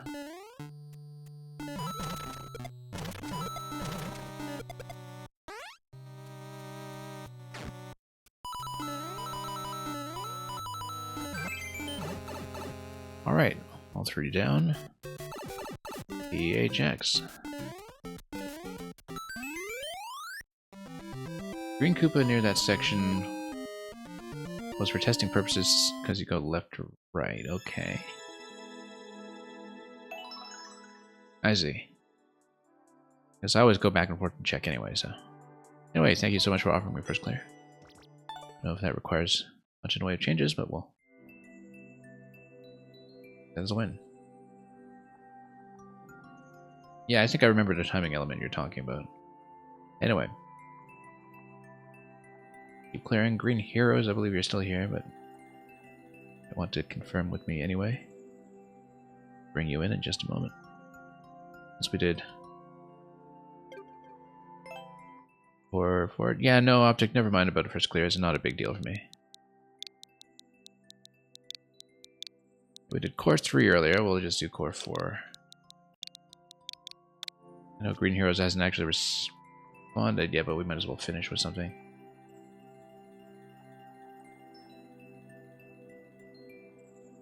Rock out to some music. It'll be a nice way to conclude, hopefully. Glamour reveal.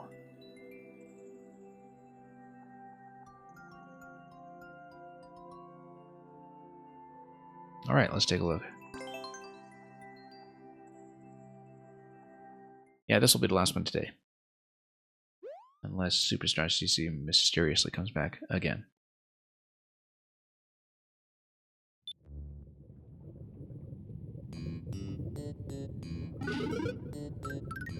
Anyway, positionally we're a little bit constrained until we get through here, and then got a loop going.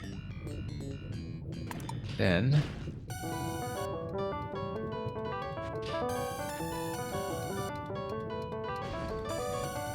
we just need to be aware of Night Castle swimming physics as we make it through.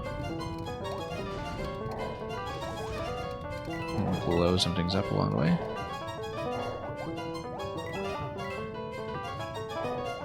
Fairly relaxed as long as we don't get trapped on any pipes.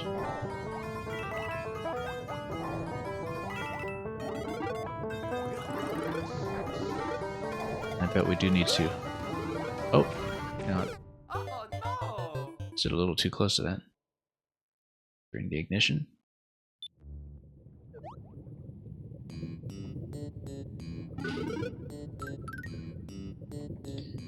Yeah, I've got the global loop preloaded at the beginning. With enough of a delay that Mario can't interfere with it. And then things get off to a start right away.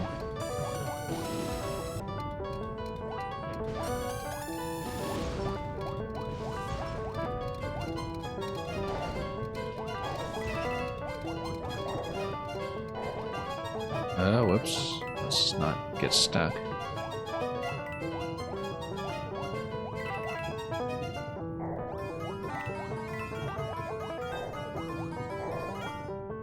Nope. We got stuck. Thought it might be an issue, but we're just working on our accuracy slightly. It's a pretty easygoing level. We just need to not flub stuff like that. Even have a little convenient one-up at the very start. Just for moral support. Look at Goomba managing to loop by himself. He's just really stepping on it.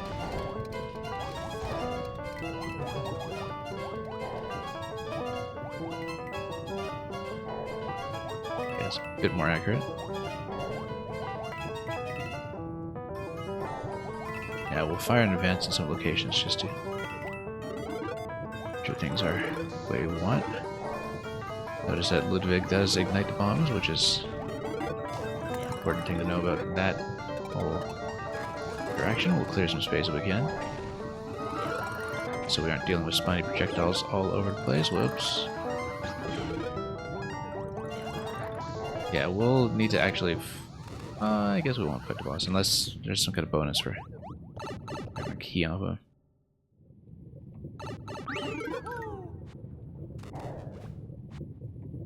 The egg is there in case you are respawning from checkpoint and need a new Yoshi. Otherwise, it's not really a big deal at all. Just going to be an instrument of the Boom Boom. I don't think we will really get any kind of opportunity to kill him.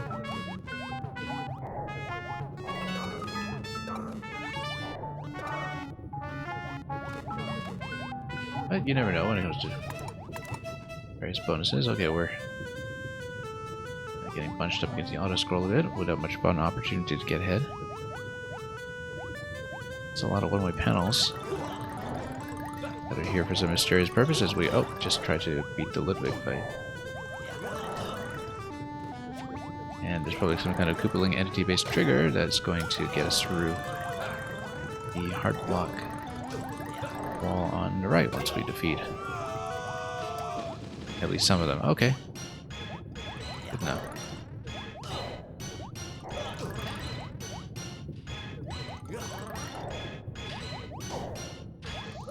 Yeah, we'll just maintain position. Whoa, oh, hang on. Didn't think I would lose Yoshi there. Unfortunately, losing Yoshi is going to be death. Oh no!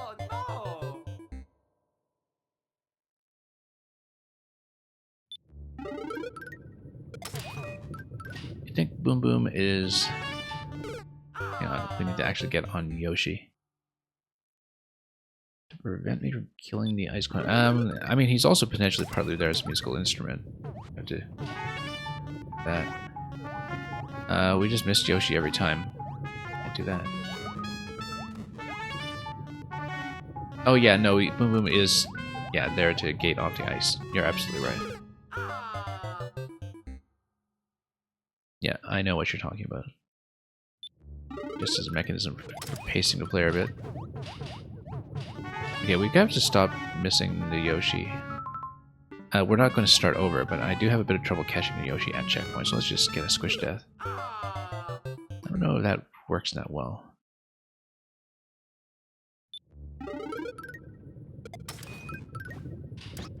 Yeah, okay, no, we just need to not put in inputs at the beginning, and we auto-load onto the Yoshi.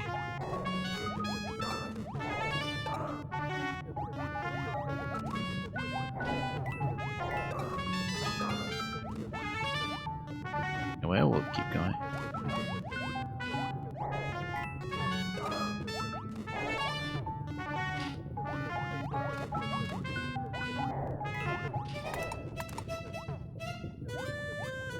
Not always getting very good projectiles down, but that's okay. We just need to not lose Yoshi at this point once we get into the Ludwig fight.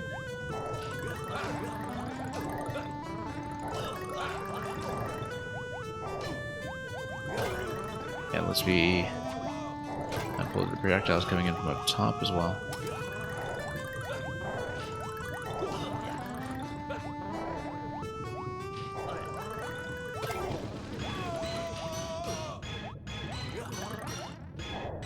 Okay, we do need to watch this central fire bar. It is an issue potentially, so... Oh, like I said.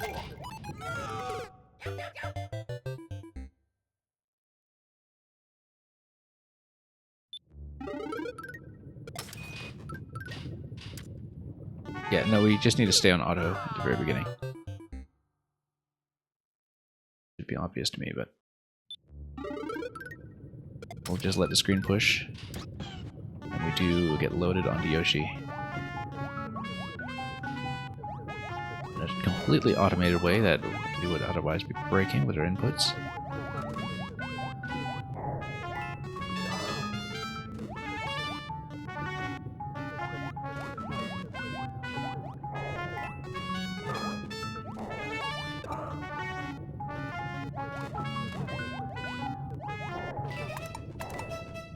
Okay, nearly got caught there, but we made it.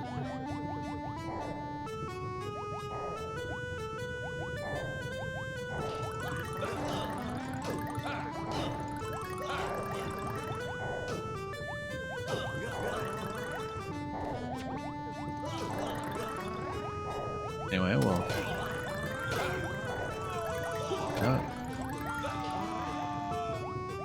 door should open up. It's based on a timer anyway with the spike ball, so.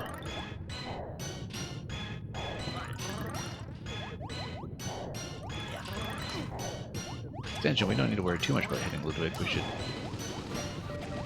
mostly worry about having Yoshi survive everything. Including the icicle check, which is just there as a Yoshi check. And then, how do we get through here? We just need to dismount. Actually not clear to me at all. Do we need to get pushed to the left? Yeah, we do. And then what can we activate? Oh, it's a pipe. Okay. That's right, because it's Night Castle. There's the axe, and that's the Yoshi check at the very end as well. Mario #1! Woohoo!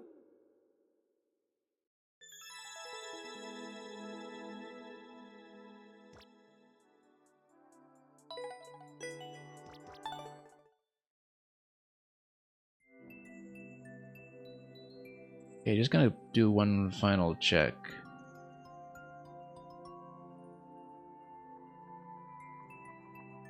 Or yeah, the rest of the queue. Let me see. The bot didn't report this just now. Okay. I think we are done for today.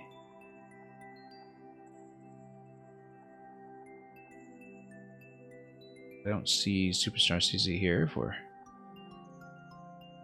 this current, so yeah, we'll remove that.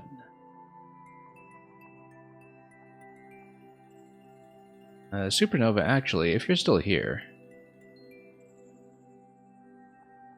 we can do your other new one on your profile. We can finish with that. We might have enough time for one more. Maybe we are ending earlier than usual. We might as well, since you're here. Have to catch up on it anyway, so whoops. Let's go over here.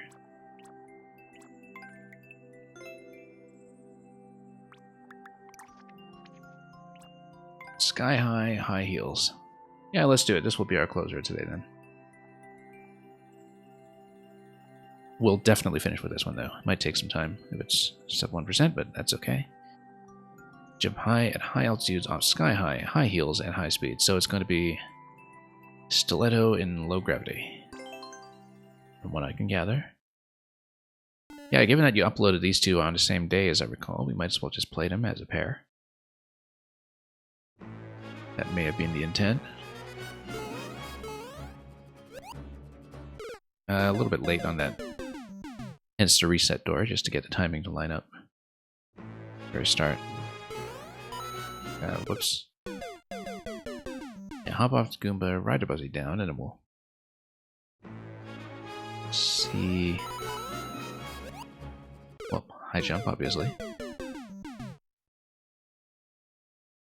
Don't have great intuition for some of these high gravity bounces. First ever double upload day, yeah. Pretty big milestone. No, we need to go through both of those at once, for sure.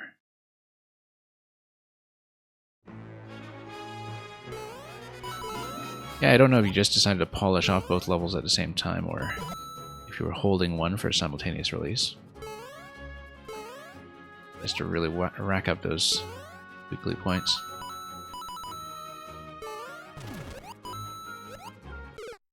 Whoops, how did I miss that? It's supposed to bounce pretty high and then From that point on, I need to figure out where I'm going to land in order to get over to the on-off switches.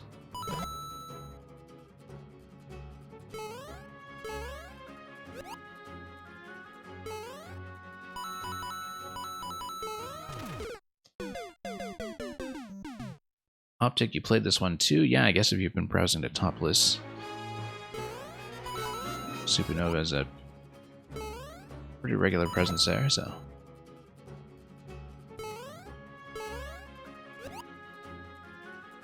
I still remember when Supernova's levels first started getting attention.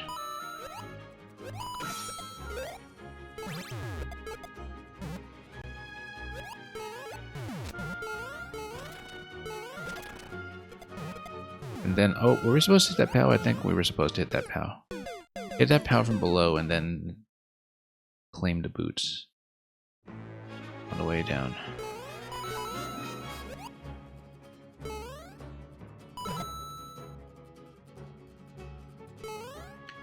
Dislodge that guy. Back down. For the most part, that was a decent blind read of a lot of new areas in the level.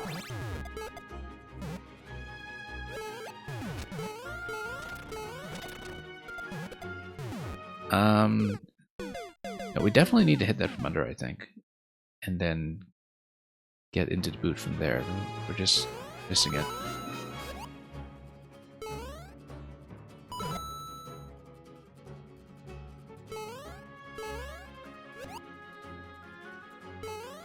Again, I really have to adjust for interactions that are only really going to happen in low gravity. You used to think 50 likes was the most you'd never get. Now Seesaw Airlines has about 20k, yeah. Whoops.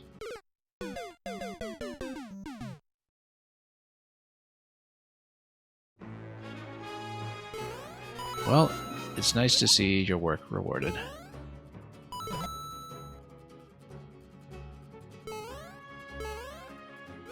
You know from experience just how many hours every maker puts into something, even modestly complex.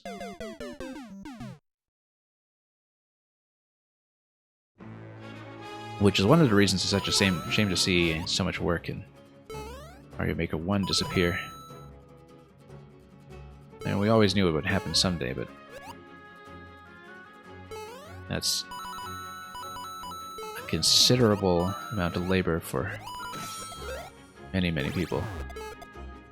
That is going to be in the void. We made the same mistake again. No, actually, I am supposed to get into the boot and then curl under the POW and then jump into the POW and land, I think. I am supposed to get the boot first and we go underneath. Unless there's a boot requirement past that point. I think that makes a lot more sense, because if you hit the POW from underneath, you don't actually get into a position to get into the boot. You use the boot to hit the POW. That's what it is. That was a big misread for me just now.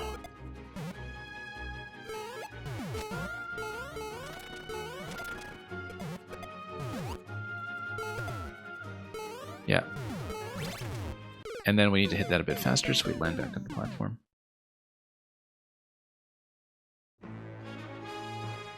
Yeah, the thing is, even if I started playing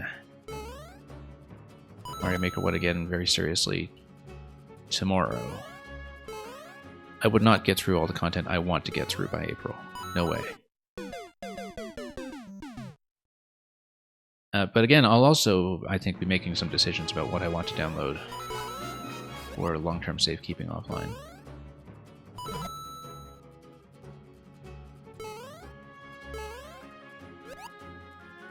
Because there are definitely many levels I will want to keep and revisit. And probably more than I have room to retain. Much more, in fact.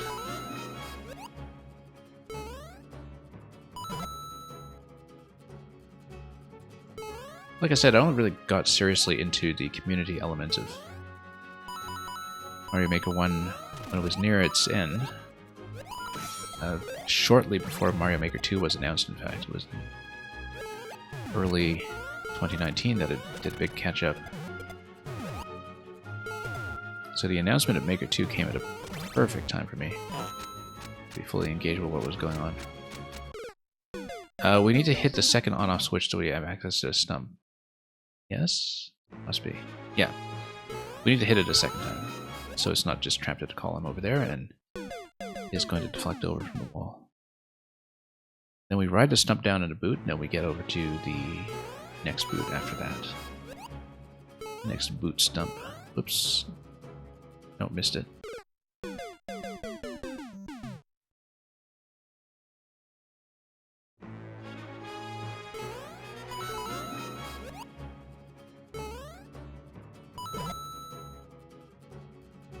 But yeah, I definitely feel like I kind of missed out on the best things about Maker 1 while it was in its prime, and catch up after the fact.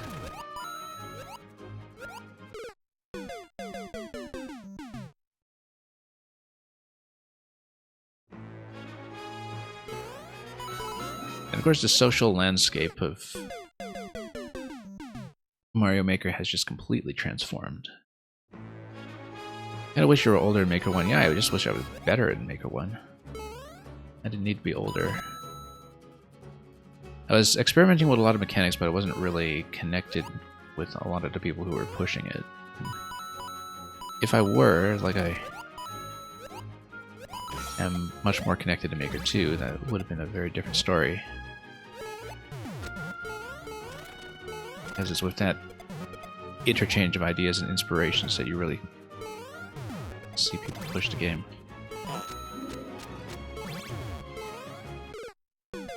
That angle seems like it's going to be a little bit close to bumping anyway, but we'll see. I'm sure the timing isn't that strict.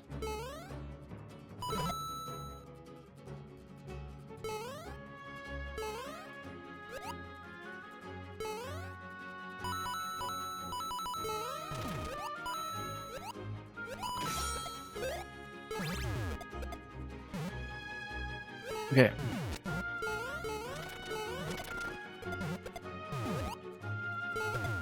The interesting thing for me was that Maker 1 actually still seemed very much alive when Maker 2 was announced.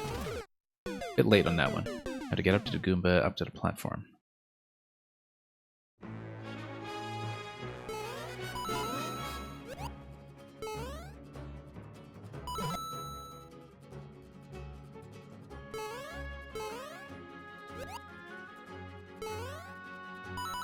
Yeah, that's the thing. I didn't really pay attention to the Twitch streaming element of Mario Maker until quite late. It's a big part of what got me back into the game in its twilight months.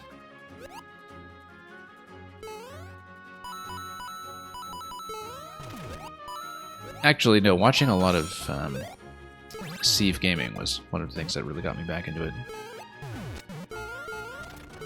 Considering that in his prime, with his Mario Maker content, he was getting, you know, 1 million views per video.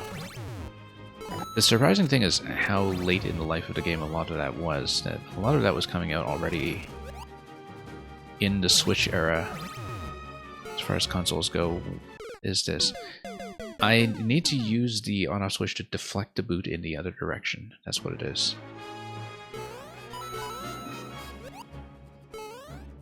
Yeah, but then I was also catching a lot on Twitch as well, and catching up on the work of a lot of makers who I was previously acquainted with. But I mean, there was also that whole element of the Maker 1 community, I think, feeling much less fragmented from day one. Watch one singular streamer, it was only get your level played, and that was all you watched on Twitch for the next 2 years. Yeah.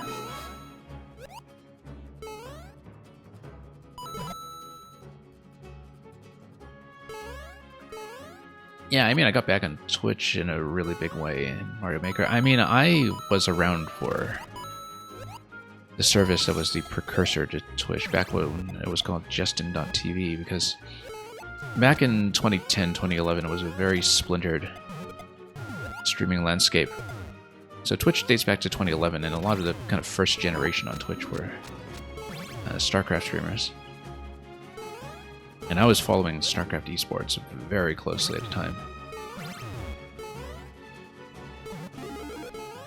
But it was a while before there was kind of a unified streaming destination for it. It used to be very difficult to explain to people where to watch the game.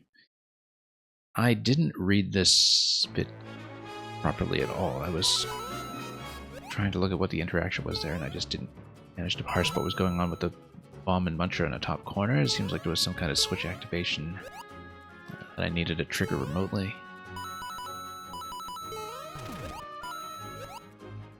Oh, whoops.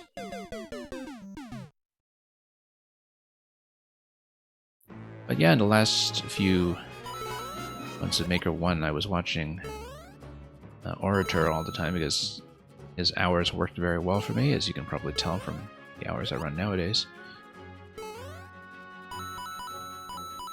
I unfortunately watch him much less nowadays because my streaming hours overlap with his. It's really my only time to be doing anything with video games, but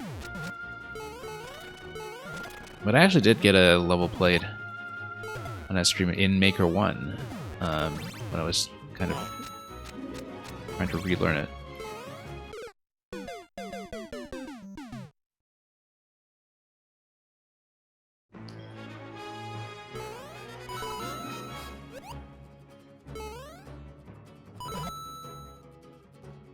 But yeah, there was a lot to Maker 1 that I just never understood.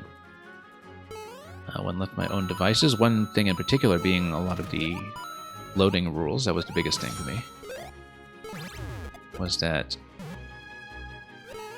you know, I'd be trying out a lot of ambitious concepts that would break all the time because I just didn't understand what the despawning rules were, and hadn't really gone through them systematically, and a lot of those resources didn't exist at the time that I initially dropped Maker 1, that there weren't, in, say, early 2016, good centralized resources for understanding loading logic. And of course, a lot of that would change with time as well, just given how additional systems like pink coins were eventually patched in.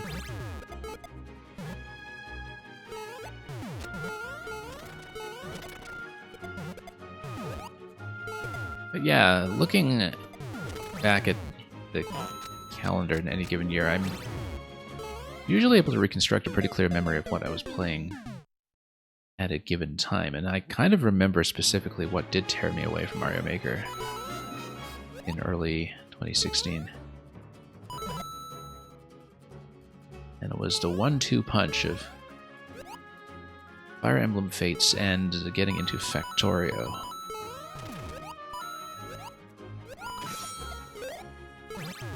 Which was still in alpha at the time, but which launched on Steam, I think, and that was when a lot of people started paying attention to it.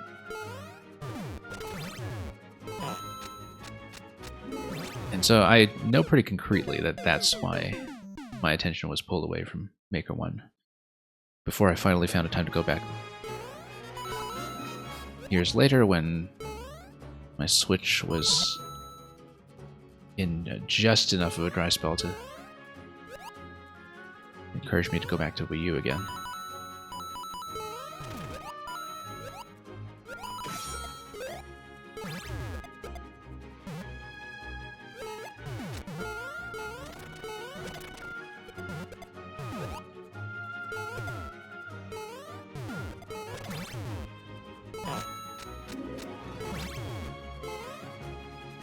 Okay, let's ride it. Nudge it, ride it down, and let's see what this next segment is. Let's stop here, see what's going on, because we're not within range of activating anything just yet. We hit, and then I think we need to lead the Goomba to the left in order to hit the bomb. If we lead it to the right, it's going to hit the P-switch. That's what it is. Yeah. There we go. Look at that, how very trollish. You were pulled away from Maker 1, you were actively able to play Minecraft for the first time, yeah. See, I kind of missed out on Minecraft because I skipped right to Factorio. Which...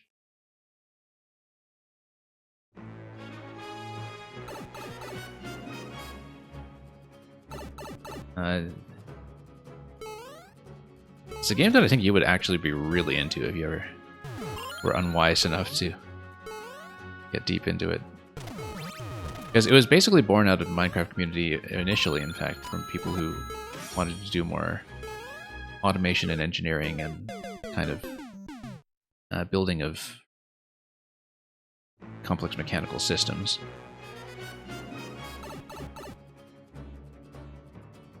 I think it was... I mean, I don't know Minecraft, but I think it was Minecraft Redstone or something that was the sort of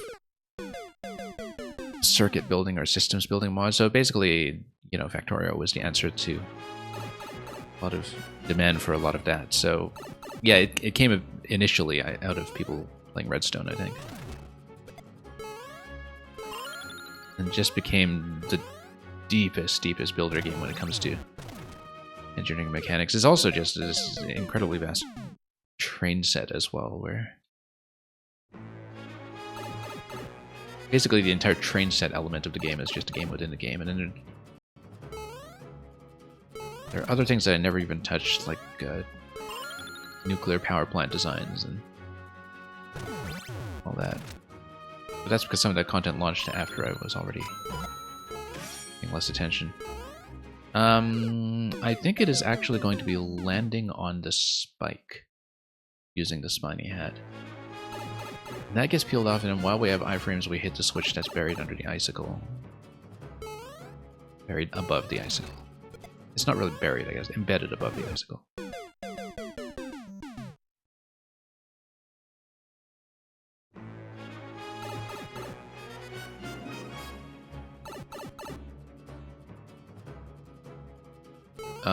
That was an odd bounce. Oh, probably because I was standing too close to the left. And it pulled the mole back. Yeah. Not mole, pulled the boot back, rather.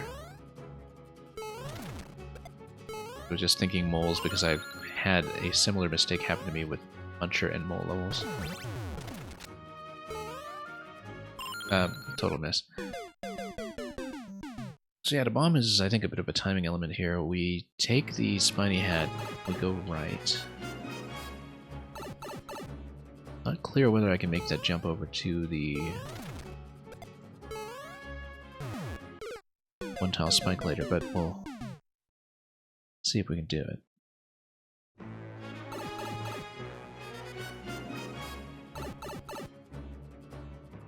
Oh, same mistake. Preparing to jump too far in advance.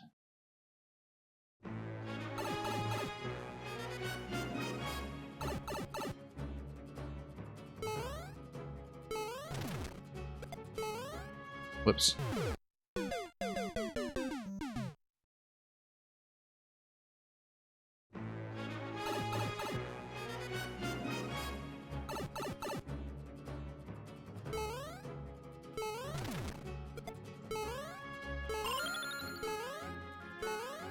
Okay, let's keep going.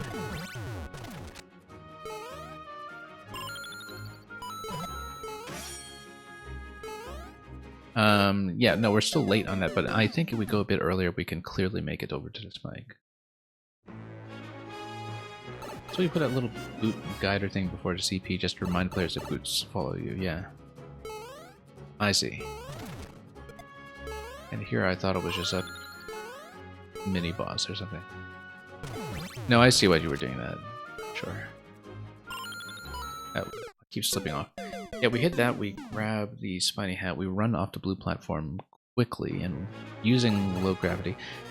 I see what I'm doing here is that I keep underestimating the jump distances that I'm actually able to cover because I keep forgetting to account for low gravity. And so mentally I'm thinking about the spike as being out of reach from the blue platform when it's absolutely within reach because of low gravity. Or is it?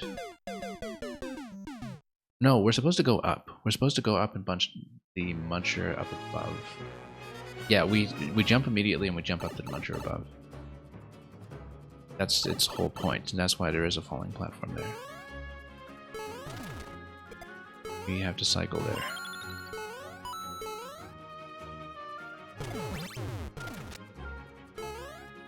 Yeah, pretty clearly the case, in fact.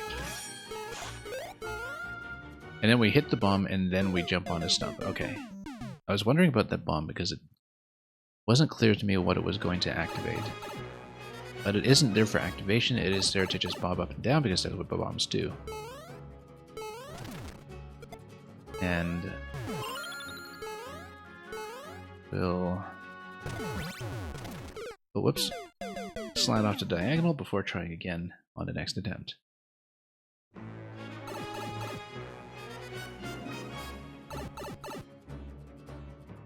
Same here.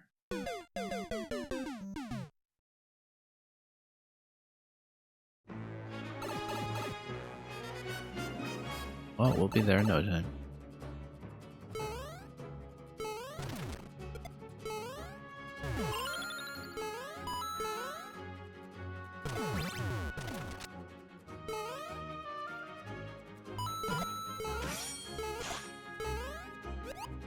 Yeah, it peaks right above that one-way panel. No, we're supposed to bust through the icicle using the spiny hat, hit the on-off switch and retain it, and then jump off onto the spikes that are past the column of blue blocks, and take damage in that segment, and then see what comes next.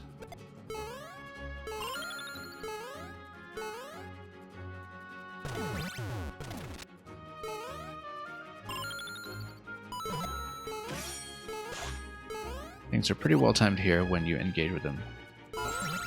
As intended. Pull. Then switch. Switch. And then you jump over. I remember this specific sequence from a different level. I feel like this is a repeat idea. The Muncher, switch, again, and then, you know, have the little extra jump on the side. I recognize that from something else of yours.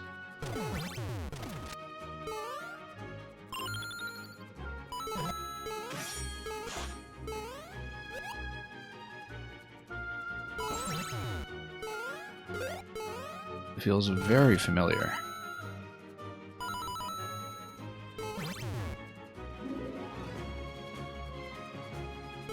Yeah, and then you jump over and then pull it back.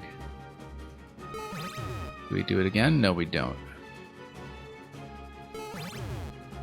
I feel like I made that mistake before, too.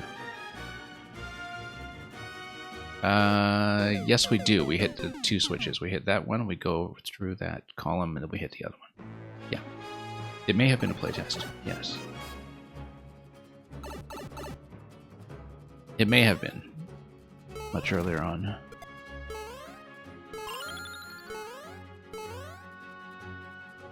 I may have made the same mistake, too.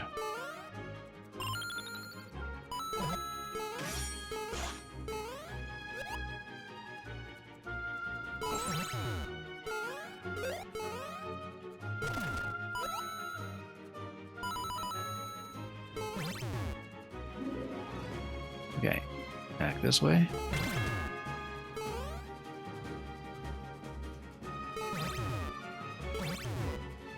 There we go. And then I remember making that mistake too, and that's very familiar. So yeah, I think I actually did playtest that segment. I don't remember a lot of the other stuff before it, but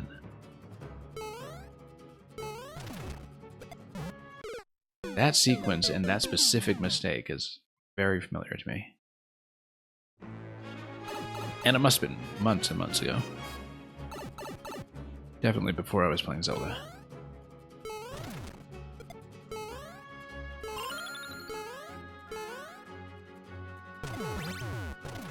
Oh, whoops.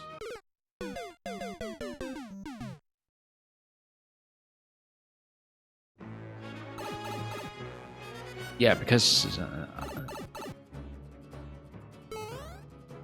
I mean, a lot of the first segment felt new to me, but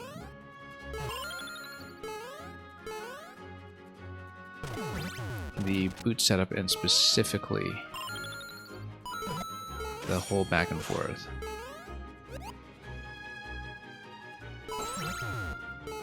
is something I do remember testing.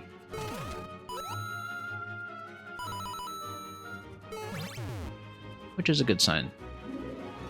Tells me that it's memorable.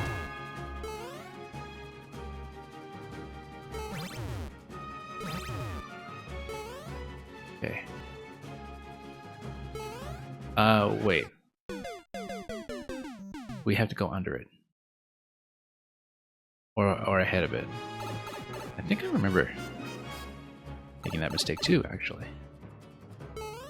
We're reliving some glory days here for some very loose definition of glory.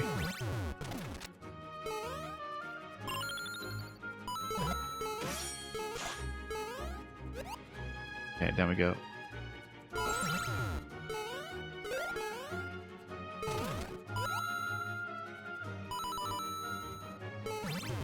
Here we go.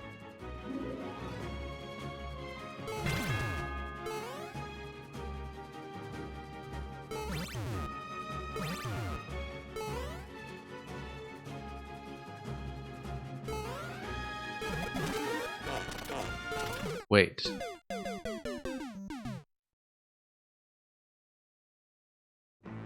Do we need to keep riding the lower platform then after we hit that? I couldn't quite see what was going on there. I mean, I saw a question block to hit, so I hit it.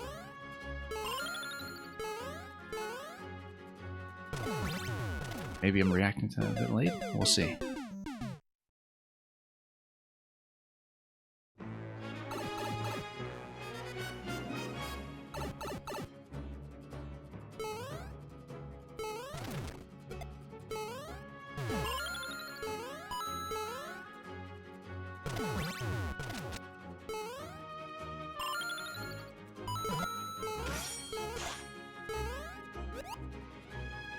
At least this sequence is clear to me.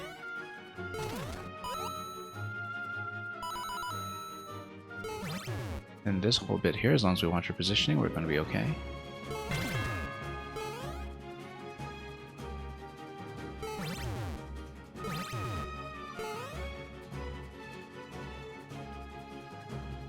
No, we gotta get back on. We hit the buzzy, we get onto platform, and then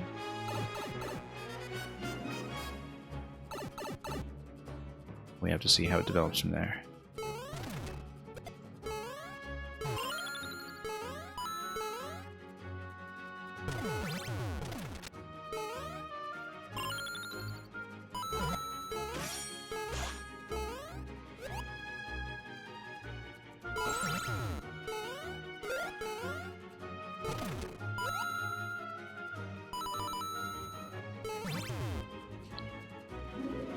Alright, back and forth.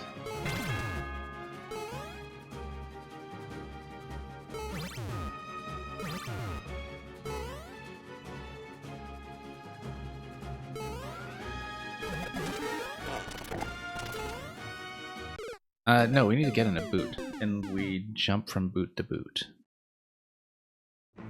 The boots fall, we need to catch the boots. We catch the boot, so we lean right, we hop into the next boot, we lean right.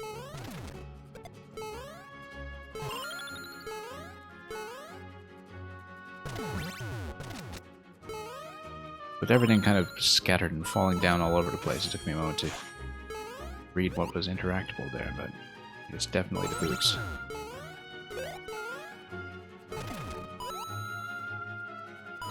That's what that whole setup exists to deliver to me.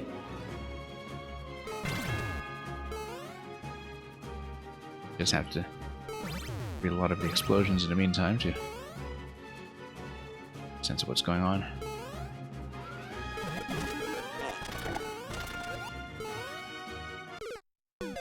Yeah, I need to be a bit swifter about that, and there's a checkpoint right there at the end. You forgot what your rules were.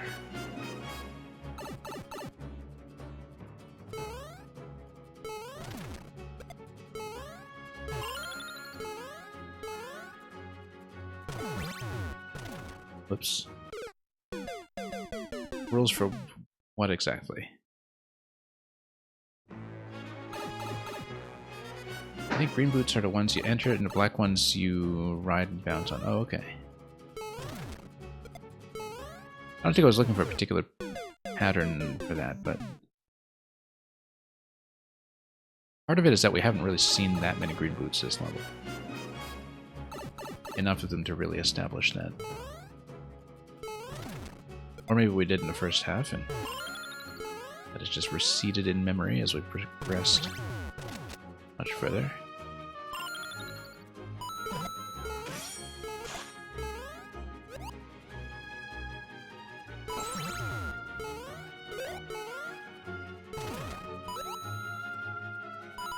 Anyway, this is relatively straightforward as long as we're paying attention.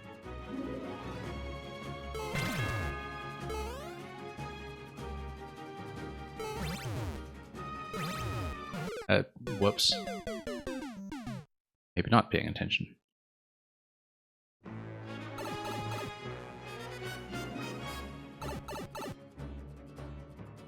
Yeah, definitely that wouldn't be enough to go on when trying to think about the level in terms of a rule set of which element is used for which.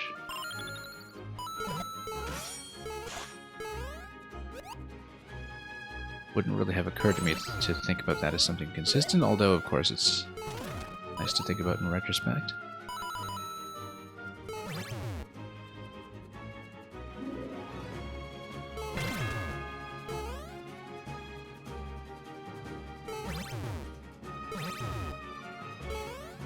Okay, gotta stand on the right.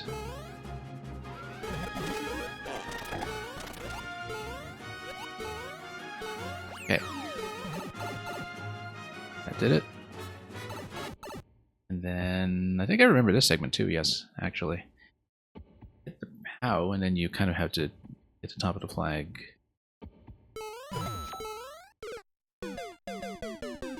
From that point on, and that's why there's a checkpoint right there, because I remember having trouble with this too.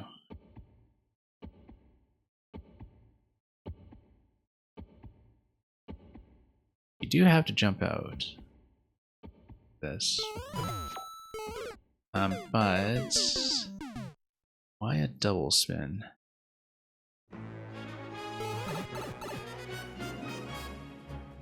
Because you need to maybe jump out of the...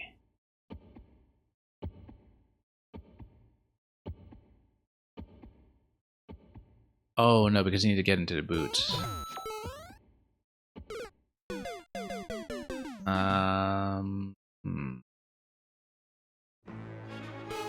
Let's think about this. Doesn't look like you can go up to the top of the flag. Maybe you go under. No, because it jumps. Let's think about this. I remember taking some time with this one as well. I don't remember what the solution is.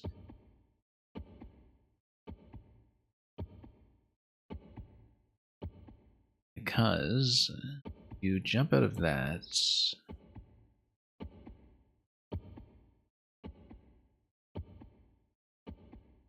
Oh, I see. No, you sustain this until that jumps and then you go over. Yeah, that's what it is. Yeah. You basically stall. That's what it is. Until it jumps out at you and then you have the opportunity to go further. Not hitting the top of that flag, but Z stalling, exactly.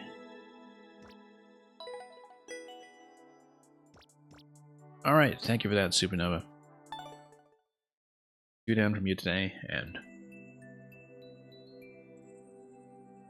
we will at this point call it. Like I said, we'll do the MMGP level from your alt account at a different point. I'm hoping that maybe we can squeeze in one more catch-up stream before Wonder.